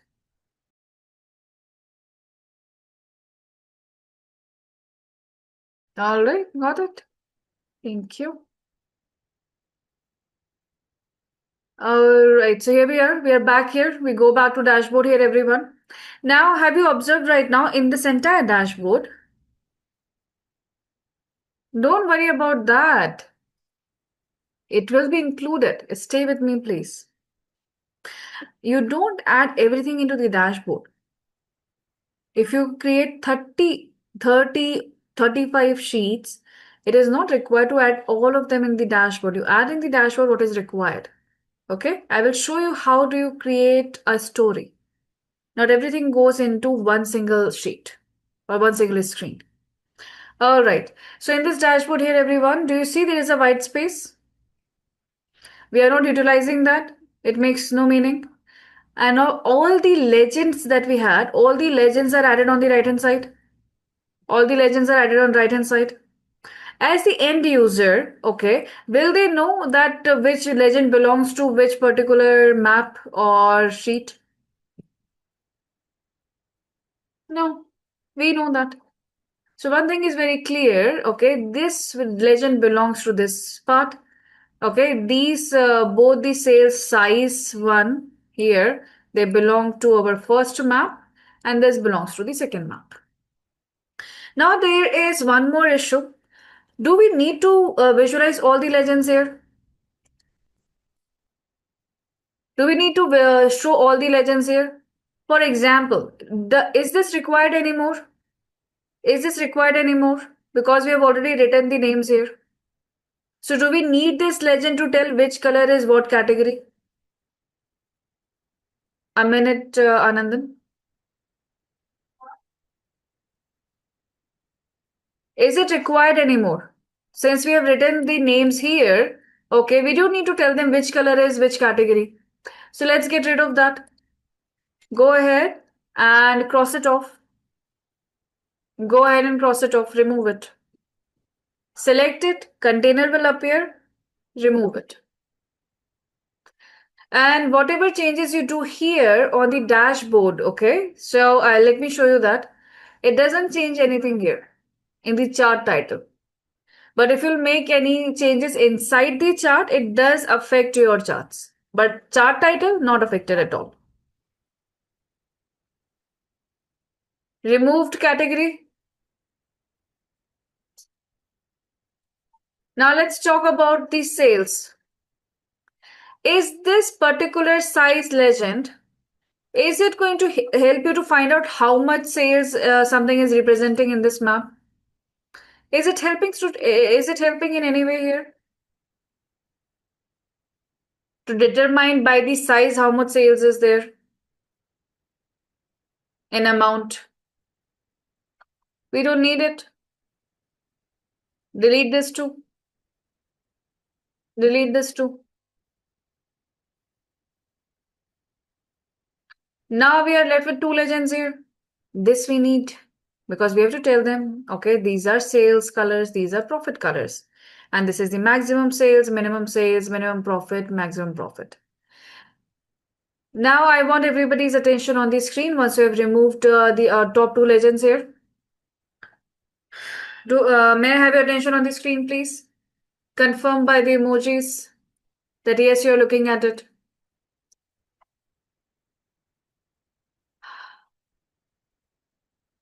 So Anandan, have you got your answer? Yes? Yes, thank you for the emojis there. Great. All right, thank you.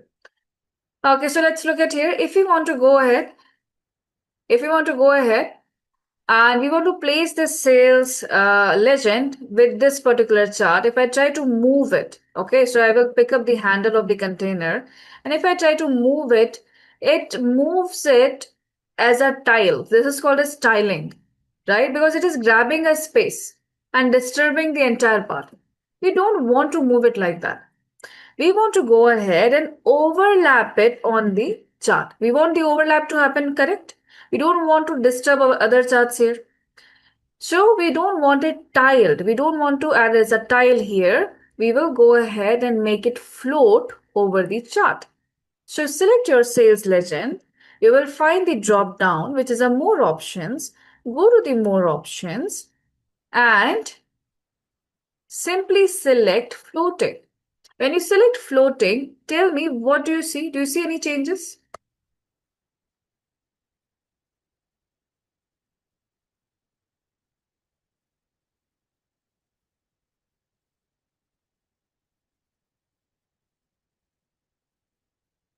It is moving now. Very good. Are you all able to move the sales now after making it float? Very good. So we click here, we click on floating. We will pick it up. We can place it here.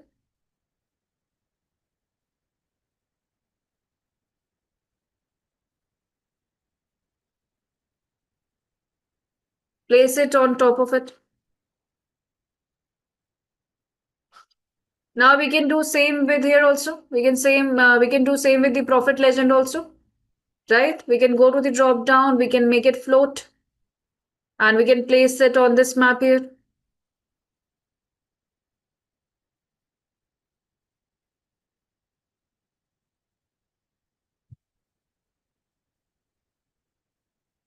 Go ahead and do that, please. Make the profit legend also float. And once you're done, let me know.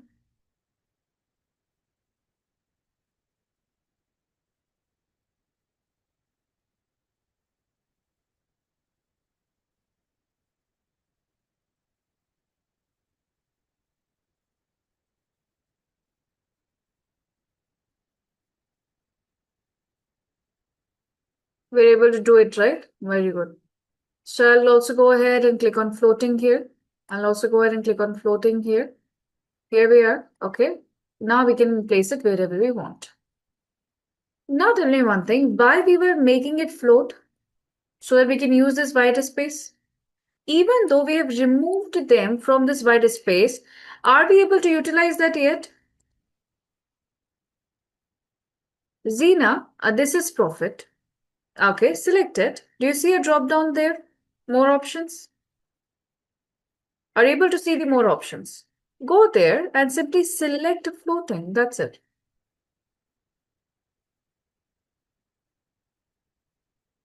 Then, okay, so once you go to the drop down, you select floating. You have to hold this handle here on top of the container. Okay, and you go ahead and drag them here. All the charts in my dashboard has gone light. That is something new I'm looking at. So first will give me 2 minutes. Okay. All right. So I was saying here, are you able to use this space right now? Are your charts like occupying this white space? Yes or no? Faisal, you also tell me. Are your charts occupying this white space yet? Yes or no? And Zena, are you able to now hold it and move it?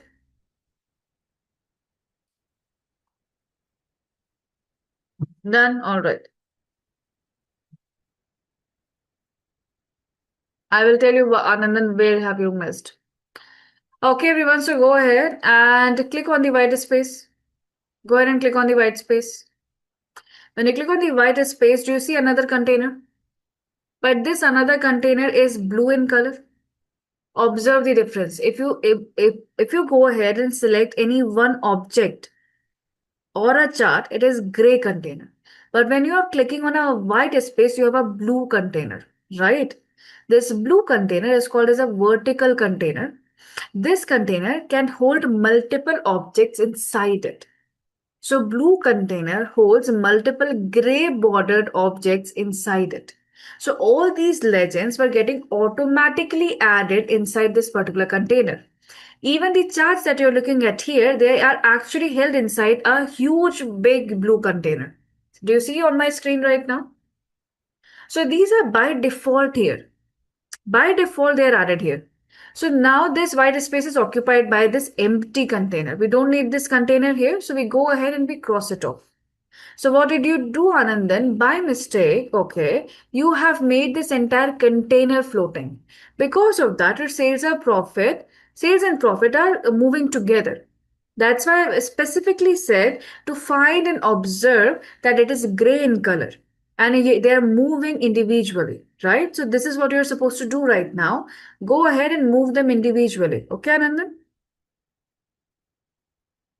So everyone, remove this please. Select here and remove it. Remove the container. Now we have better space for the charts. Okay, we might have to move the profit legend also.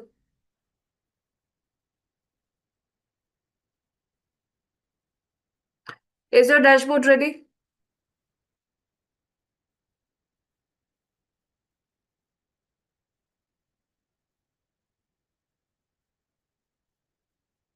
But this is your dashboard ready? Please confirm. I need few more responses here.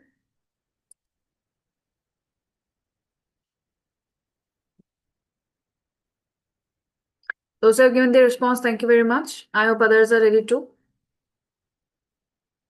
Trend.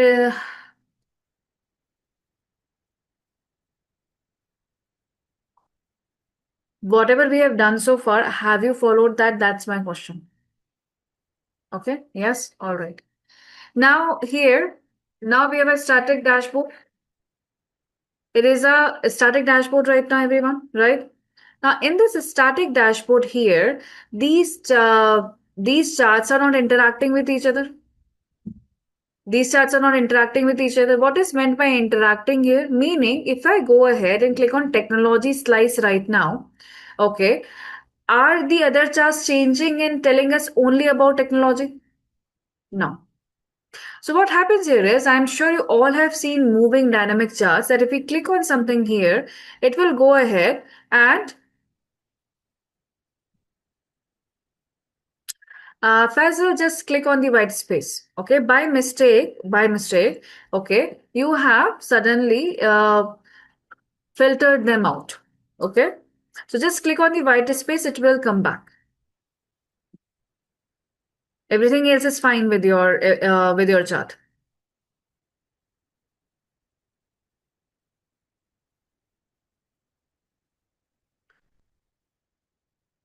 This is the white space of the chart. This is the white space of the chart, right?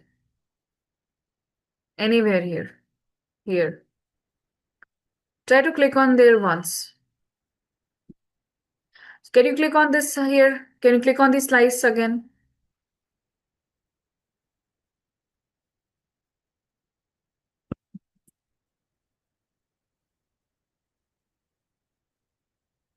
If you click on slice, is your dashboard back? I, Faisal, you have to give me 2 minutes then. Give me 2 minutes. I will ask you to share the screen. Okay. All right. So let's understand this here, everyone. Okay. So right now, what is the interaction we are looking for here? That if we go ahead and select technology here, the line chart should show us what was the trend in technology. It will show us where we were selling out technology in which state and how the technology is doing over the cities. So all the three charts should change. So what you will do here is this. Go ahead, select this chart here, select this chart here. This gray box should appear. In this gray box, on the right hand side, do you see a filter icon here? Do you see a filter icon here, which is just a white outline? This here, filter icon here will go ahead and click on that. It will make this pie chart to be used as a filter for other charts. It will filter out the other charts with the help of category. So click on your pie chart, go ahead and select the filter, everyone. Select this filter.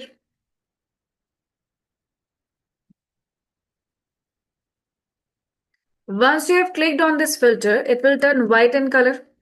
Faisal, you can also do that. Follow along. Click on filter. Now, once you have clicked on filter, I want you to go ahead and click on the slice here.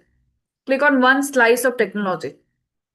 And once you click on one slice of technology, everyone, do you see your charts are changing? Do you observe that your charts are changing?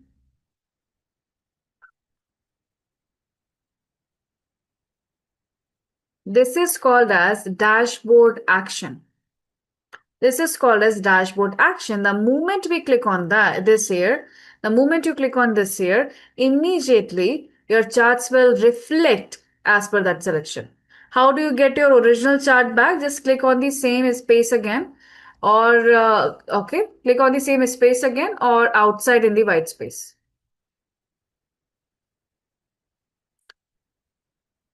So Anand, then select your pie chart, right? And once you select your pie chart, in the gray box, you will see this white colored print, white colored filter, right?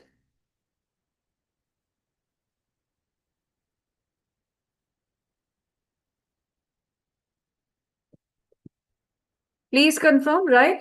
Now, once you have clicked and it is filled in white color, everyone, go ahead and now click on this technology, Anandan. Click here. Do you see everything is changing?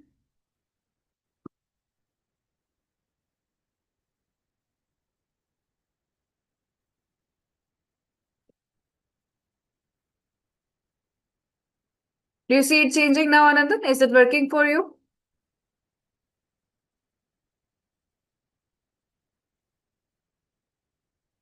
Are you able to click on this slice? If this is filled in white color, if this is filled with white color, do you see this filter? Share the screenshot, Anand. It's a very small task. Share the screenshot. I will help you out. Alright, everyone else, go to this map here. Anand, share the screenshot in the chat box. Share this map here. Select this map and make sure this map is also used as filter. Select this map here. Make sure this map is also used as a filter. Basil, are your charts back now? Yes, thank you. Wonderful. So everyone just click here on this sales by state map and click on filter. Use this also as a filter. Anandan, are you able to get it now?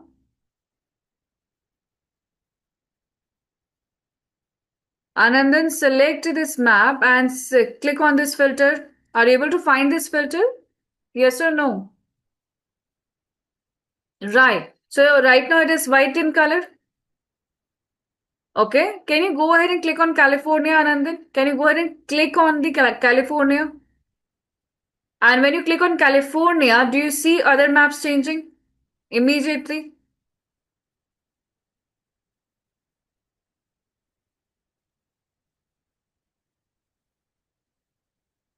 It means it is working for you. Very good. Now we can see, okay, once you click on California, you will see this cities are zooming in. We can see the sales trend in California. We can see how other categories are doing within California. How do you get your chart back? Click on California again or click on the outside. So are we able to get the chart back, everyone? Back to default? No changes?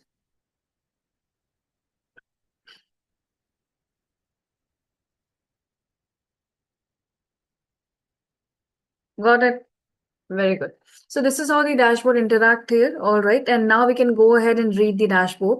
For example, if we want to give double filters, how do we give double filters here or multiple filters? So for example, I will go ahead and select furniture. I'll select furniture here, right?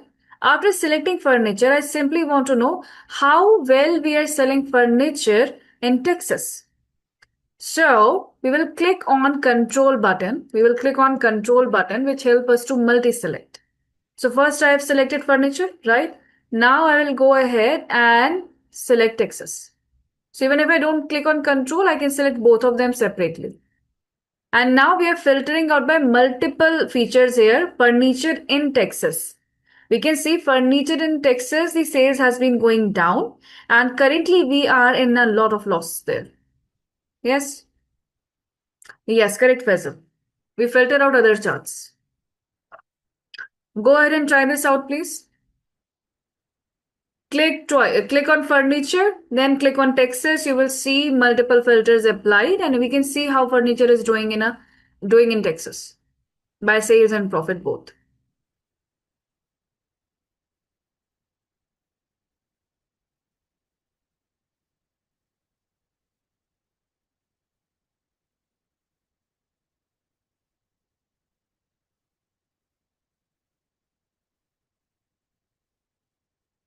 Are we able to do this? Are we good?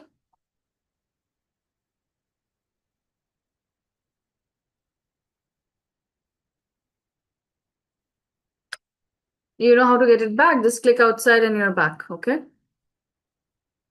Double click, you're back.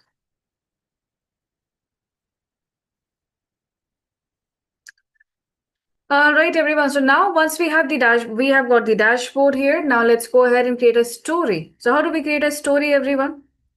How do we create a story? A story should have a beginning, the middle and the end. That's what a story is, right? So go to the drop down here and create a new story. Go ahead. The icon looks like an open book. Add a new story, everyone. There's a storyboard here in Tableau is exactly like your PowerPoint slides. Okay. The only what skill required here is how do you create a story out of your data analysis, the data that you have analyzed here. The story is made up based on an objective. So right now we have found out that furniture in Texas is in loss. So basically we are giving the overview on the business. So when you go ahead and add a new story here, you will realize that you are currently you are on another interface. And here we can see both worksheets and dashboard listed out here, right? We can see a huge white space and a caption box too. That's good.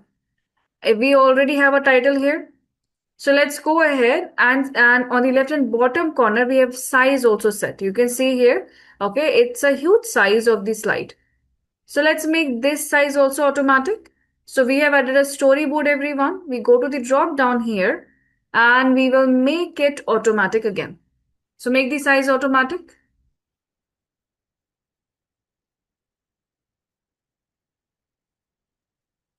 Go ahead and make the size automatic, everyone.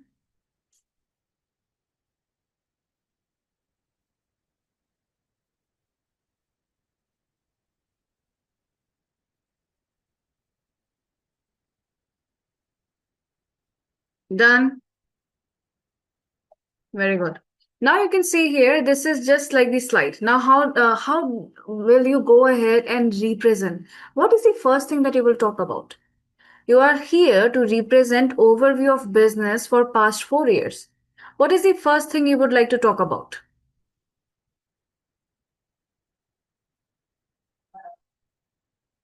How we have been doing from past these years, correct?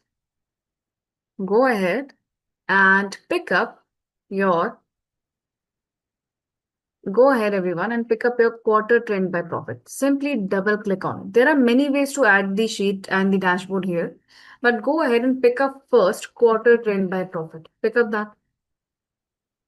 Once you double click on quarter trend by profit here, you can go ahead and talk about how we have been doing from past these many years. Okay, and we are in the upward trend so far. So right now, once you double click, our entire sheet is added as your first slide, right? So this is your chart 1. Simply go to this box here.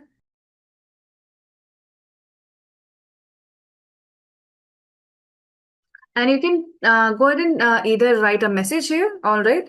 Or you can simply go ahead and type any caption or explanation you want to write about it. I'm simply writing 1 because this is the first chart we have added. So this is the caption we are adding here. This is first. Okay, we are talking about over the years what we are doing, right? This is what this is over the years performance in sales performance. Now we need to add another slide, everyone. Second slide. Now in the second slide, we will go ahead and tell them what was happening every year. What was happening every year and how come the last year was better.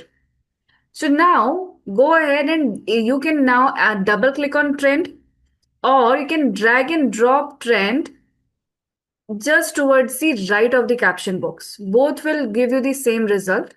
Drag and drop trend on the right side of the caption box. You will see two arrows will help you to place the caption box there.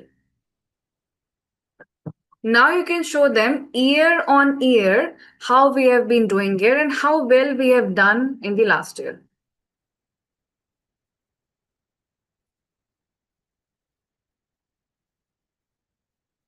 You will give them good news first. Yes. Are we able, once you are able to add both these slides, let me know whether you're adding it by double click or drag and drop. Both will work.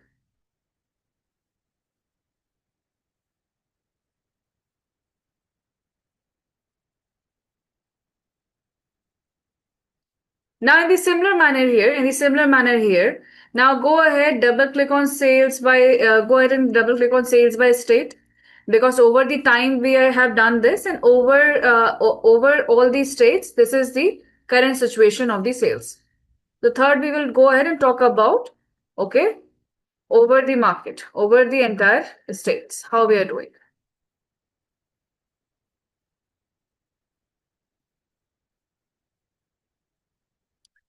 So Ati, I'll talk about that.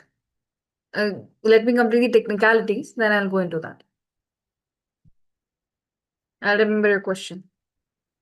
Now, after this here, we can go ahead and take them to the entire dashboard.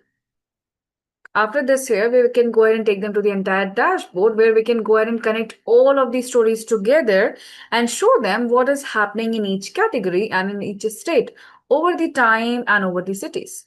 Now, this here, we will talk in detail. Here where the details lies.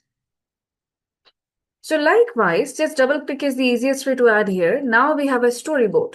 Okay, in this story here, we can go ahead and present the story. Now, but nowadays what happens is we don't only present the story can be seen by the end users, intended end users on their tabs and multiple different devices, right? So we might have to go ahead and write detailed captions here to display what is happening where. Now let's talk technicality here. So do you see these caption boxes, right? And the sequence is decided. What if we want to change the sequence now? If you want to change the sequence, pick up your caption box and drag and drop, and your sequence has changed now. A simple drag and drop, everyone, and the sequence will change. Another part about the caption box, you want to delete something, there is a cross button. You want to resize the caption box, select your caption box, and you can increase the height, you can decrease the height, you can increase the length, you can decrease the length of a caption box. You just need to select the caption box first. Okay? Are we able to see the caption boxes? You can change the height and width, right? Now I would like you to explore the layout here. What are the layout options available here? If we go to the layout options here, everyone, we can go ahead and choose a navigator style. Navigator style means if I want to present this here, I don't want people to read the caption boxes at all. So I can go ahead and choose that only show the numbers. But if I show the numbers, people are counting at which slide we are at. So maybe we can simply show the dots. Okay, or we simply go ahead and show the arrows that this is the total and this is where we are. So now this is up to what you want to present here. But remember that you don't lose your message that you write. It will still be there. It is just what you want to present.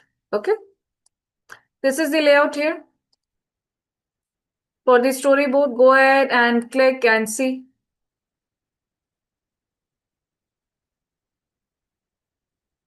Are we able to work with caption boxes? Yes. Anyone needs help with the caption boxes? So in the layout, this is the main part. Okay, there is not much we can do here. We cannot do any editing in the sheets. We cannot do any editing in the titles of the sheet or anything else. Okay, neither you can change the colors of anything, but whatever we have set here, the actions and everything, that works perfectly well. Okay, that works perfectly well. There is everything will work well, but we cannot do anything else. And another point here is, okay, if it feels a little bit smooshed in here and compressed here, don't worry. In presentation mode, it will not, because you'll be presenting it here like this. Now, creating this storyboard is exactly like creating an entire PowerPoint presentation, everyone. So I will answer this Swati's question here, that during presentation, do we use dashboard or we use the story? Now, it is a very interesting question here, and this is actually decided based on the objective. Okay, so you can go ahead and actually represent a sheet, dashboard, and a storyboard together. Now, it is all based on what is your objective and who is the end user here. Okay, because sheets also can be dynamic in Tableau. Okay, so one sheet is showing only about this is how we are doing in the entire state and the city. Then you take them to the dashboard, and the dashboard here is showing off the connection of two charts together or three charts together, and we are looking at the entire story about that. Now we want to move into the detailed analysis. So we take them to the storyboard, and in the storyboard, we can have multiple dashboards there one by one. So usually storyboards will have multiple dashboards. So if I click on this caption, I will have a revenue dashboard. Click on another caption, you'll have a sales dashboard. Click on another caption, you will have a department dashboard, performance dashboard, KPI dashboard. So usually you'll have multiple dashboards, and dashboards are stringed inside the storyboard.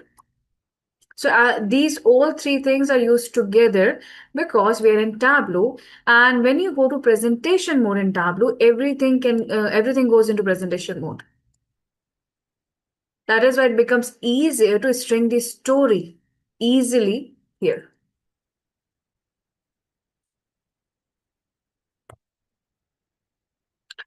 And I will show you a very interesting mode here. Now you must be thinking that if I can show all the sheets in the presentation mode, why are we keeping it in a storyboard? Because in the storyboard, it is easier to manipulate the sequence. And I will show you the best part here. Okay. Go ahead and let's say you don't want to show them individually, you only want them to show the story. Okay, then what do? Would you like them to see all the sheets, everything that you have done to create this storyboard? Would you like them to see individual sheets, or would you like them to see the sequence you want them to show? What would you like? Because you have to go ahead and share the entire workbook with them. Not only story will be outsourced, entire workbook will go to them. So we don't want them to see the individual sheets, guys. So go to story one, right click on this story and hide all sheets. Go ahead, click on hide all sheets. So this is a fantastic feature here, everyone. So go ahead and save your changes. Go ahead and save your changes here. So this is it for today. So let's conclude the session for today, everyone. So we have seen multiple concepts today. Okay, we have went around with pie chart, percentage calculation, and editing the label here. Then we have learned about date as a continuous dimension, date as a discrete dimension. Then we have seen how to create the map, a simple color map here, and then here we have seen the bubble map. So with the bubble map here, we have also understood about how the marks card works, how to edit the color card, and what is a detail card helps us with, and how does the label helps here. So we have also learned about legends today. And we have seen with the sheets how we can create a dashboard. With dashboard, we have learned about formatting in dashboard, how to make it float and the format. And then here we have a story one, right? Now, everyone, go ahead and save your work, okay? And please remember, we can only go ahead and export it as a workbook or save as a workbook here. When you go to the professional version, you will be able to export this as a PowerPoint, as a PDF also. All right, we don't have that facility here in public version, but we do have that in the professional version. Okay, so we can have a discrete line chart and legends. We have kept things into color. Then we have seen legends also and how to use legends. Very good. So we, of course, we have covered a lot many small things more. We have learned about custom, how to create a custom label. Also learned about we have also learned about how to work with show me and the marks card. Yes, that's how we have seen. So what are we going to do today, everyone? So today this is our agenda. Thank you very much for revising with me here. Now, what are we going to do today? So let's set the agenda here. We are going to start today with working with multiple data tables. Multiple data tables. So right now, whether it was CSV or Excel, we only bring one table, right? So what if we have multiple tables? When we have multiple tables, everyone, we have to go ahead and prepare our data such that we can create reports by using multiple tables. For example, let's say you are working in an organization, right? If there is an organization, they are going to have data coming up from multiple places, correct? Why an organization will have multiple data set? So if you're working in an organization or even you're studying in a university, everywhere they have a product that they're selling out to some customers. They will have a website. All right. They will have their employees. Employees are going ahead and using the employee portal. They are updating their attendance and more. And they are going to have an admin person and a finance person, accounting person, and more. Now, all these people are collecting data from some or other manner, and everything is placed in a database. So, in general, always database is going to have lot many tables with it, and these tables are usually connected with multiple other tables. What we do in real time, okay, that this database, okay, can be this database here can be accessed by any RDBMS. So from this database, we will have a connector. That connector will go ahead and connect it with the Tableau interface. So that's how we get the data. So most of the time, we are dealing with multiple data set. Now, when we have multiple data set, we have the choices here to prepare them. So how do we prepare? So when we are trying to import multiple files, they can be in same format, all Excel files, or maybe some are Excel files, some are CSV, some other is JSON, some databases coming from the SQL. So when we're importing multiple files and we want to work together in one single workbook, in that case, we can go ahead and either merge all the tables into one single table, merge them into one by using joins, or simply keep the data model as it is and keep the relationship as it is, that only define the common column. So your each table is still saved and you're only saving the logic about it. Third here is union or append, or we use usually all the three methods and create a simple data model. So these are the few ways in which we can go ahead and deal with multiple tables in Tableau. Let's see them one by one with the help of examples. So this is what we are going to do today. We are going to see data. We are going to see, of course, union and append. Then we will learn about joins. Then we'll learn about relationships. Now, before I move forward, have you ever heard about union, append, or SQL, joins, relationship, cardinality? How many of you have seen this before? The terminologies that I'm talking about, have you heard about these terminologies before? You can write yes and no. If you know about it, very good, write yes. If no, write no. Yes, it is the same thing from MySQL. Correct, Zina. Yes, it is the same thing as SQL. Exact same thing. Wherever you go, okay, these concepts of preparing your data, these are good. So most of you know about it, few of you have no idea.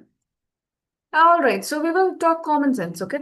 Those who know these logic behind it, well and good. Those who don't know anything about it, let's first understand and then put a name to it. Okay. Okay, so I have right now reshaped my screen, and are you able to see an Excel file here? Just look at the string, please. You don't have to do anything, just look at the string. Okay? So may I have your attention, please? Are you able to see the Excel workbook in front of you? Yes? Now let's understand what kind of data it is.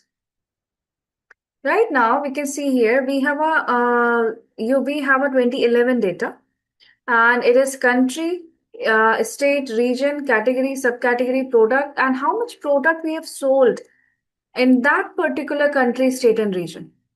So this is what it is telling us about. Okay, and this entire data is from 2011 because the sheet name is 2011. Of course, we don't have a date column or year column here, but the sheet name is telling us this is 2011 data set. Fine. Let's go to 2012 data set here. When I go to 2012 data set, it is the same data. Same number of columns, same sequence of columns, same type of data. In 2013 also, it is the same number of columns, same data, but from 2013. Now, these are three separate sheets, and we are aware with our yesterday's experience, if there are three separate sheets, it will appear as three separate tables in Tableau once we import this data. Correct? These will appear as three separate tables if we import it. Now, just let me know one thing. These will be treated, of course, here also, if I go ahead and try to put a pivot inside it, I have to put three pivots separately. So how about we want to go ahead and create the report with all these three tables together? What will you do in Excel? Let's say in Excel, you need to go ahead and create pivot reports here. So how will you create pivot reports? By using all the three. Okay, so we want to go ahead and analyze all the 3 years data at once. So how will you go ahead and keep the data together? The data has to be one table only. You can apply pivot only on one table. And you need to analyze all the 3 years data set. That what happened in 2011 as compared to 2012 and as compared to 2013. So how will you bring all these three tables together?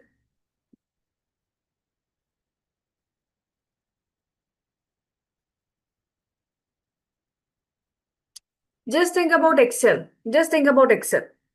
Okay, I will see your data again. This is your data. All the rows belong to 2011. All the rows belong to 2012. All the rows belongs to 2013. How will you merge these three tables into one? How will you merge these three tables into one? Into one table.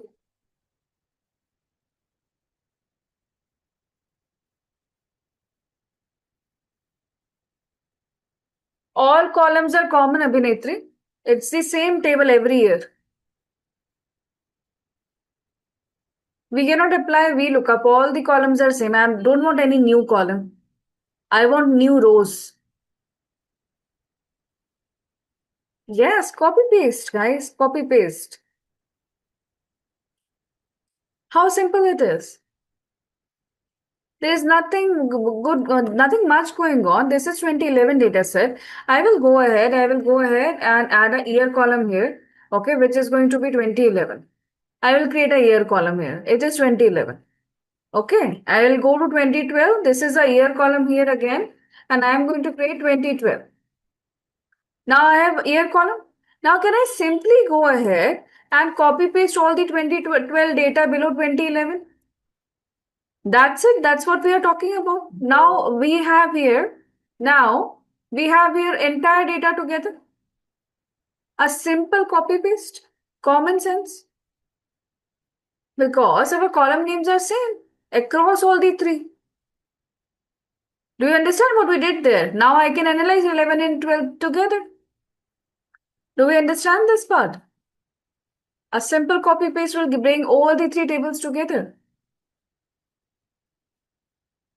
Sometimes most of the time solutions are quite easy. Okay, why it was so easy to understand here? Because your data table that you're receiving every year or every month, that data that is shared to you for the monthly analysis or weekly analysis or fortnightly analysis, those data structure are usually exactly same. You simply have updated rows in the below. So we can simply go ahead and copy paste the data one below the other. This copy paste of data one below the other, where we are physically changing the table into one single table, this particular method is called as union. This particular method is called as union, where we go ahead and simply copy paste the data one below the other. That's it. Why? Because our structure is exactly same. It's just every month new rows are added. Every month new rows are added. So if you're getting data for every month like May, June, and July, and at the end they will tell you that, okay, give me the quarter-wise data. So what do you do with that? You copy and paste one below the other. And now you have the entire data with you. So this is called as union. This union is also called as append. Microsoft applications, they will go, they will call it append. Usually the union keyword is utilized across the databases like SQL and Tableau also. Are we clear about union? It's a vertical merge or basically copy paste one below the other. Yes. Now, while doing this union, there are a few things that we have to take care of. One of these things are that our table structure has to be exactly same. Exactly same, meaning number of columns should be same, name of the spelling of column name should be same, the data type of the column should be same, the sequence of the column should be same, so that they are properly pasted one below the other. That's it. And for example, if you have, let's say in some month you have received an extra column, okay, called as your amount. So if you have you have one extra column amount here, so it will simply add the amount column. It will add the amount column. It will have null value everywhere, okay, except where the values are actually provided.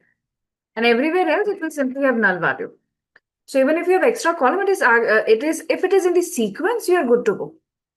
So the union here is not that complicated.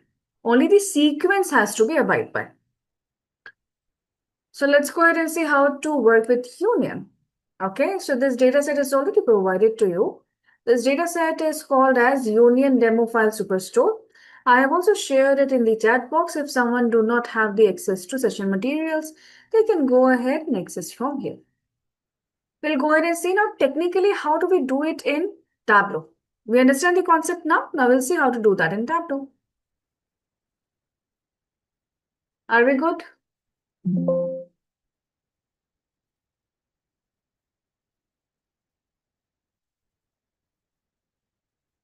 Whenever you're ready, let me know.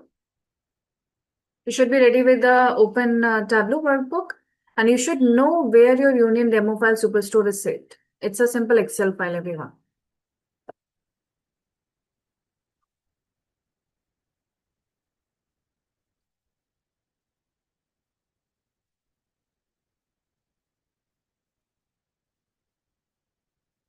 I'm waiting for a few more responses here, okay? Those who are ready, you can connect with it and please wait for me. You can connect with it here and please wait for me once you reach to data source.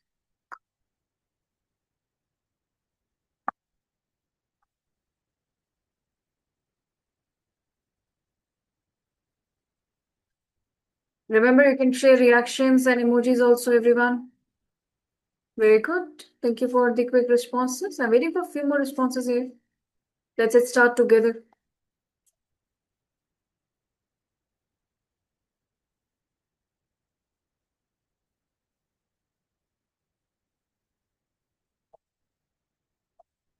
Zena, in Tableau, we do not copy paste. Please wait. And the data source, please wait.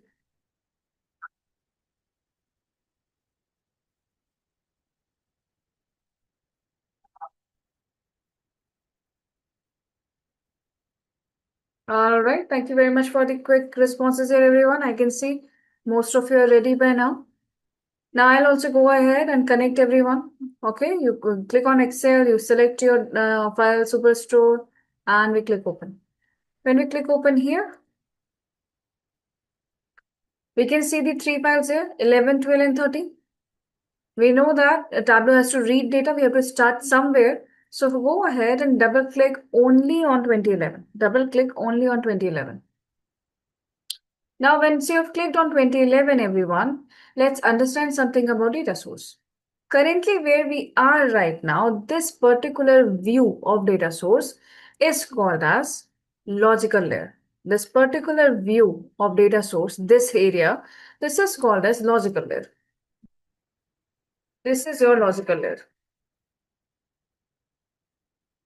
Why is it a logical layer? Because in this logical layer, we can only go ahead and save the logic of relationship. If we were creating relationship between two tables, and we can view multiple tables here, we can also view multiple tables separately. This is your logical layer. Now, why am I telling you this? Because in the union, what we are trying to do, we are trying to physically merge the tables, correct? In the union, we are physically trying to merge the table, copy pasting them one below the other. That's what we want to do. So when we want to go ahead and physically merge the table, in that case, we have to go into the physical layer of the data source. So how do we move into the physical layer of data source? To move into the physical layer of data source, go ahead, right click on this box. Do you see this 2011 box now? There's a drop down there. You can either right click or go to that drop down and click on open. Even when you will hover the cursor over here, if you will hover the cursor over here, it will tell you that double click this logical table to see its physical table. So let's understand what is that. So go ahead, right click and open. Once you right click and open, please let me know what are you looking at. What is the difference between visually between logical layer and once you click on open and go into physical layer. So where I am currently, I am at logical layer. You guys right click and click open and look into your screen and see my screen and tell me what is the difference you see. Are you able to notice any differences visually? Try to write that in words. Yes, 2011 is made of one table. It's telling you that this is made up of one table only. Meaning logical table can be made up of multiple tables also. There is a new bar, correct. Once you click on open, no, Pradeep, I'm not asking convert to union in the in here. No, I'm asking you to click on open and tell me the differences. Any other difference are you able to see? I'll also click on open right now. So you have seen this correctly here that it says 2011 is made up of one table. Have you also observed that outside this now you have a box? You didn't had a box before. And this box here on the right and upper corner also has a cross sign. Are you all able to see that cross sign on the right and upper corner, everyone? Drop down options are also different. That is also right. So now these are the differences here. These are the major differences visually between logical layer and physical layer. And yes, you're absolutely right that if you go ahead and right click on here, now if you right click on here, this gray box here, now it will give you absolutely different options. So go ahead. Now we want to create a union, everyone. Okay, so now before you go ahead and create it into union, first keep in observation that currently you have 8 columns and 3,270 rows. Keep this in check. Once you have glanced at it and you remember there are approximately 3,000 rows here, go to 2011, right click on 2011 and click on convert to union. When you click on convert to union, what are you looking at?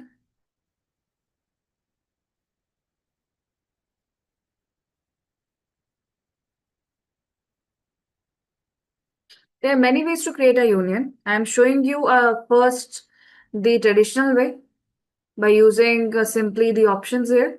Then I will show you the drag and drop one. Okay. So right click on this or go to the drop down here and select convert to union.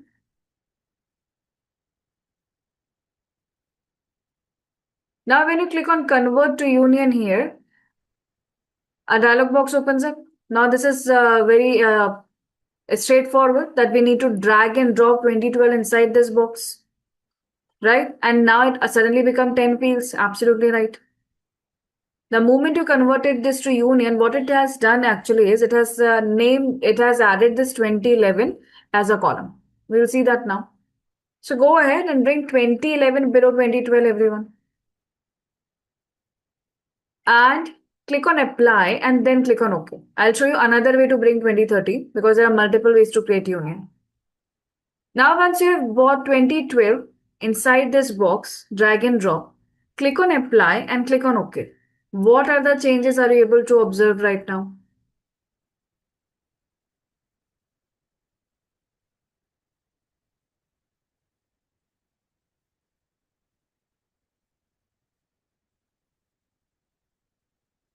Rows and columns have increased, rows are also increased now.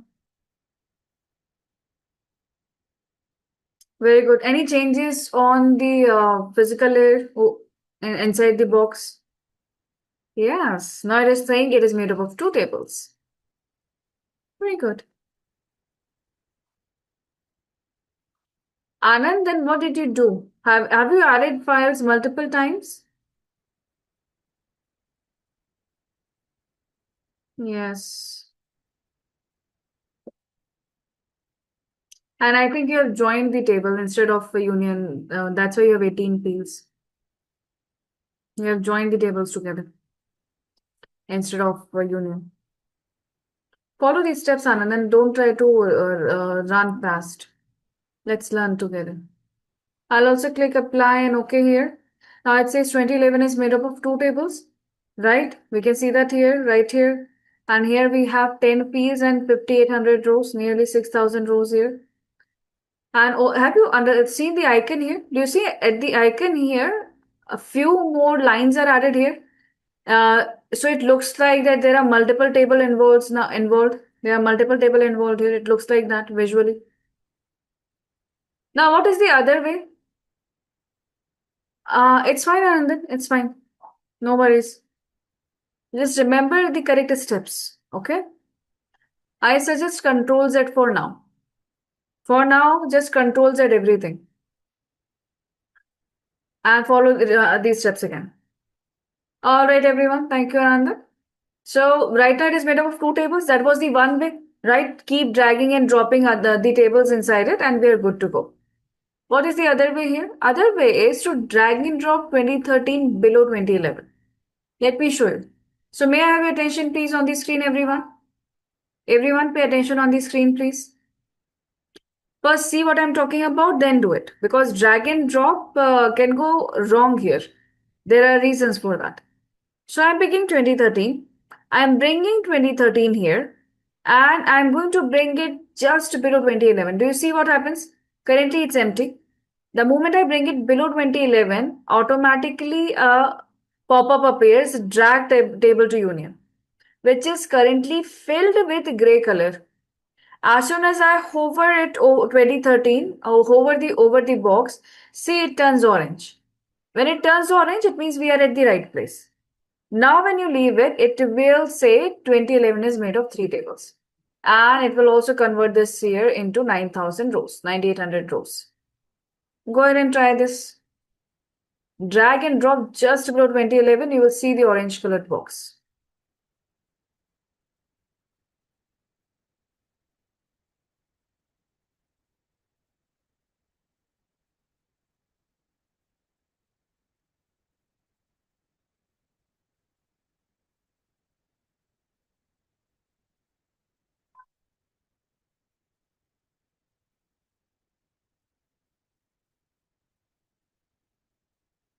And then how are we doing so far?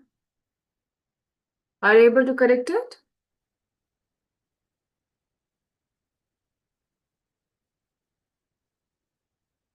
Thank you very much, everyone, for the responses here.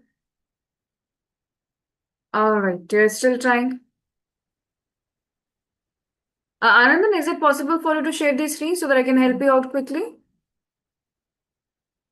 You can first write yes and no, then I can give you the rights. All right, so give me a moment.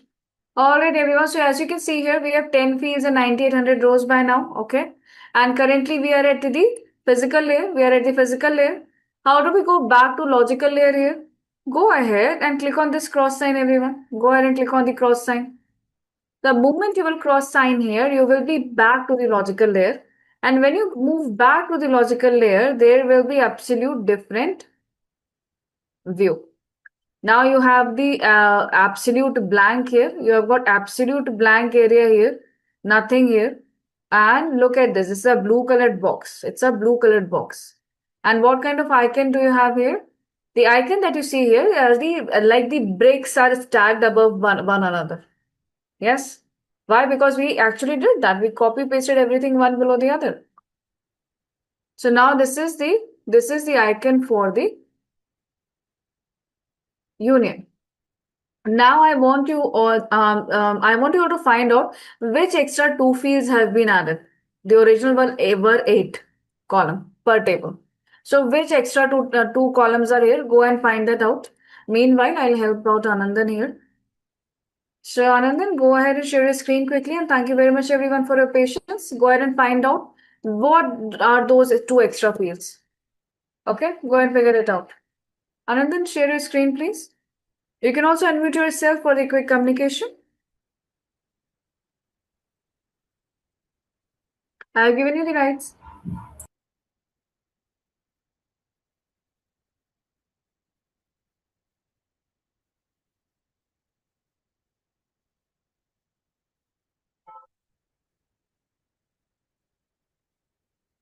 Yeah, sheet and table name, everyone. Very good. Anandan, I'm waiting. We are waiting for you to share the screen, okay? Oh, Tableau has stopped responding. Go to Task Manager and close it. End it. I will guide you from the step number 1, okay? Right. Once you're ready, let me know. Okay, everyone. So now when we go ahead and we try to find out, we realize that it has simply added 2 columns here on the basis of sheet name and the table name. Unfortunately, in this case here, the sheet and table name both are 2011. So do we need both the columns? Do we need both the columns? No. Asta, because we don't have extra columns. In this example, we don't have extra columns to add. Do we have extra columns? All the 3 tables I have shown you in Excel are the exact same tables. Every month you are getting the same data generated, but every month the data is newly generated. But you're collecting the same data. Let's take an example, Astha. Okay, let's take an example. So you all come here to join the session, right? So the data that is getting collected from these sessions is that this is today's date. On this particular date, okay, this is the student. This is the student. Whether this student was absent or present, that attendance is here. So tell me one thing, every day, every month, even if I want this month's data also, every month I will be collecting the same data, date, student ID, attendance. Will this change?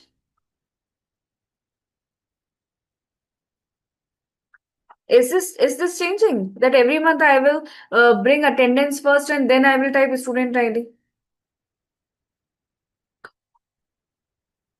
Asta, I'm trying to make you understand things. Right. So usually that happens in offices also.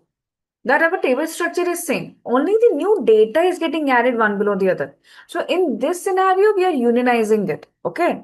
But in the scenario where we have multiple data, for example, now I had one table like this. There are other scenarios too. So I have one table like this. In another table, I have personal details about the students. This is a student ID. This is a student email. This is a student name. This is student contact. Okay. If I have this table separate, then I can go ahead and merge these 2 tables here. This time we will be adding the columns. This time we'll be adding the columns. Right? So we'll see all the examples. Just stay with me here. All right. Thank you, Asta. Okay, everyone. So here we have sheet and table name. We don't need both. So can we delete one of these? Try to delete the table name. There is a drop down. Can we delete it?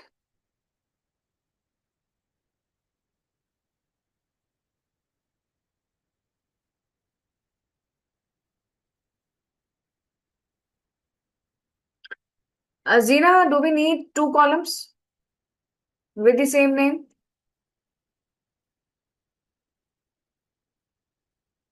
No, so we delete the one column. But when we go ahead and try to delete this column here, there is no option to delete it. It only gives us the option to hide. So since there is no delete option, we hide it. So let's hide it, everyone. I know the next question is okay, how to unhide? I'll show you that too. So go to the drop down and click on hide first. Okay. Once you have hidden it here, observe that before hiding it is 9 fields. The moment you hide it, it is 9 fields here. So before it was 10, the moment we hide it, it becomes 9. Next question is okay, how to unhide? Very easy. We go to this gear sign, everyone, on the upper right and upper corner here of the preview. You will see a gear sign. You go to this gear sign here and simply check on show hidden fields. Simply check on show hidden fields. When you check on show hidden fields, it is not unhiding it. It is only showing you that this field has been hidden. That is why it is grayed out. That is why it is grayed out. If you now want to unhide this column here, you can go to the drop down and unhide. I'm not unhiding it. I'm just showing you how it can be done. Go ahead, try it out, but keep it hidden.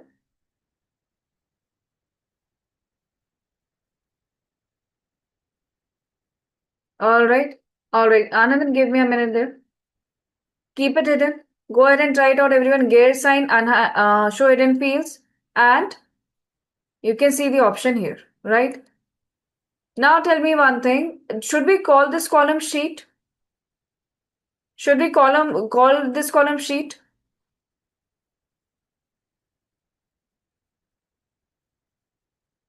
Here, go ahead and rename it while I'll help out Anandan.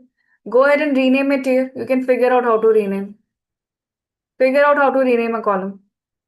Hi Anandan, can you please share the screen now?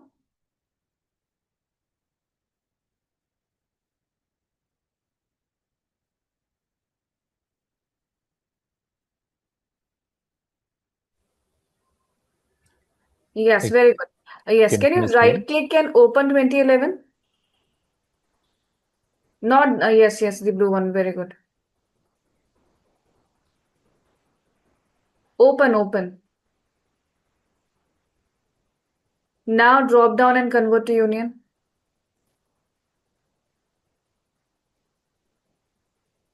Now drag and drop both inside it.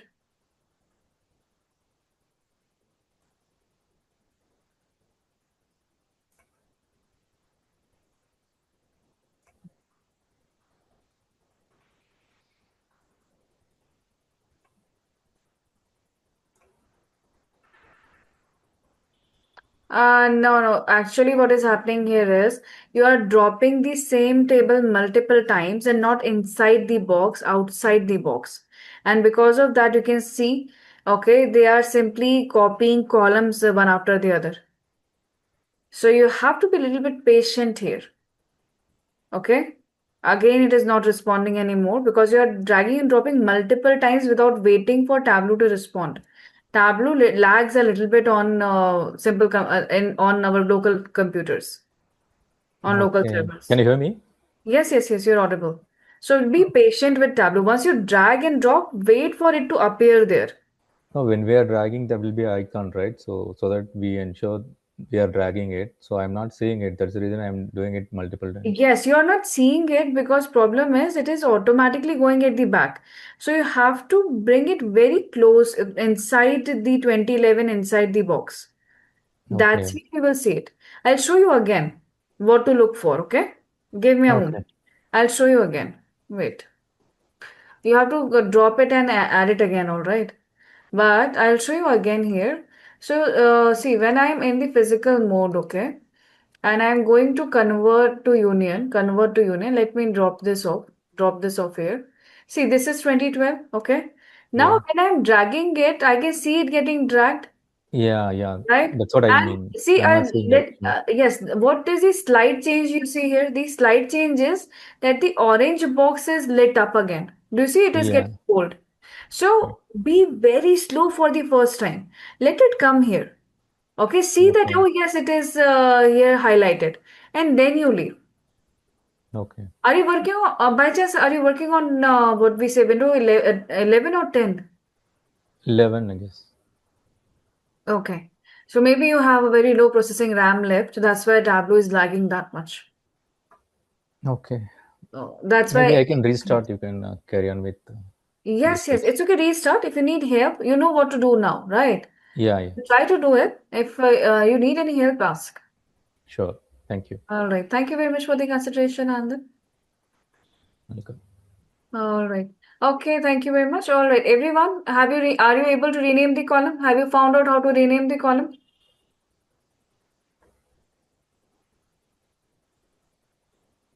Okay. It was easy. What were the different ways you have found that out? How to rename? We can drop down and rename. I think most of you have figured that out. Right click and rename will give you the same option. Have you seen here? Okay, you can actually double click here. Just double click on the name and you can rename also. A simple double click on the name, same as Excel or Power BI. So here we can go ahead and call it here. We good? Now let's go to the sheet one. Let's go to the sheet one. Since we have data, let's create something out of it. So let's click on sheet one.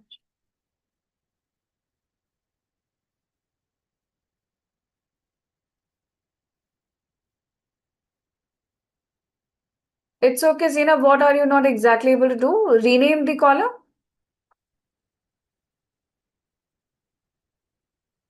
This is a drop down.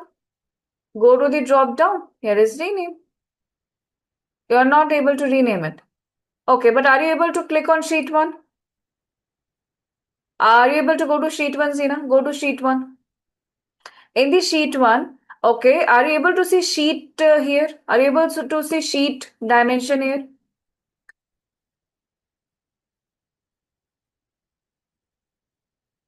Sheet or table dimension, are you able to see any of that here?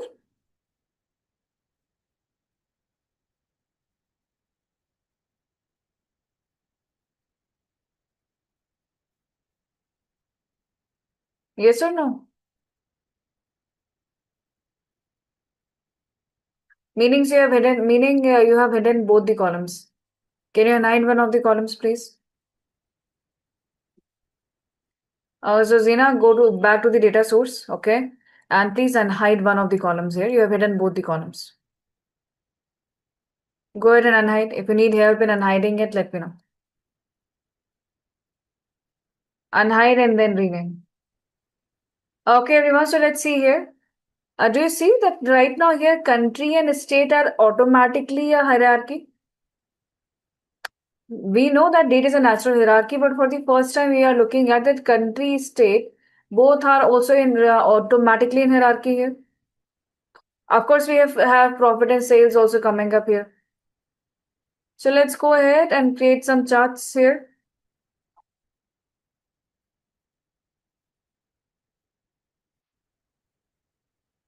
All right, Zina, do you need help before we go ahead and create some reports? Are you able to find the sheet column? Wonderful. Thank you very much. Now you can right click and rename. You're not able to do it. You need help. All right, give me a moment. All right, everyone. So let's go ahead and bring here right now. Let me give them some tasks. So this is here. All right. And in this here, let's go ahead and find out our sales. Go ahead and bring sales here. Bring sales here, everyone. So we have year end sales. We have got year end sales, everyone. Go to the show me here. Go to show me here and click on this bubble chart. Click on this bubble chart. It is unique to Tableau. You will only find it here and nowhere else. This is the bubble chart, everyone. Go ahead and create this while I'll help Zina out. So Zina, go ahead and share your screen, please. Year-end sales, everyone. Zina, share your screen. Let's see what is the issue there. And for a quick communication, you can also unmute yourselves.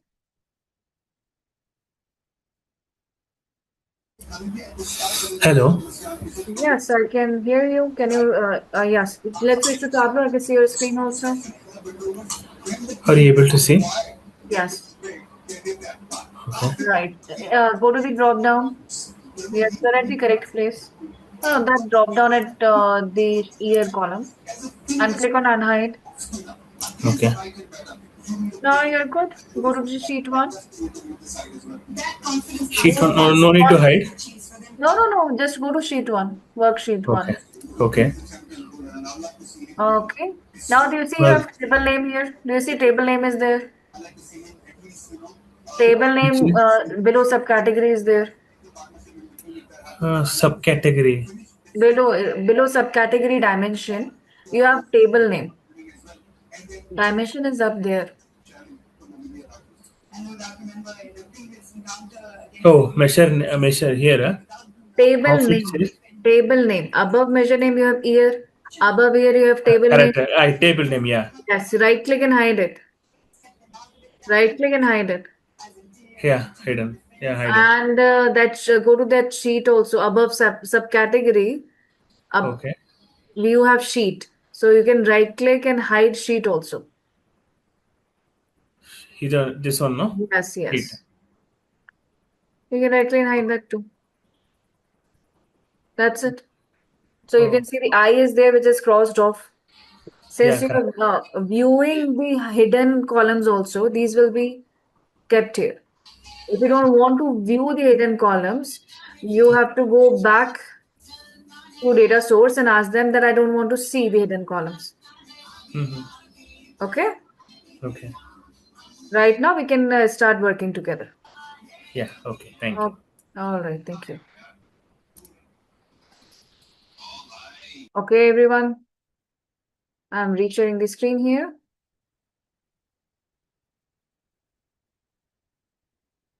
Okay, so we are keeping year and sum of sales here. Go to show me everyone and switch on the bubbles here. Now these look at these bubbles here. Okay, these bubbles are simply representing the sales. Each color is representing a different year. Each color is representing a different year. Now, how does this bubble works? Okay, in this bubble here, there are only two visual indicators. One is the color of the circle. Another is size of the circle. The position doesn't matter. Let me show you that why am I saying that? That position doesn't matter here. Go ahead and bring category. Go ahead and double click on category.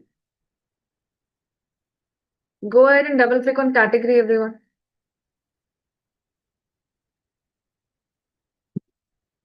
Once you double click on category, it goes into rows. Now, what do we have? We have got three separate bubble charts here. Three separate bubble charts here. Hi, Faisal. Faisal, have you bought year and sales here? I've asked to bring year and sales here. So go ahead and do that. Okay, so we have got year. Bring the year here into the rows. Bring sales into the columns. Once you bring that out, go ahead and create the bubble chart. Here is the bubble chart under show me. Last chart that you will find here.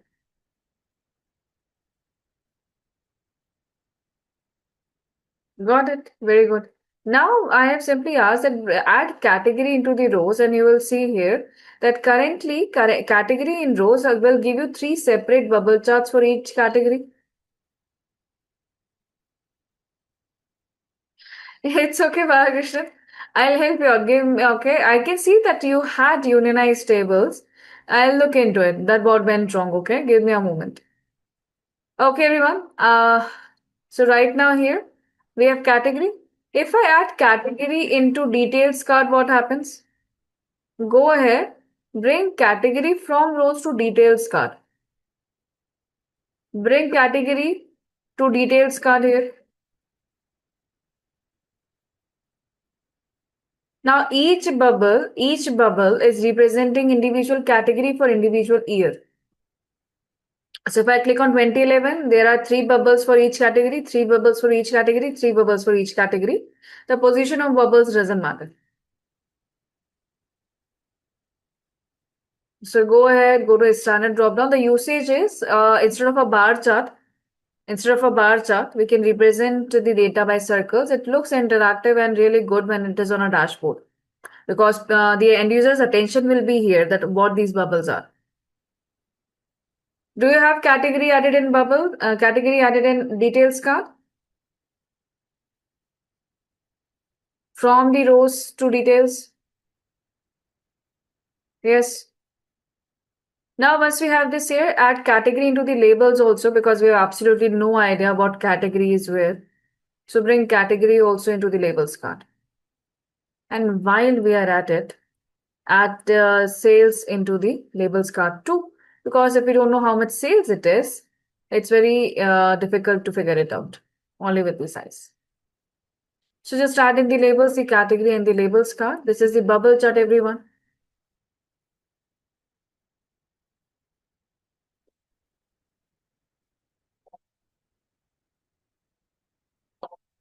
Do you have a bubble chart? Once you have the bubble chart, let me know. If anyone needs help, let me know that too. I remember, Balakrishnan, you need help, so give me a moment.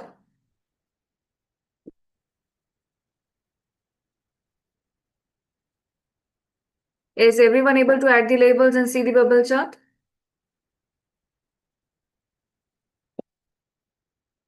Okay, I'm looking at reaction and messages both. We can use emojis also.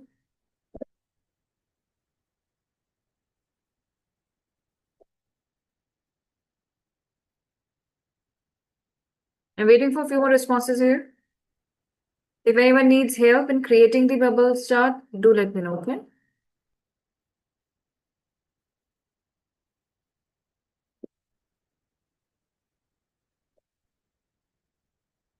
Vandana, for everybody's screen, it will be different. It's all about the size of your screen. If it is a smaller, position of bubbles will be different. Faisal, you need to add it or it will not come up automatically. Bring the sales and put that sales into the sale into the labels card.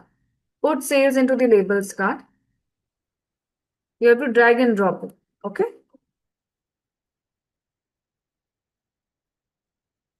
All right, everyone. Now let's make this more interesting. Make this chart more interesting here. Pick up profit, put profit into the color card. Go ahead and do that. Pick profit into the color card, and now you tell me the most profitable year. Tell me most profitable year, and also tell me most profitable category. Most profitable category all over the years. All over the years. There are 2 questions, everyone. Read questions properly before answering. And Balakrishnan, Zina, go ahead and please share your screen. Read the question again first. Yeah, ma'am. Are you able to see? Yes, go ahead. Yeah. See, here it was showing only one color. 2011 only it was showing actually. So when you bought year, how many years were there? Only 2011. Can you go back to data source, please? Okay. So you have all the years here. Yes, you are Yeah. good. Just hover the Sure. cursor over 2011 blue colored box. Okay, all the 3 are here. We are good to go. Okay, go to sheet 1. Back to sheet 1. Can you add Yeah. one more sheet? Okay. Okay. Can you bring year again here? Bring year. Is Here it rows. year? Correct, Because it no? is adding up everything, na? Right click on the year. Right click on the year. Okay. Go to make it discrete. There is an option called as discrete. Click on discrete. Okay. Okay. Why is it showing you null in 2011? I need to see what you did. Is there a way? Okay, I understood what you did. Hmm. Can you go back to data source again? Okay. Now, go to the gear sign. Scroll towards gear sign. That 100 rows is written now. There's a settings is there on the right hand side. Go there. Yeah. Here. Show and hide values. Okay. No, show hidden values. We want to see the hidden values. Show hidden values. Check that out. Now go towards the right, please. Move towards the right. I want to see those gray colored ones. How to There is move? a very yes, yes, there is a horizontal bar. Now, Uh, can you make that sheet one visible, please? Go to sheet one and unhide sheet one. sheet 1. Okay. Unhide this one. Okay. And can you hide the year column that you have added? Hide that year column. It is here. It looks like you have typed 2011, right? So can you just Here I the should I ignore unhide that? no here. No, here now. Go. Can you go to the drop down of this year column, please? Drop down of the year column that you have created. This one, no? Okay. Yes, yes. Okay, I don't know. It is not giving you option to hide even. It's okay. Leave it. Yeah, go to sheet. Go to sheet. Sheet. Any Rename that. gap will be here? Anything? No gap. Okay. No, there will be no gap. Just go to sheet, and this is going to act as your year column. Okay, I don't know how you added this year column. Only 2011 is typed in that. So we cannot use this year column. Okay. So you Okay. go ahead and rename sheet as year. Go ahead and do that, please. Remove this one. Okay. Remove this. Now go to that sheet. Right. Rename this. Rename this should be year, but name it year two. Otherwise, it will not let you have two things. Okay. Right. Okay. Press enter. And can you right click on that year again? We should be able to delete that. Okay. Hide. Uh, Hide. no, we should be able to delete it. No, it is not letting us delete it. It's okay, fine, ignore that. I don't know how you added that. Go ahead and double click on year two. Add year two, please. Add here too, no? Okay. Hmm. Sum of Okay. sales. Sales here. Okay. Show me. Show me bubble. Yes. Bring category into details card now. Uh, Category, first column. uh, for category into detail. Detail. Same category into label card. Same category into label card. Label card. Okay. And sales also into the label card. Sales also into label card. Profit Profit into the into color card. color card. Here Right. year Now two into entire detail. view. Year two into Entire detail view. not required. No, not required. It is already there. Now Okay. do it in the entire view. That's it.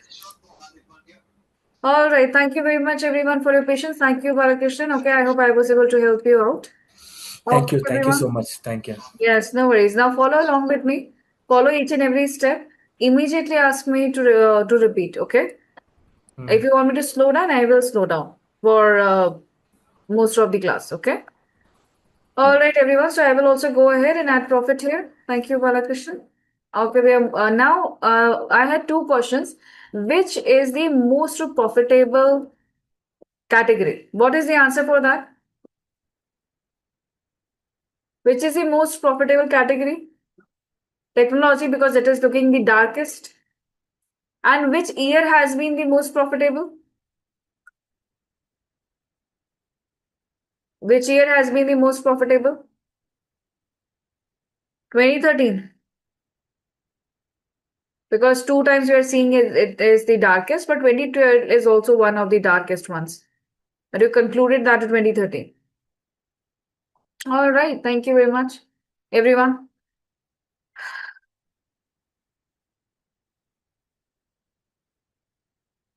All right. So here we go. This is a simple bubble chart. Okay. So let's go ahead and save our workbook. Let's save the workbook, everyone. This is Union.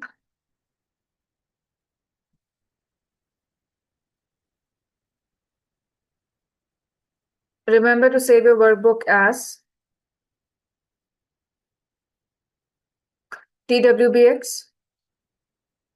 So this is day 3.0. Okay, we are looking at Union Post.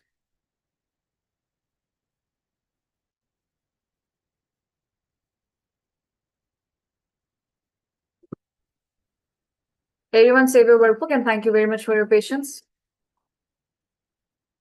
Now after union here, this is the one way to, if your data is simple, okay, you're just getting the updated rows one below the other, you can simply copy paste and create it. But what happens when your data is not like that? What happens when you have a data which you have to merge together, but every time you have a new column? Let's take an example for that.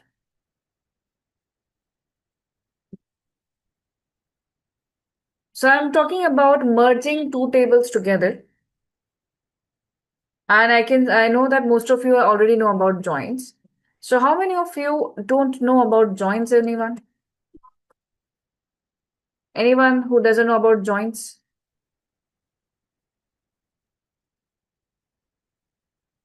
Right. 2, 3. All right, so those who know about joins here, okay, stay with me. Answer the questions, okay? You might learn something new or might not, but this is what we are going to learn right now. Okay, so everyone, see on the screen here, I have reshared the screen here. You must be able to look at an Excel workbook. Are we looking at Excel workbook here? Right. So you can see here on the right hand side, on the left hand side here, I have a left table 1. This is the orders table. We have order details, customer detail, product detail, what price they have paid. On the right hand side, we have customer details. And we are calling it left because it is placed on the left side. Okay. You can also call this as a primary table and this is a secondary table. Why? Because it contains the primary fact information that we want to analyze, and secondary table simply supplies additional details about the major table here. So now when we look at this data here, we realize that in the second table, there is only one extra column, customer name. So why to work with two separate tables? Why to take that pain? Why don't we simply go ahead and merge them together? Merge them together. Now, how do we merge them together? We can simply go ahead and copy paste customer name because that is what extra, right?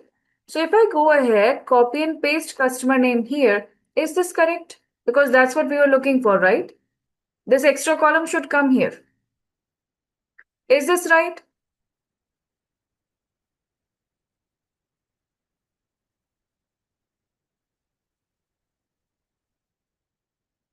Those who don't know about joins, please try to answer.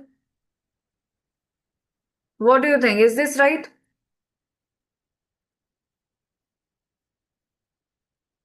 Why not? Why it's not right? Why you are saying it is not right? And why are you saying it is right? Simple common sense, no technicality required. IDs are not matching, guys. Asta, see very carefully. Is CR1 John? Okay, is CR1 John? Yes. Is CR1 is John here? Yes. But here you see, is CR1 Peter? Is CR2 Rahul? Is CR3 Thomas? Is CR4 Rita? Your IDs are not matching. Yes, correct. So you cannot simply copy and paste the data here. You have to find out a common column. So whenever we are going ahead and trying to work with two tables together, we need to have one reference column, one common column. If you do not have a reference column, how will you go ahead and see anyone? Right? It is very clear. Unless you don't have a reference, it is impossible to just match the rows. So if this is how we go ahead and we get the data here, we go ahead here and we simply match it. So how do we match it here? We'll see. Is this CR1? CR1 is John? Yes. Now we again have CR1. Let's go ahead and pick up John again. Balakrishna, not everyone knows about VLOOKUP or even in this batch Excel. That's why I'm not taking that name. But yes, you're absolutely correct. It is exactly like VLOOKUP. Okay.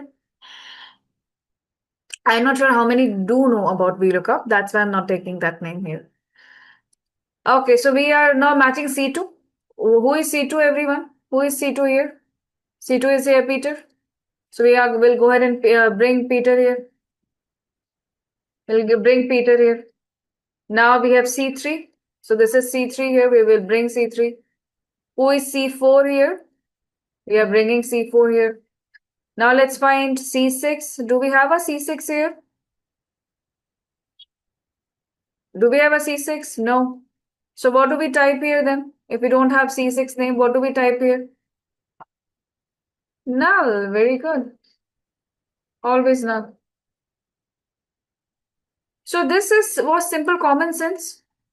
Simple common sense, right? If I want these two tables together, I want to merge this column into this one, I have to match the rows. I have to match the rows. This simple common sense merger of the table is called as left table. Left join here. Left join here. Why are we calling it left join here? So there are four type of joins. Okay. That is left, right, and full. These are outer joins. These are outer joins. Okay. And then you have inner join. Then you have inner join. So likewise, we have four type of joins. The one that we just did, it is called as left join. Now, why are we calling it left join? Now, tell me one thing. When we were, what is left join here? When we try to keep all the rows intact from the left hand side table, and we only bring matching values from the right table. Now, tell me one thing here. Did we even care what will happen to this row of data? CR5. When we were getting the matching values, were we even caring about the other rows that we are leaving out in the right table? No. Because our main intention was to keep our main table, primary table intact. Okay. We will only matching the secondary data which was required to analyze this here. So if someone has paid or bought something, we wanted their names to be here. That's it. So this is why this is called as left join, because we keep our all the rows intact from the left side table. Okay. And we get only matching from the right. So this is called as left join. Now think about it. If this is left join, what do you think right join is? If this is the definition of left join, what is right join then? Think about it. Think about it.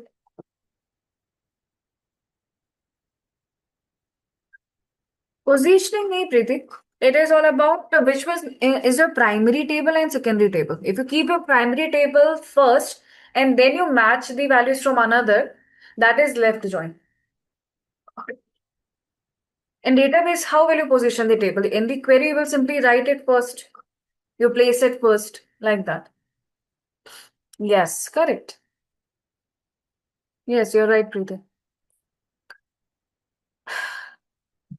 Very good, Sandeepa. Primary table is going to be right. Right table will be intact and left will be secondary. Yes, very good. So what is right join? Just opposite of the left, everyone. Now your primary table will become the right hand side. So if you keep your primary table on the right hand side here, okay, so this is your right table. This is your primary table now. Now we will only fetch the matching tables here, matching rows here from the left side. This become right join. Now why we will do that? So let's say we only wanted to analyze, okay, so let's say these are our card members. These are our card members. They have bought the membership. So these are our card members. We wanted to analyze that how much they are spending, how much card members actually spend. We wanted to analyze orders from card members. So now it makes sense that now this is my primary table and this is my secondary table. So now we are only getting the order details for who are the members here. Since CR5 has not done any orders, we will get null. So we'll get to know that this person has not bought anything. Usually, right join is not used as much. What they do is they switch the position, as Preeti was saying. Okay, they simply switch the position. They will go ahead and bring that as primary. They'll bring this as secondary and they'll do the left join. So 95% of the times you will be doing the left join only in any case you say. Okay. So this is right join. Are we clear about left and right join? The concept.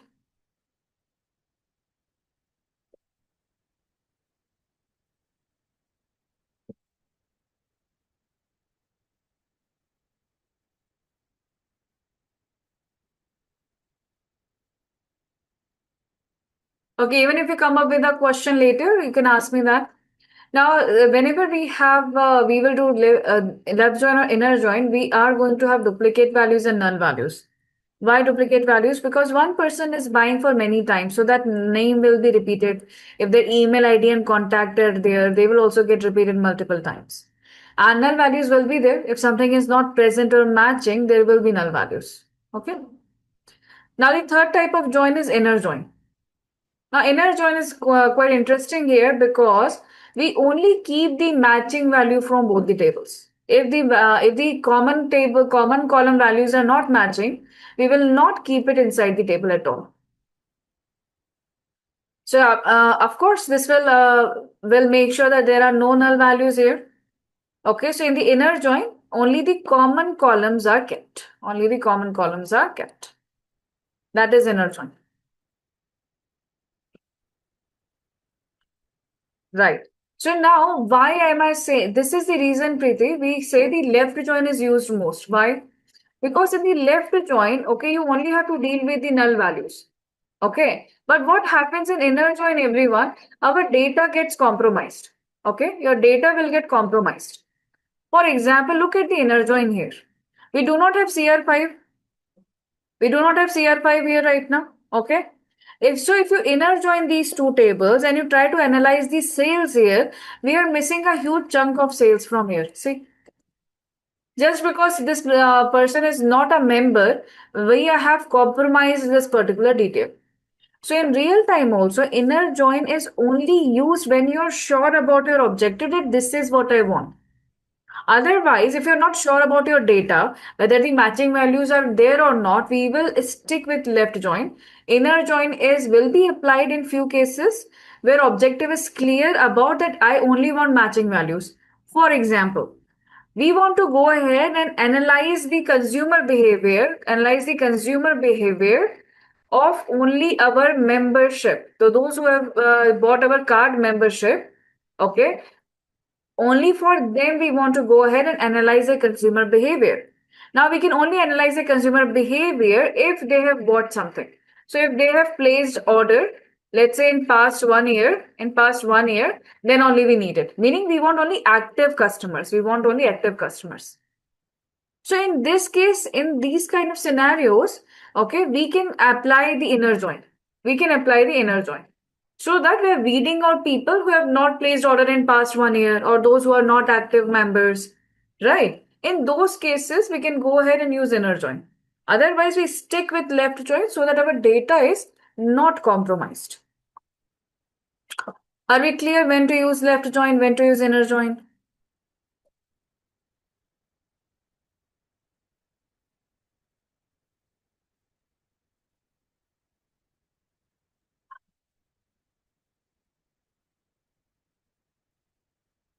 Wonderful. Thank you very much, everyone. If you have questions, ask. Yes, but without having customer information, how can we include the order information? You'll not know customer who ordered the. I'm giving you a simple scenario.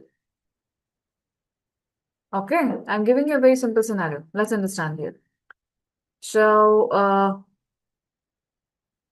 see, these are all the orders we have received in a day, right? And these are all the people who have bought our credit card membership. So they own a card from our store.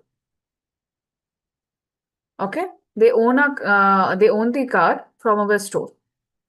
Yes, Asta, I'm giving the example. Clear? Is the scenario clear?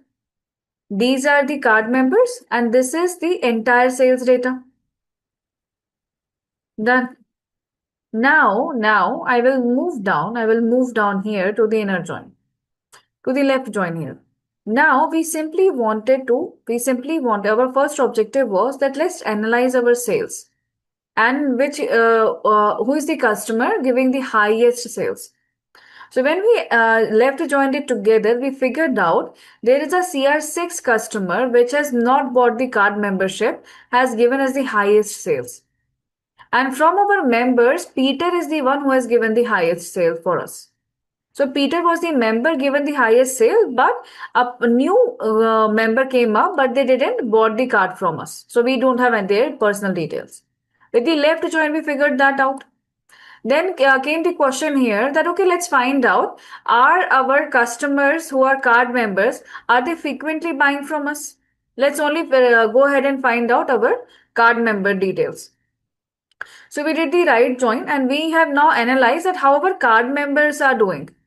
Okay, so now when we figured out that here, we are saying that most of them are active. 90%, 80% of them are active. And they are giving us good sales. Not bad. They are giving us good sales. Very good. Now we went ahead and we asked here that, okay, now if that is the case here, go ahead and find out, go ahead and analyze all the customers, which are our members, and also placing the orders, which are our members, and they also place the order. So now we don't need the members who have not placed the order. Now we don't need a customer who is not a member. And we only want to see the behavior of these customers so that we can push more products into them and they can buy more. So these are the different scenarios will decide which join you will use. Only different scenarios. Do we understand that, Asta, now?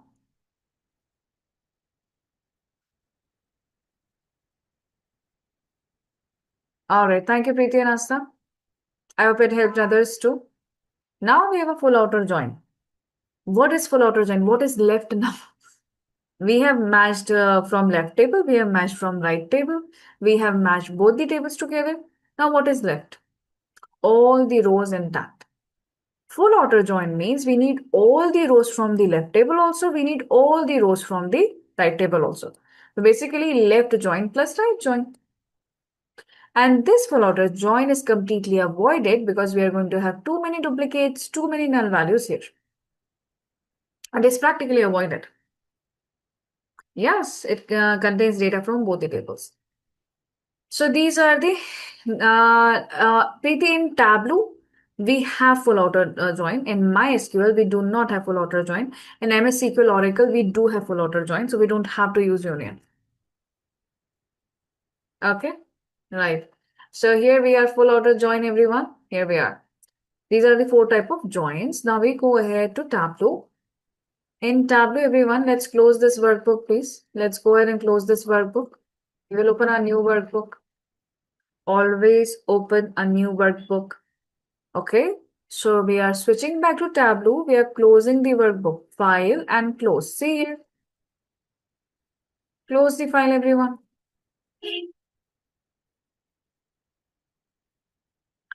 Once you will close the file, we are going to work on 2 tables here just to understand how joins work. Okay, 2 very small tables.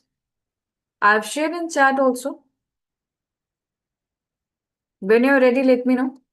You should be ready with a new workbook. Okay, a new blank workbook here. And we will connect with these Excel one by one. I will request every one of you to please follow along with me. Do not run forward.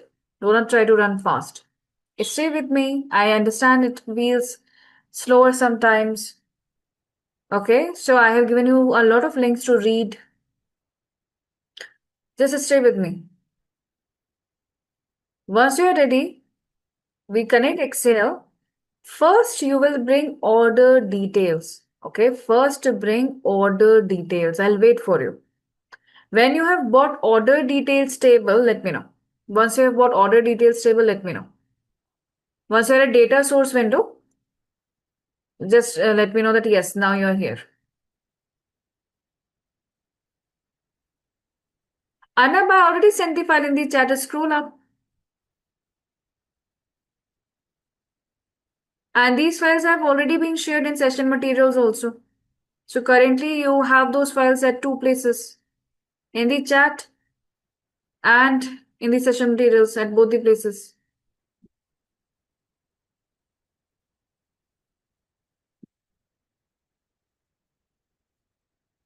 How about now? I've shared it again. Can you see the files now? Download them one by one. Very good. Thank you.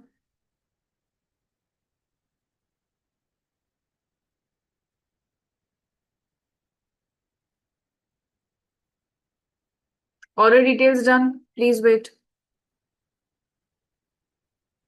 Connect with Microsoft Excel. Connect with order details. Once you are done, let me know. As soon as you're done, just let me know that yes, you're good to move forward. Okay.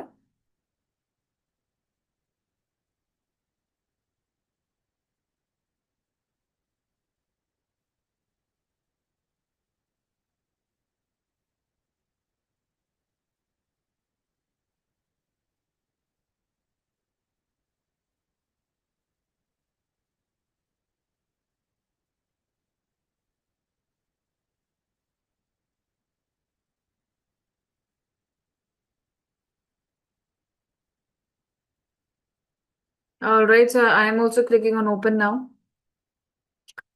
Now we have sheet 1 here. We have got sheet 1 here. So let's go to the drop down of the sheet 1 and rename this as orders, everyone. Right click on the sheet 1 and rename it. Right click or drop down and rename this, please.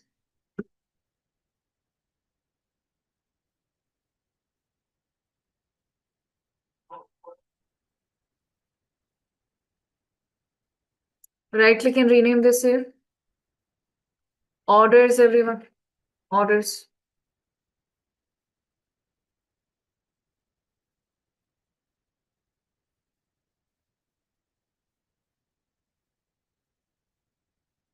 Once you have renamed it, let me know.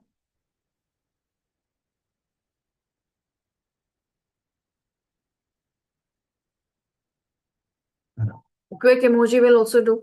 Right click and rename as orders.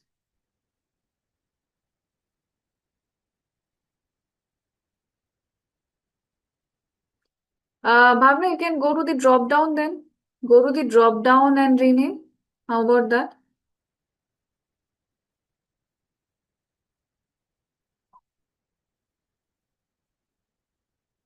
Let me know.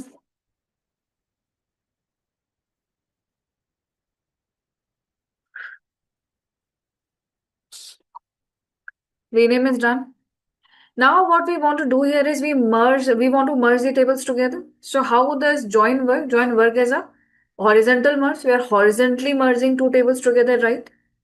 So we have to go to the physical layer to join the tables together. So go ahead, right click and open again or double click on it, please. Go to the physical layer, please. Everyone, may I have your attention, please? Double click or right click and open and go into the physical layer, please. And Bhavna, are we good? Are you able to rename it? Wonderful.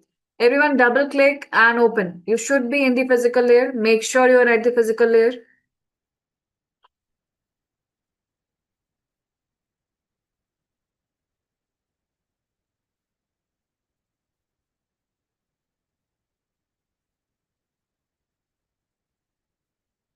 I'm announcing it again. Double click on it, orders, or right click and open, and make sure you go into the physical layer where it says order is made of one table, and you can also go ahead and see that cross sign right there. Once you are at the physical table, now we will go ahead and get our customers table. Now, where is the customer table? Customer details table is at the same file path, same folder. It is the same Excel workbook that we want to view here and join together with the sheet here. So we'll go ahead and we click on add. This add here will help us to get the data within one single physical space. So go ahead and click on add, everyone. There is a blue colored add button. When you click on the add, the same connector options will open up. We click on Excel. And this time when you click on Excel, go ahead and bring customer details here. Preeti, I will first complete the technical steps and at the end, I am going to discuss it again. Okay, I'll discuss that again. But first, complete the technical parts.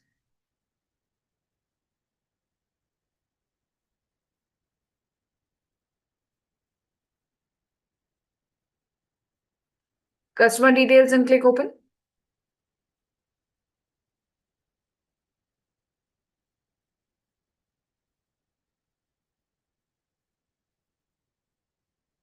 Tabassum, I have shared file twice. And it is already there in session materials too. I'm sharing the files again. Okay. So we are at customer details here and we click open, everyone. Now, when you click open here, can you write in words what do you see on your screen? Do you see any changes? When you go to customer details and you click open, what changes do you see?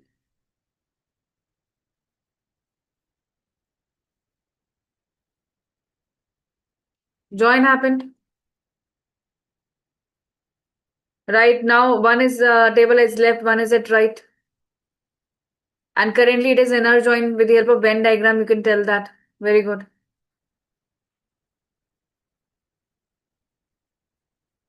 So go ahead and click on this Venn diagram. Go ahead and click on the Venn diagram. So currently it has automatically figured out the common column and it is by default doing the inner join. So we know that inner join is not a good choice. So we can click on left join also. When you click on left join, you can see here how the columns are getting added here. Yes, we can see. This was inner join, rows compromised, left join. Zoom is glitching. Yes, it glitches. How about now? Basil, you have to be a little bit more precise. You don't understand the concept or you don't understand the technical steps. What are you confused about? Okay? Be precise, I will help you out. Technical steps or the concept, Basil? Technical steps, fine. So here we go, everyone. Click on left here. You can close this out here. You can close this out here. And I need you all to please observe. Okay? Please observe. What do you need to observe here?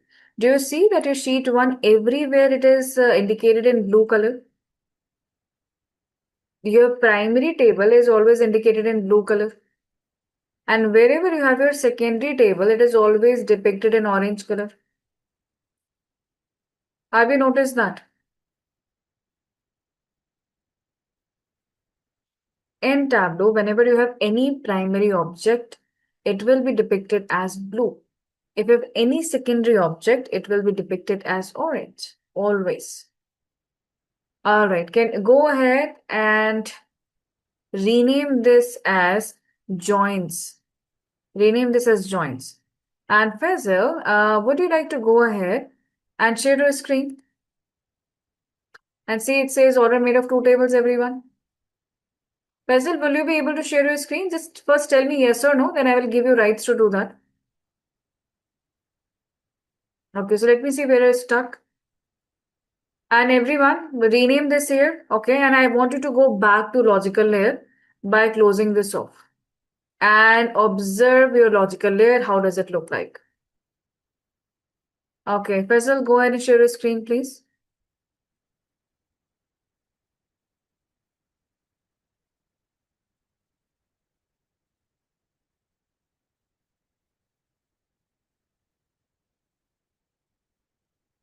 I can see your screen.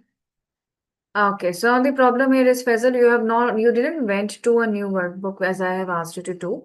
You're still in the old workbook. Right? Is it like that? Okay, you're in a new workbook. Can you unmute yourself? I am not able to understand that. It's new. All right, very good. Let's go back. Can you right click and remove this, please? This blue colored union that you've created, can you remove that, please? Very good. Now, can you click on order details table? Now, once you click on, yes, you clicked on that. Now, sheet 1 is written at the bottom.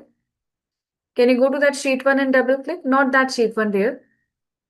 Inside inside below that only, sheet 1 is there. Can you double click on that? Right. Now double click on sheet 1 again. This will take us to physical layer, blue color block, right. Double click on that. Now we are inside the physical layer. Once we are in the physical layer, we bought customer details. So click on customer details now. Very good. Now, right, just click on that once. Now you have sheet 1 from customer details. Below sheet 1 that you see there, it is from customer details only. No, not like that. Listen to me very carefully. Why do you keep clicking here and there? Why are you clicking here and there? I have absolutely no idea why do you keep clicking. Can you simply click on customer details and nowhere else? Very good. Now do you see just below that sheet 1 is written again? Can you double click, can you drag and drop that sheet 1 above new union? Sheet 1. Yes, this is from customer details. Can you drag and drop it inside the box? Or just double click inside the box? Not below that. I never said below that. Just you double click, you don't drag and drop. Just double click on the sheet 1. Double click on that. That's it. Do you see it went here? So for union Faisal, we were dropping at some other place. For making it join, okay, horizontally merge, we have to keep it on the right side. So that it merge from the right side, column wise. Okay. Now you are at inner join. Can you click on that Venn diagram, please? Click on that.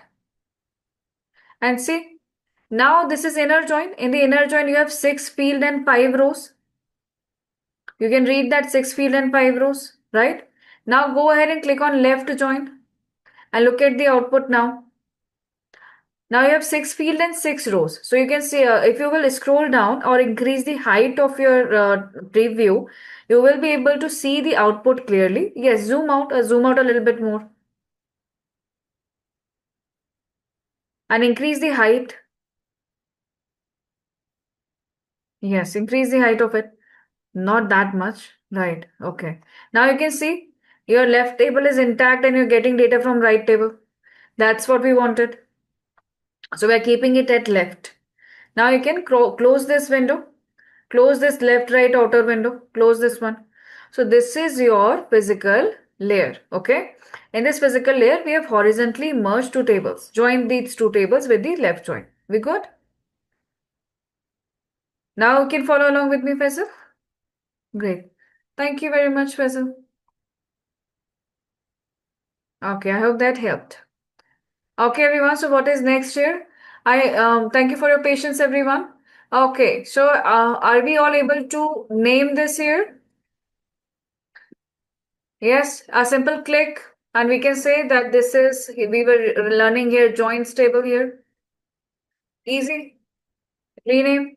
So Fazal, what we are doing is the multiple sheets that is written here near the cylinder, just click and rename. We can simply click and rename. In union, we were going ahead and vertically merging the table. Yes, one below the other. What we did in joins here, we have horizontally merged the tables. Yes, horizontal merge, side by side. We are adding columns here. So we have right now done joins and union. In the union here, now let's learn technicalities here. In the technicalities here, let's look at that. This is our sheet 1 where we have customer ID, order ID and the product. Now it is telling us from another sheet, it is getting customer ID again and customer name again. Observe few things here. Do you see that from both the tables, now both the tables are one single table. So you have list of all the dimensions at one place and list of all the measures at one place. So it is treating this as one single table. It is keeping the dimensions separate and measures separate. Okay. So in this joins here, let's go ahead and get the products, everyone. Go ahead and get the products. Double click on product. Let's see how many products are there.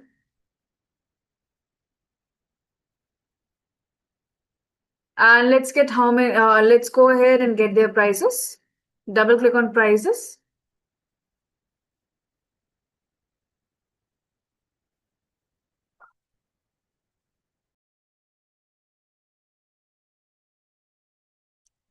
And also go ahead and get the orders count. Go ahead and get the orders count. Double click on orders count also.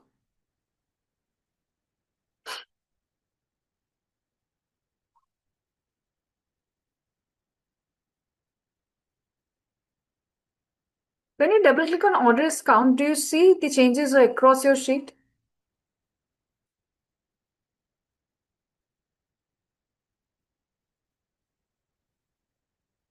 What is in the columns? In the columns, are they adding count of orders and price? Are they in the columns?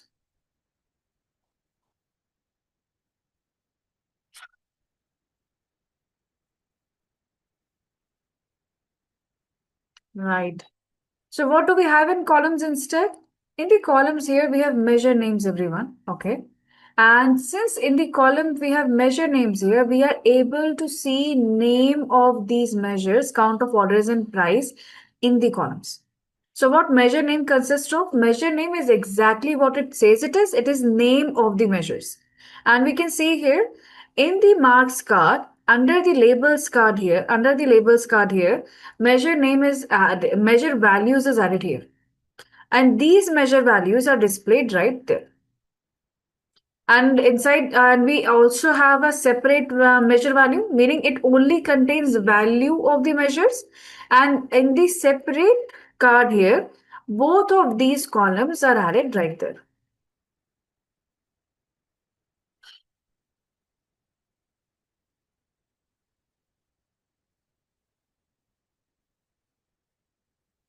Preeti, is there a chance you have left it at inner join?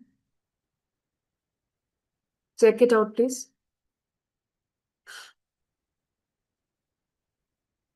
All right. So what is measure names here? Measure name is just the list of the names here. So right, what we have here is the count of orders and price together. Okay. So let's go ahead and visualize here. Hi Arnav. Arnav, see, I have asked to double click, right? And not to drag and drop. Correct? What did you do? Did you drag and drop them? Or you double clicked on them?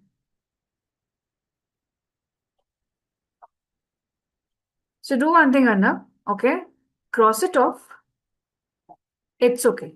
Okay. See, do you have, can you share the screenshot, please? Arnav, share a screenshot. Take a screenshot, attach it in the chat box, okay? Right. So Preeti, convert that into left join. And Arnav, please share the screenshot. All right. So I will be waiting for your screenshot, Arnav. I will help you out there. Everyone else, now it is okay? Wonderful. Thank you. Go to show me everyone and simply click on the stacked bar chart. Why stacked bar chart? Because we have one dimension and two measures. So we'll create a stacked bar chart. Go to show me everyone and click on a stacked bar. Very good, Preeti. Thank you, Preeti and Arnab.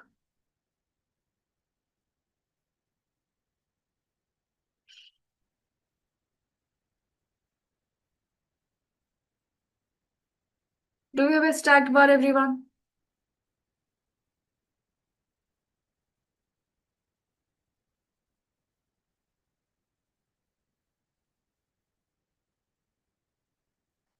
Is it looking like this?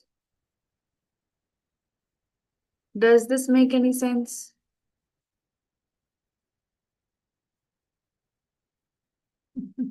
No, of course not. It doesn't make any sense. And usually, stacked bar chart are not created like this also, right? So, how should a stacked bar chart look like here? It should go ahead and look like they should be one above the other. But that's not how it shows it. That's the problem. All right, so show me is not foolproof. Now we get that. Now go ahead and select side by side chart. Click on side by side chart, everyone.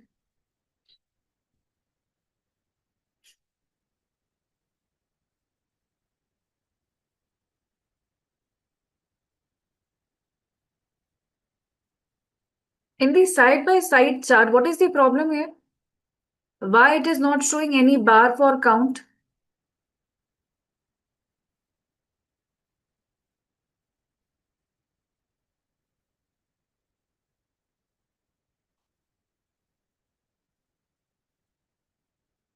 Why is it not showing any bar for count? Any idea?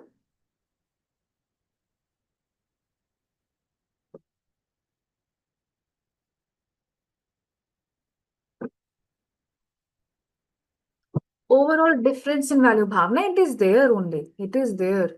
But there is difference in value, you see. Right. So right now the value is starting from 0k. So how does 0k and 1 will be shown on one single axis? So it is not able to show the values right here. What does that mean here? Not every time you will have the solution here. You have to customize it. Okay, we have to customize something here. So go ahead to show me and simply click on the bar chart. Go ahead and simply click on the bar chart. Once you click on the bar chart, what do you see? How many bar charts do we see on the screen right now? Just explore and understand. No need to be sorry here. Just explore and understand. That's how we learn. Right now we have 2 bar charts, everyone. 2 bar charts. Okay. Now what will happen if you click on the pie chart? Will you have one pie chart or 2 pie charts? Go figure it out. If we click on bar chart, because we have 2 measure values, we are getting 2 bar charts. If we click on the pie chart, how many pie charts are we getting?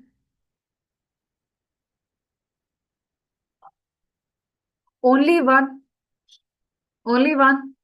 And does this pie chart make any sense to you? Because it says that the angle is as per count of orders and the size as per sum of price. No one can read this pie chart. Okay, so I'm trying to show you here that show me is not always helpful.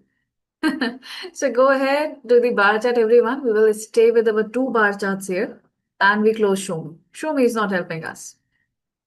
So go ahead, go back to the bar chart and go ahead and switch it off. So what we have here are 2 bar charts. Okay, we will switch on the labels and we switch that in the entire view.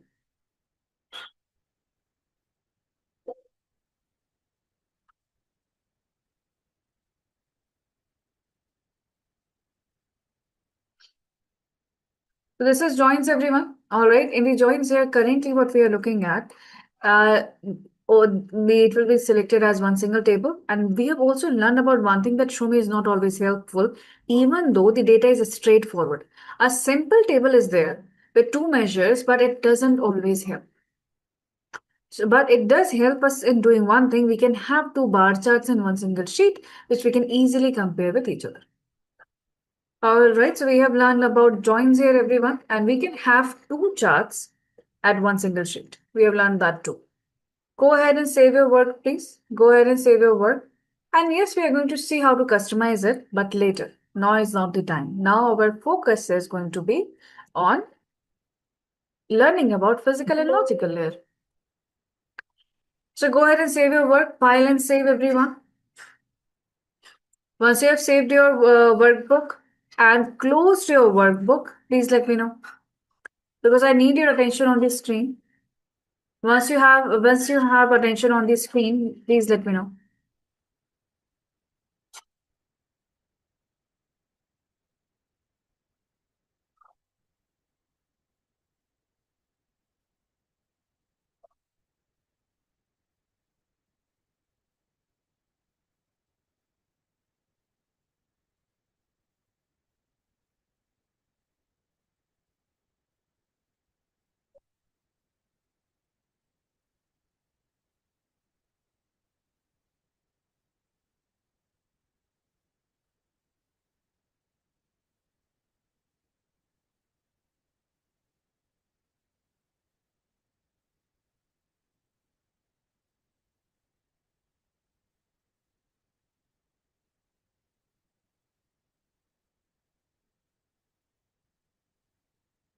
Okay, may I have your attention, please, everyone, on the screen?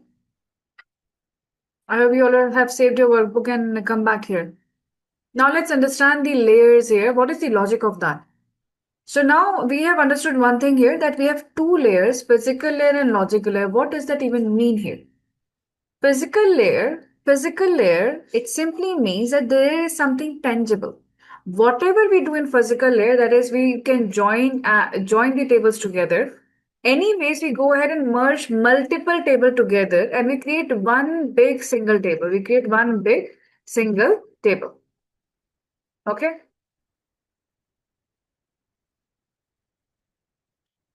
Arnab, join has nothing to do with show me. Because join has, okay, it has nothing to do with show me drop down. You can have two measures from anywhere, one dimension from anywhere. It doesn't matter to show me. I was just trying to tell you that show me is not the help. It is not always correct. It has got nothing to do with join. Okay.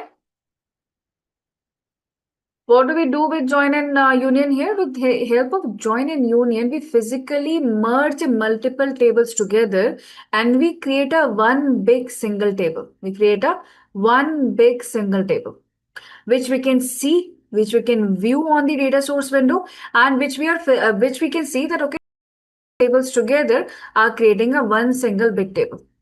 That is why this is called as physical layer, because we physically merge the table. Now what happens here? Individual tables here lose their identity. Individual tables have no identity now. Have no separate identity. Are we naming them separately? No. They lose their identity, everyone, once we join them together. Because now they are converted into a one big single table. Can you view them separately? Can you view them separately? No.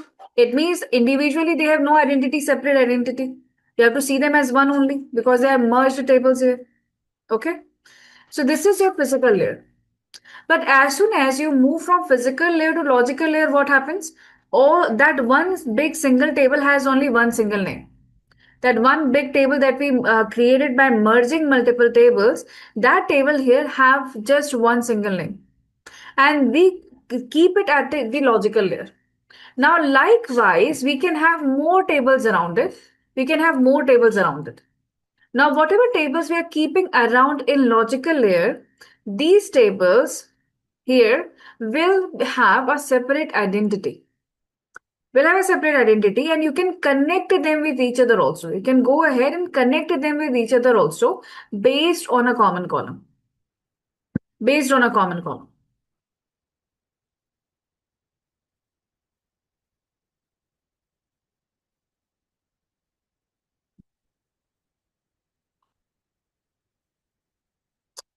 A lot of it is based on imagination and understanding of normalization and yes, Pradeep, that's the objective at the back here.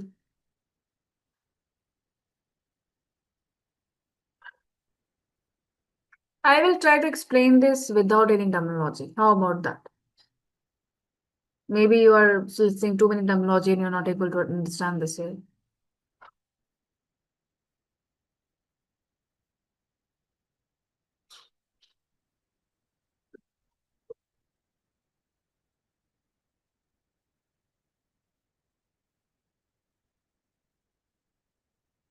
Okay, let's understand it this way, everyone.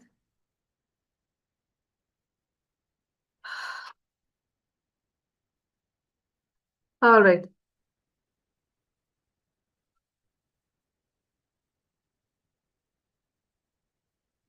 All right, let's talk it about like this here. Okay, let's see here. We have all eaten a pizza someday. We know what a pizza is, right? And this is made up of multiple ingredients. This is made up of multiple ingredients. Yes or no? I'm trying to explain you what is physical and logical.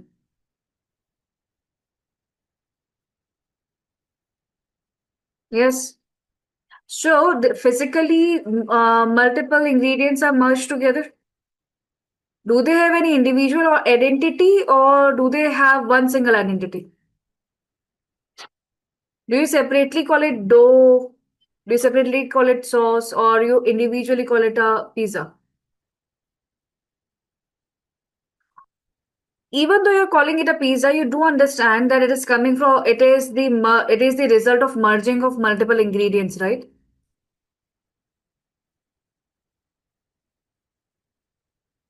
Even though it's a pizza, you're calling it only pizza, identifying it with one single identity, you still know it is made up of multiple ingredients.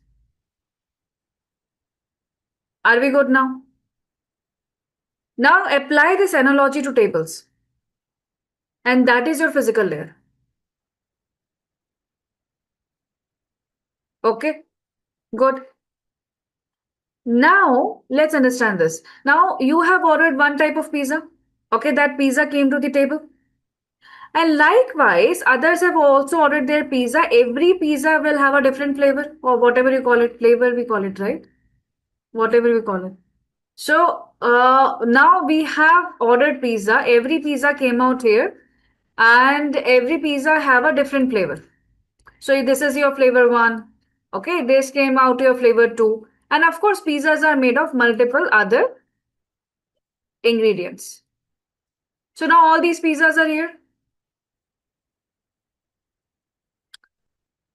And all have different toppings onto that. That's how the flavor is decided about pizza. Are we good now? Till here we understand everything, right? So all these pizzas have moved from physical layer to logical layer on our table.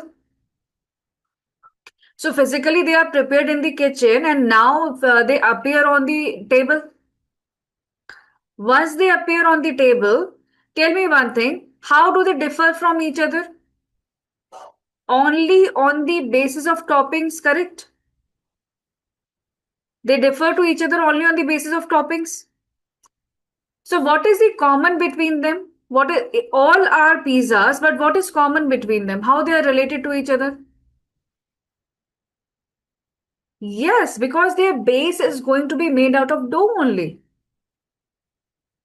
It doesn't matter what toppings you have, ultimately pizza is made out of dough. What the pizza base. So it means that is the common thing between them. So we can still relate them together. This is your logical layer. So by logic, we are relating them together. Can we physically merge them together and eat them like a sandwich? Will we do that? No. So we are not physically merging them, but logically we know that all are pizzas. And they have used that same dough. The pizza base is same, only the toppings are changing. So we logically know that, right? Do we understand this part? That is logical layer. Now apply this analogy to the table. Apply this analogy to the table now. That now here we have multiple tables. We made individual tables out of that. Those individual tables are sent out to the logical view. And now these logical layers, we are connecting them together with a simple logic that what is common between them. So that is the difference between logical layer and physical layer. Are we good now? Now we understand the difference between that. Yes. Good. Who is hungry now?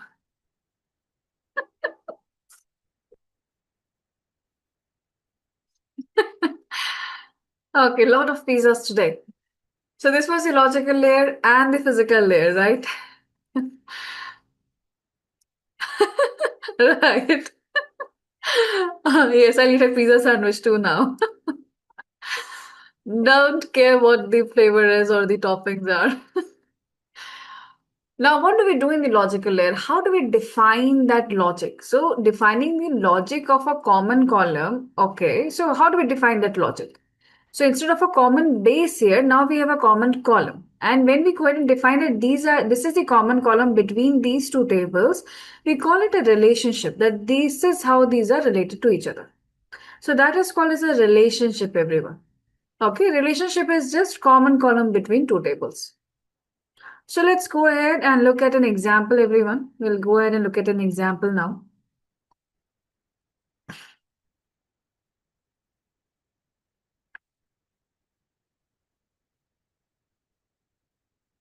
Give me a moment, I will share the screen here.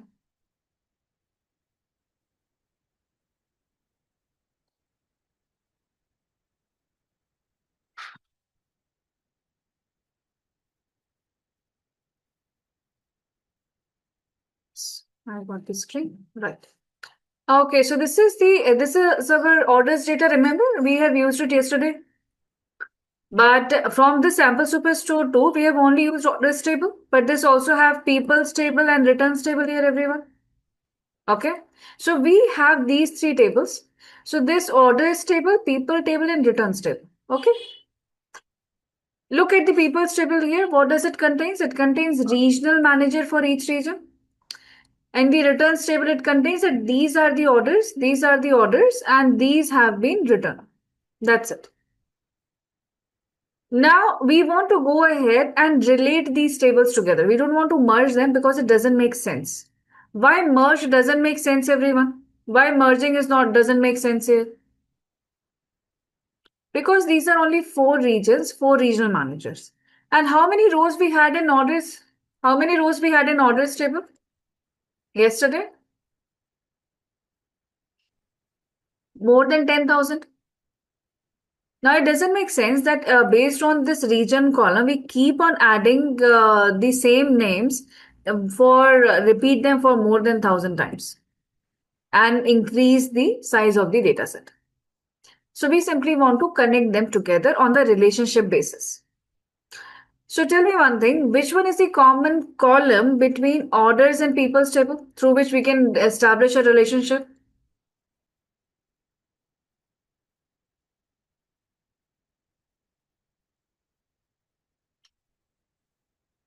Common column between orders table and people's table.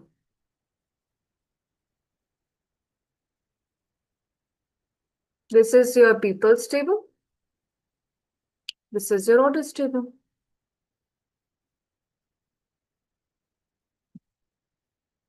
Which one is the common column between the two?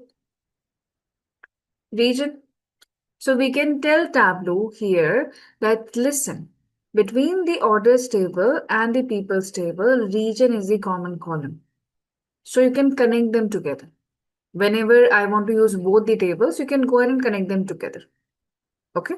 And at the back end, it will give us the answer by joining them together. That is a different concept. We'll see it later. First, common column, join it together.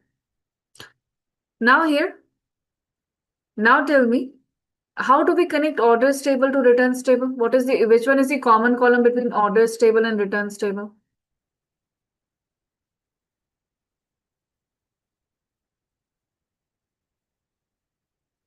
Order ID. Order ID, very good.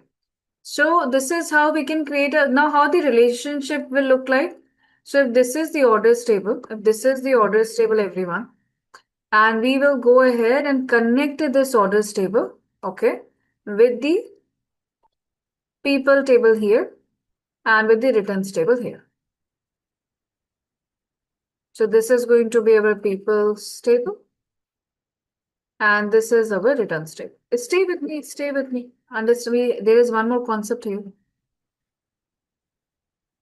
Now we will go ahead and what is the common column here? Common column here is region. And in the orders here, we have region. And for returns here, we have got order ID. This is the order ID here. And from the orders also, the common column is orders ID.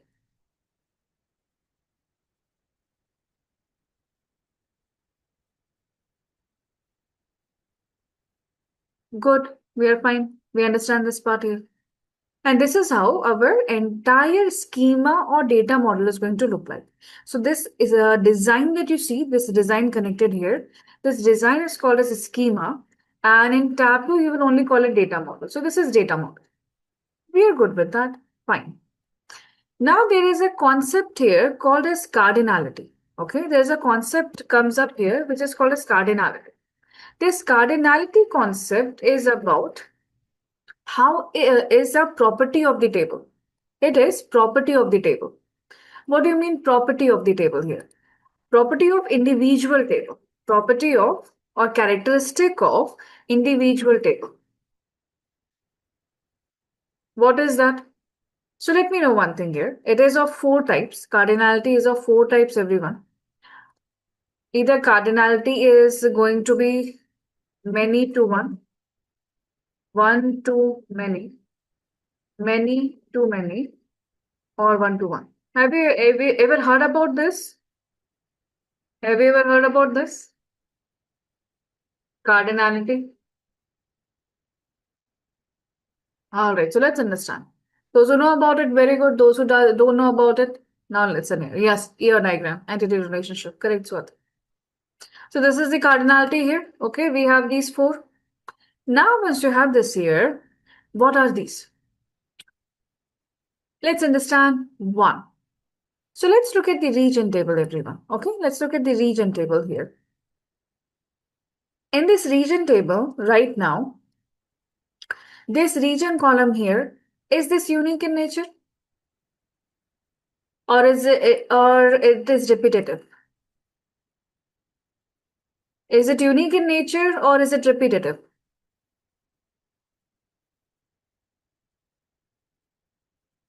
Unique. Why it is unique? Because each region data point appears only once. West is written once, East is written once, South is written once, Central is written once. This is unique in nature. Do we get that? It is unique. So if your common column, why am I picking out region? Because this region is a common column. If this region in the people's table is unique in nature, meaning, what does that mean here? Meaning the individual data point is written only once. If this individual data point is written only once here, the cardinality becomes 1. So people's table cardinality is 1. Now let's talk about the orders table. In the orders table, the common column is region. This region column here, is this region column repetitive or unique? This region column here, is this repetitive or unique?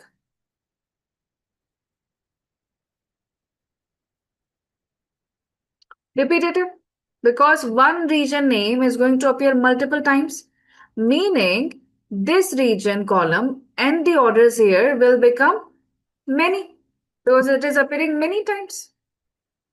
So what is the relationship here between them? Many to 1. Because we go from primary to secondary table, so it becomes many to 1.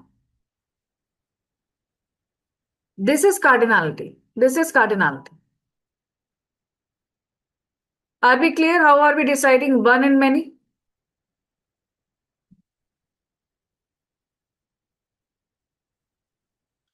Concept is clear, everyone, about cardinality?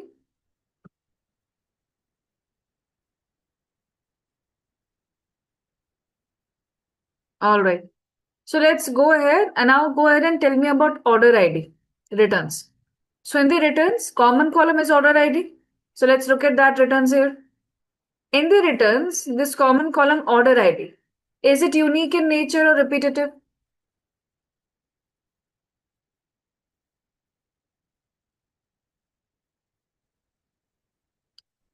Repetitive here. All right. Let's check out in the orders table. In the orders table, here is the order ID. Is this order ID repetitive or unique in nature? Yes, you got it right. It is repetitive again. So what it becomes here? Many to many. Because here also it is repetitive many times. Here it is also repetitive, repeating many times. This is many to many.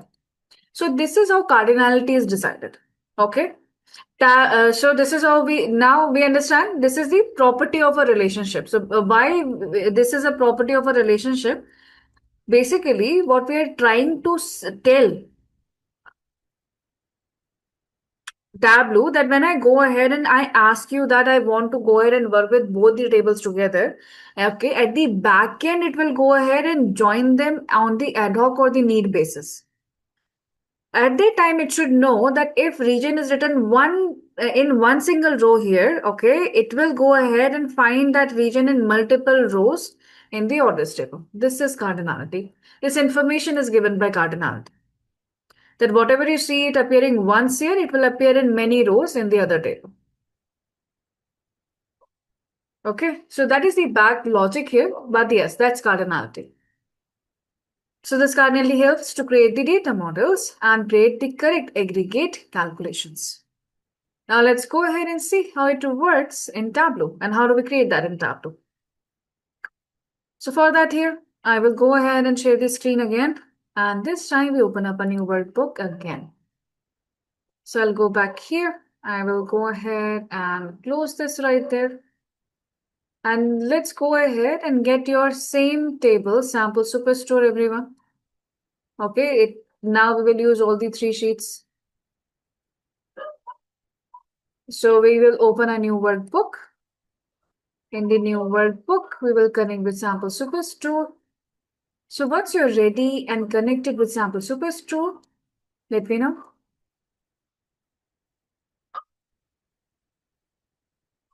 I'll be looking at reactions and messages both.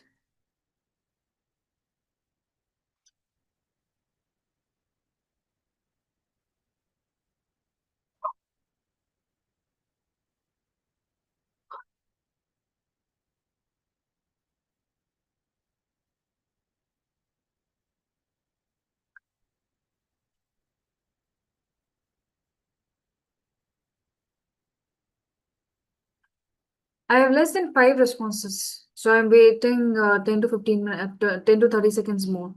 Did everyone be on the same page?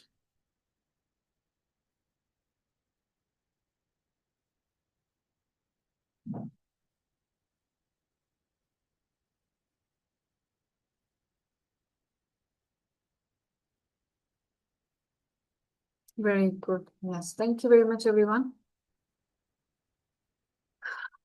Thank you very much for the reaction and messages both.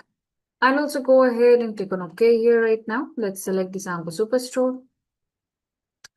And we know what to do here. Go ahead, double click on orders. That is the first thing that we will do. We'll bring the orders here to the Tableau.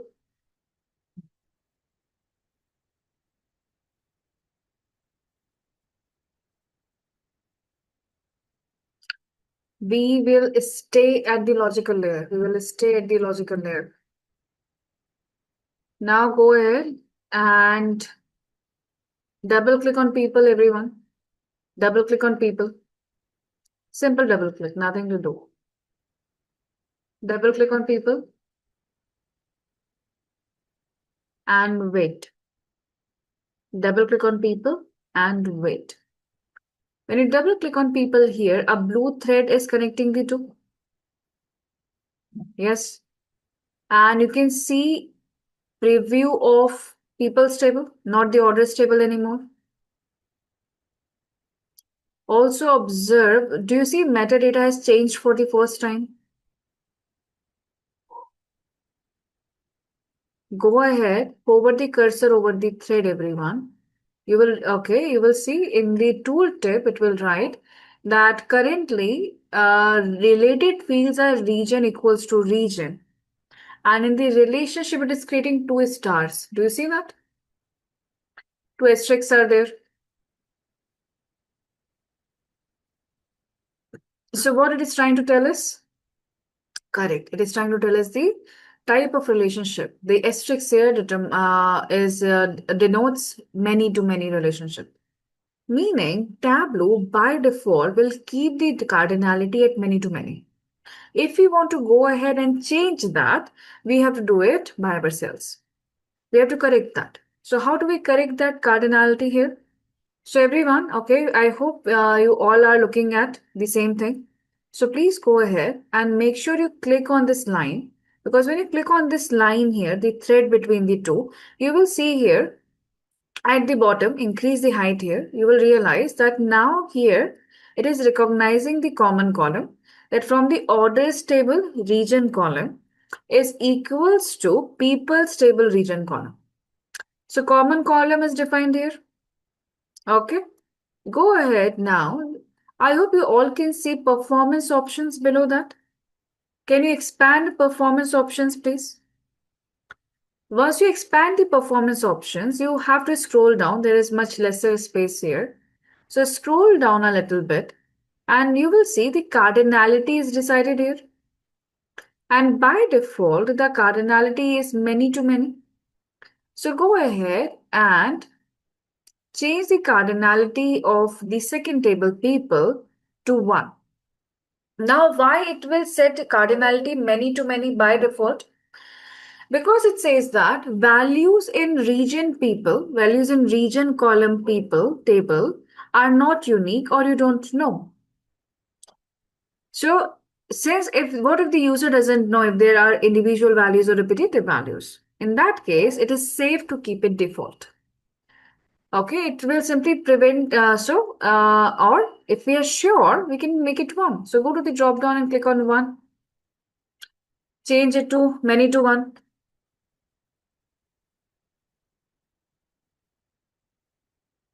So we set the cardinality for people's table. Yes.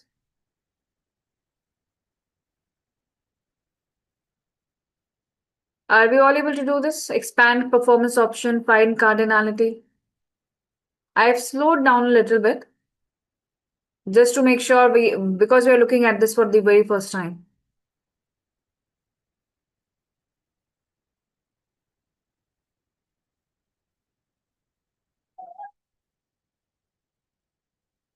If you need help, ask.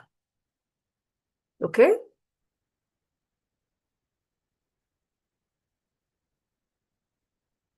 Very good. Now go ahead and double click on returns also, everyone. Go ahead and double click on returns just below the people.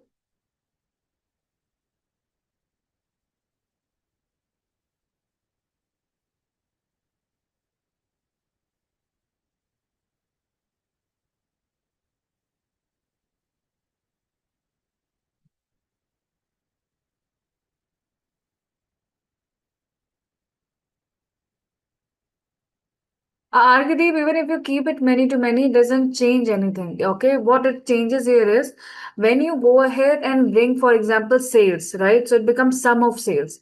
That aggregation that happens for each categorical value, right? That it should be correct. So the cardinality affects only that, the aggregate value, and nothing else. Because in many to many, what happens? It will be duplicated multiple times, right?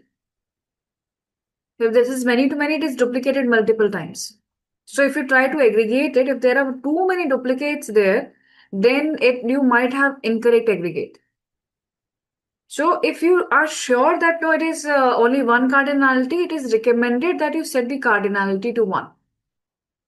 So by default, it doesn't take that as duplication and prevent the duplication from the backend. Tableau from the backend can handle many to many easily. Because it prevents duplication of individual column. It will check it and then do it. So when you actually send this out to production, right, what happens? It lags because every time it will try to find and remove the duplicates. It simply lags.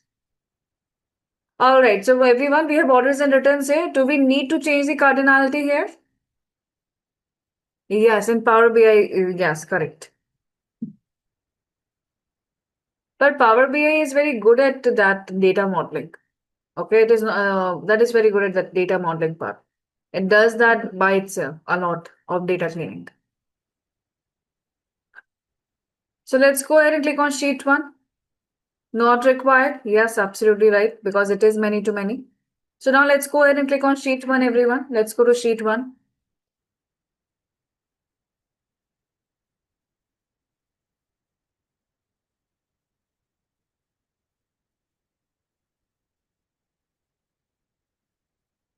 All right. Now in the sheet 1, I would like all of you to observe. Observe, everyone. Do you have orders table now? Okay. Do you see there is a collapse and expand button here? Go ahead and collapse your orders table. Go ahead and collapse your orders table. What is your observation? What is your observation now? What do you see once you collapse it?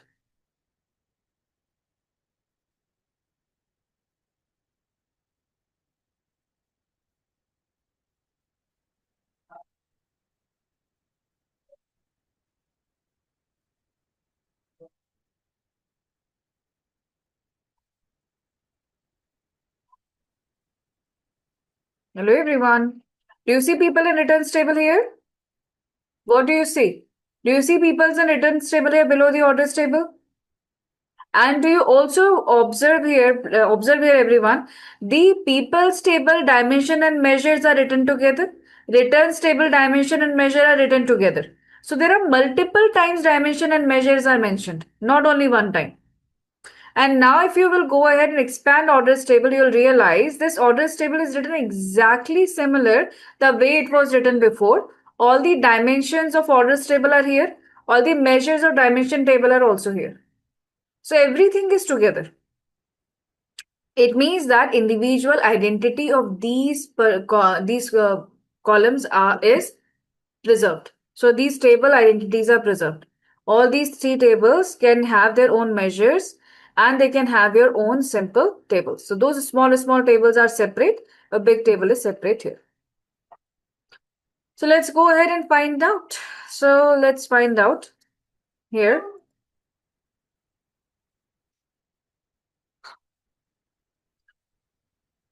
Let's find out here returns. Okay. So we will find out where we have got the most returns from. Most returns from which region?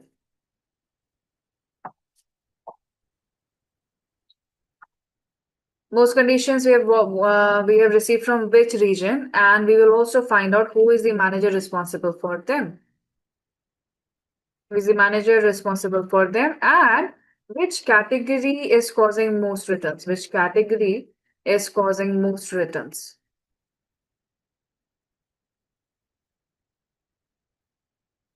Okay, this is what we will find out. Hi, Tabassum. May I know what happened? Can you unmute yourself and tell me what happened? You have the rights to unmute.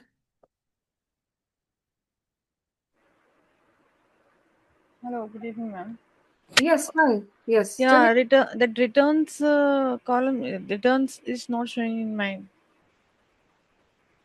Right. So you interface. scrolled down. All right. So you scrolled down till the end. You can find order and people only. Yeah, order and people. Right. So can you go back to data source? Okay. And do you see all the three tables here? As No, no? orders and peoples are there only. I Okay. think So I can missed you, something. no, yes, you click you missed just a one double click. Can you double click on returns? Returns. Okay. Yes. Yeah. Now I can see categories. All right. Thank No you. worries. Let's go to sheet one. Okay. Yeah, I can see no returns. Thank you, ma'am. All right. Thank you. Okay, so this is what you want to know, everyone. We want to find from where are we getting the most number of returns from, and who is the manager responsible for that, and which category will have most returned product. So we need region. Get the region column from orders table because in these regions orders have been placed. So go ahead, bring region from the orders table, everyone. I'll wait. First, you have to go to the orders table. From the orders table, pick up the region and put the region into rows.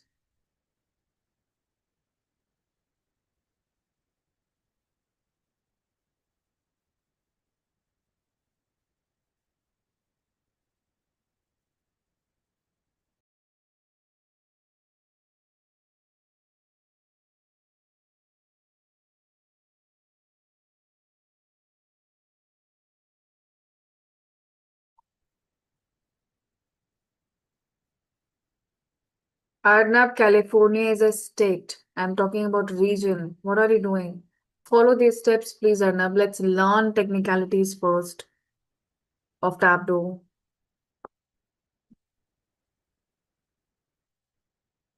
I didn't talk about the states at all. Right. Once we have the region here from the orders table, collapse the orders table, go to people's table, and from the people table here, bring regional manager because we want to find out who is responsible for that. So now bring regional manager from the people's table. Regional manager from the people's table. Yes, Swati. We are talking about relationships. We just talked about relationship for past 15-20 minutes. Have you missed the session by any chance?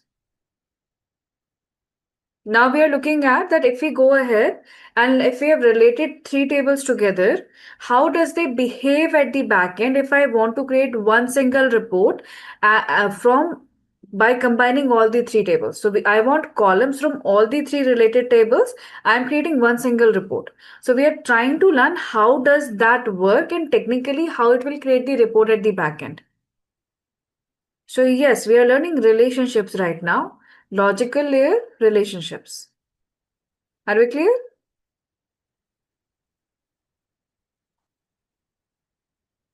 Have you missed last few minutes? 10-15 minutes by any chance? You can unmute yourself and talk, Swati. If you have any doubts.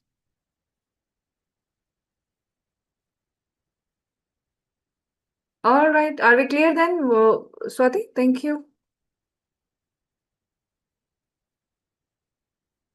Now what we want here, we want to find out the most returned orders, right? Most returned orders, that's what we want to know here. So go to order ID and returns, everyone. Go to returned order IDs and bring this returned order IDs right now into text. Go ahead and do that, please. Bring this returned order IDs into text, everyone.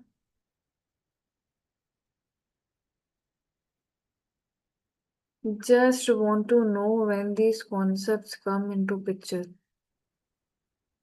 What do you mean by this? What do you mean by comes into picture? When to use it?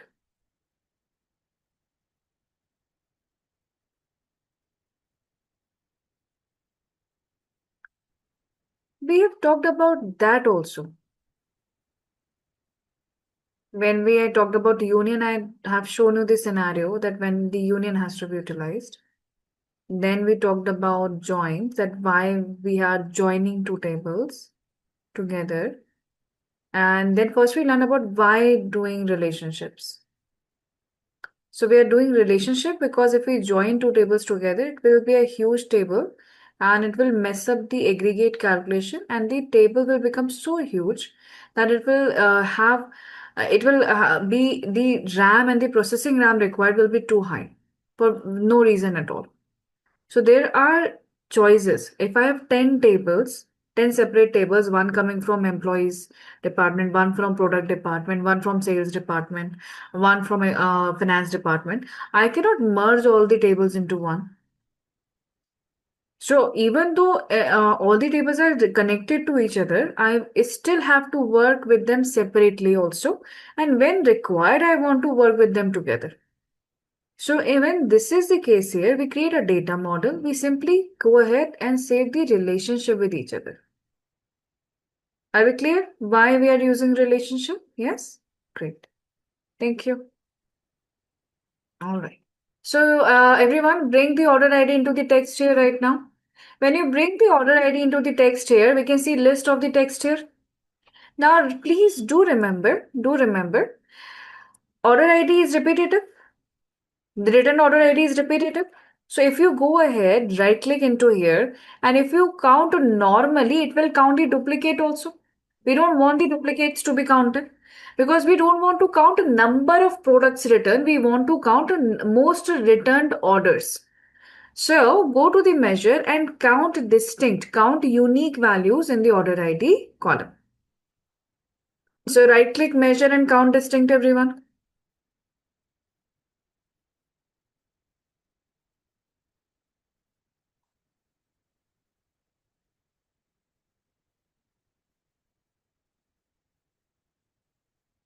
Hi, Vandana. Vandana, can you go back to data source window? Everyone click on count distinct. And Vandana, can you go back to data source window and double click on returns table? You just didn't add it there. We have it here. So Sadie is the one in the west region with the most number of returned orders. Yes. Let's convert this into a chart, everyone. To convert this into a chart, simply move this into the columns and you'll have a chart. Simply move this into the columns, everyone.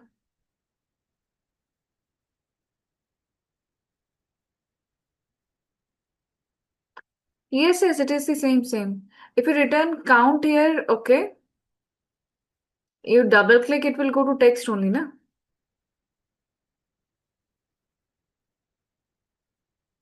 It is order ID. It will be added somewhere in the columns. This, it will count number of rows. You still have to distinct count it. See, it will count the duplicates. So you have to distinct count it. So we cannot do that. Okay. All right. So we'll go ahead and keep it to columns. Now we have a bar chart. Once you have the bar chart, everyone do the basic here. Sort it.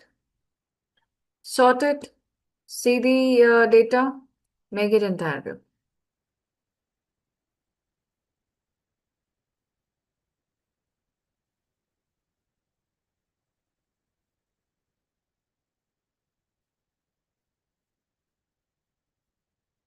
How do we create a bar chart here? We simply go ahead and we will move our count order ID from the text card to the bar chart. It is in the text, right? So we move this calculation we just did into the columns and it converts into a bar chart.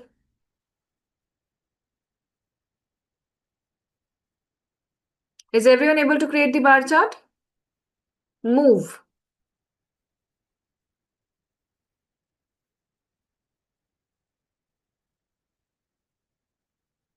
All right. I'll ask again. Are you all able to add the distinct count order ID? Faisal and Bhavna, Vandana.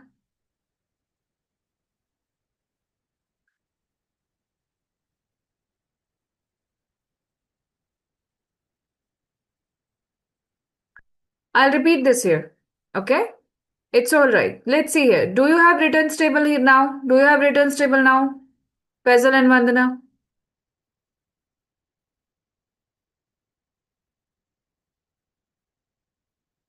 Yes. Now, do you see order ID returns? Can you bring it into the text, please?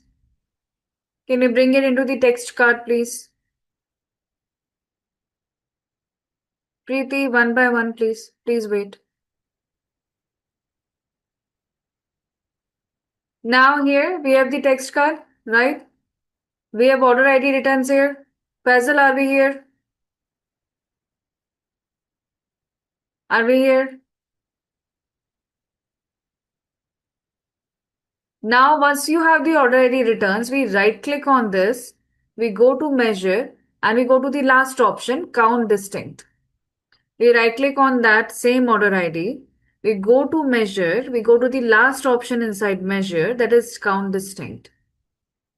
Now, do you have the count distinct? Right. Now, once you have the count distinct, it's a tabular form. We move this count distinct into the columns. We move this count distinct into the columns. Go ahead and move it and tell me, do you have a bar chart now?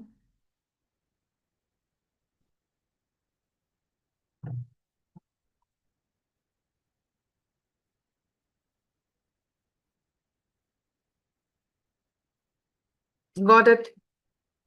Right. Now let's sort it. Do the basic formatting, please. Sorting, mark labels, and entire view. Yes, very good. Are we all on the same page now? Yes. Preeti, I will look into your chart or data there. Maybe your data right now didn't had any repetitive IDs because sample superstore, okay, it can have multiple parts there. It's done. All right, great. Thank you. Right, so here we go. Now we also wanted to know which category has the highest one here. So we go to the orders table again because orders has category column. Bring the category where we should add category so that we know which category has highest returns. Where we should add this? Column, rows or cards?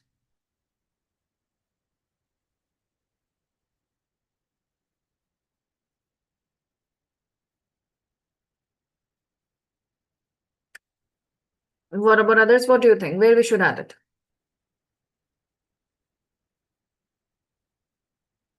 Column, rows or cards? Which is a better visualization? Which card?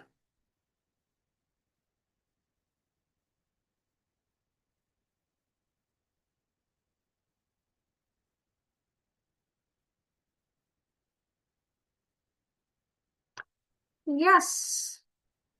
Let's see here. Let's see here. If I add category into details card, okay, it simply writes some numbers here. We have no idea what it is talking about. If I put it only into marks card, it will simply add the name there. No number. So why to go to such lengths here? Let's go ahead and simply add category into color card. And we have name, color, representation, numbers, everything out here.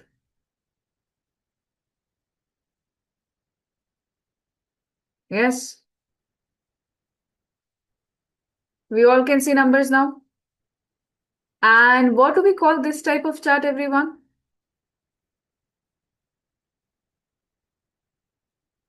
A stacked bar chart. Yes. So that's how we go ahead and create a stacked bar chart, everyone.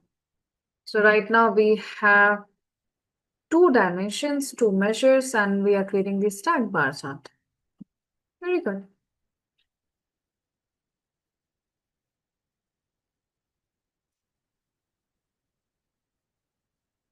Now tell me which category is causing most returns.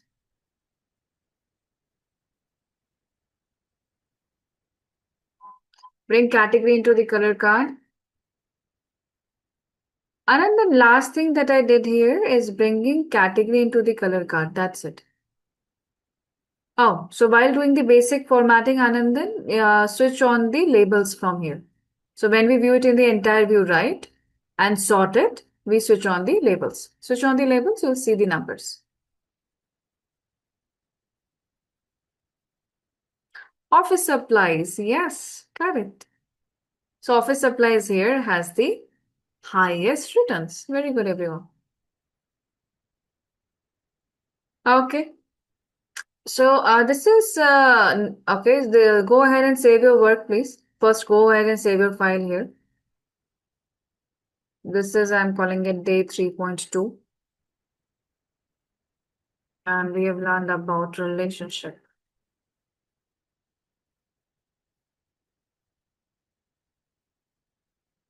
All the three files will be available in session materials in the zip folder. All right. So what we have learned today, we have seen union, joins, relationship. With that, we have learned a little bit more about different type of charts. We have also learned show me is not always going to help us. So we have to know how to use the marks card. And now we were able to create a start bar chart easily. Yes. Now, please remember here few things. Next here is the next part. If I talk about relationships here, we have talked about logical layer, logical layer, and physical layer, right? We have talked about relationship and cardinalities here with the and vertical merge and horizontal merge. Done.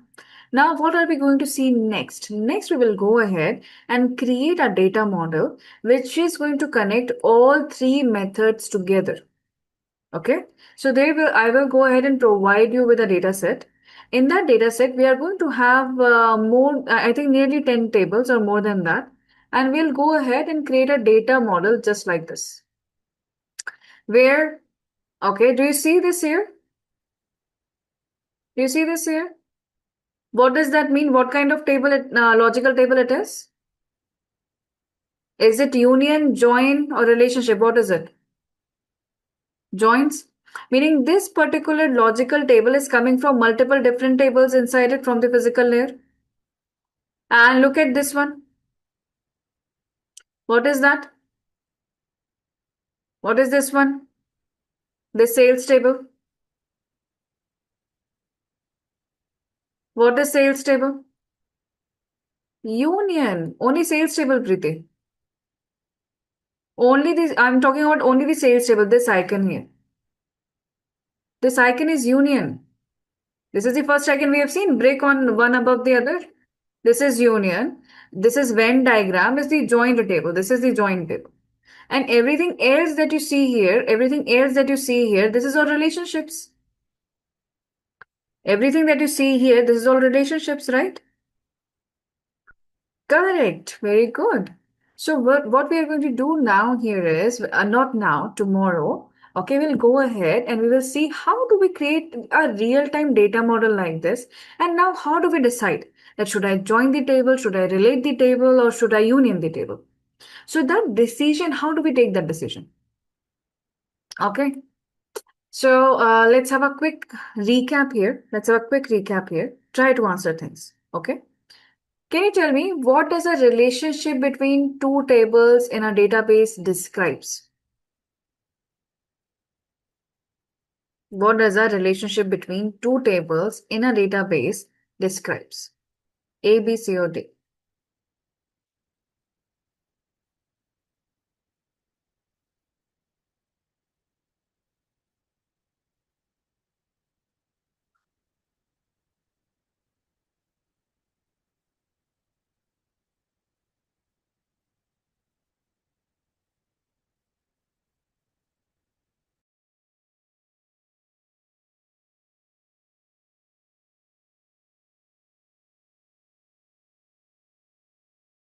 Very good. Thank you very much, everyone. Correct answer here is B. It doesn't describe a hierarchy. Okay. It describes how the tables are connected based on the common columns. It is not merging the table at all. It is not separating the table, of course. Okay, it is simply describing how the tables are connected based on common fields. No, it is not C. We are creating a relationship, Balakrishna. Okay, we have just seen that two tables remain separate. We simply give the logic to it. Okay, so the relationship cardinality, that region is the common column that will simply describe the common fields between them. So we still have time, everyone. Still, I'm going to show you something very interesting here. So we are talking about right now. So when I will see you tomorrow, we'll create the data model. And we are also going to talk about a very specific concept in Tableau tomorrow that is called as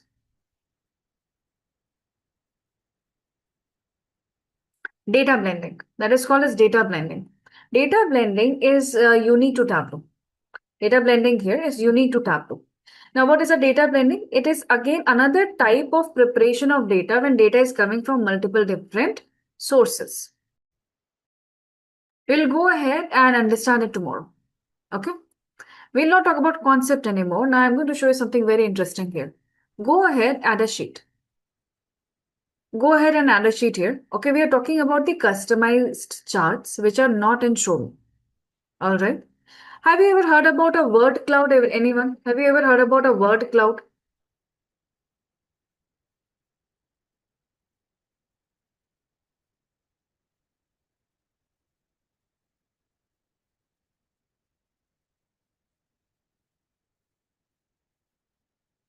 I'm sure you might not know that it is called like that, but I'm sure you have all seen it. Okay. Have you seen the charts looking like this? And they tell you this is the most popular movie. This is one of the most popular fashion icon going on. Have you seen these kind of charts here?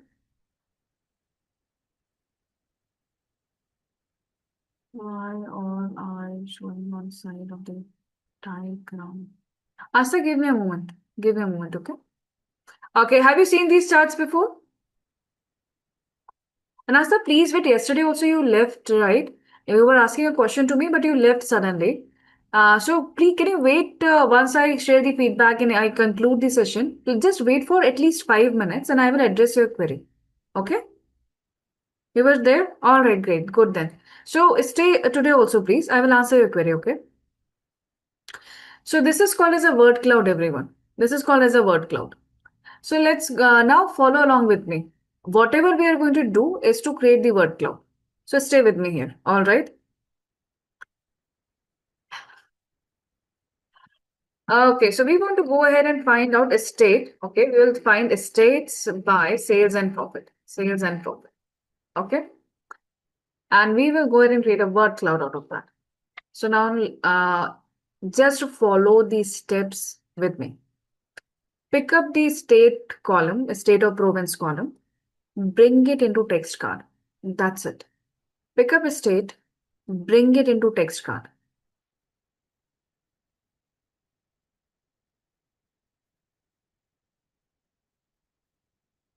Do you have list or do you have just a list written out here?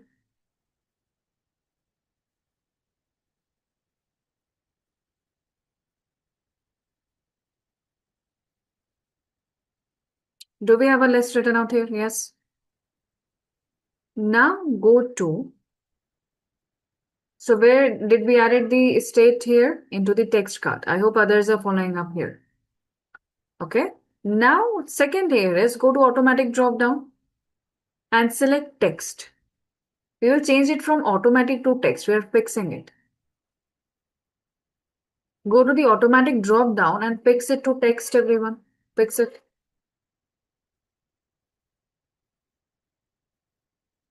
Fixed it. Are we done with the two steps? Give me quick emojis. Are we done with the two steps? Yes, it means we are working together. Fine. Now pick up sales, put sales into the size card. And then first step was bring a state into the text card. That was the first step. Now bring sales into the size card. Bring sales into the size card. And now bring profit into the color card. And you have a word cloud. You can also go ahead to the color card and ask it to use full color range. Okay. If you ask it to use full color range or stepped color here, okay, you will be able to see better colors. That's it. So you can also go to the edit color and ask it to use full color range and a stepped color. And here you are, you have a word cloud, everyone. It's that easy to customize anything in Tableau. Try creating word cloud in Power BI if anyone works into that. All right. Everyone who has a different view, don't worry about it. Okay. Yes, it's okay. Yes, if you have got boxes, go to the follow the second step. Okay, go to this drop down, automatic drop down, and convert it into text. So it is automatic right now. It is looking like this. Go to the drop down and select text. Now, do we have a word cloud? Yes, got it. Anandan, have you got it too? Yes, very good. This is the word cloud, everyone. This is the easiest thing that you do in Tableau. And though if you work in Power BI, go and try to create the word cloud in Power BI. You need a paid sign-in. You need to get extra visual. That visual will not depict the size of the text correctly. It is not that easy in Power BI. So Tableau is known for this particular quality. And with that, we have come to the end of this course. If you have any doubts or questions, you can ask them in the comment section below. Our team of experts will reply to you as soon as possible. Thank you and keep learning with Simplilearn.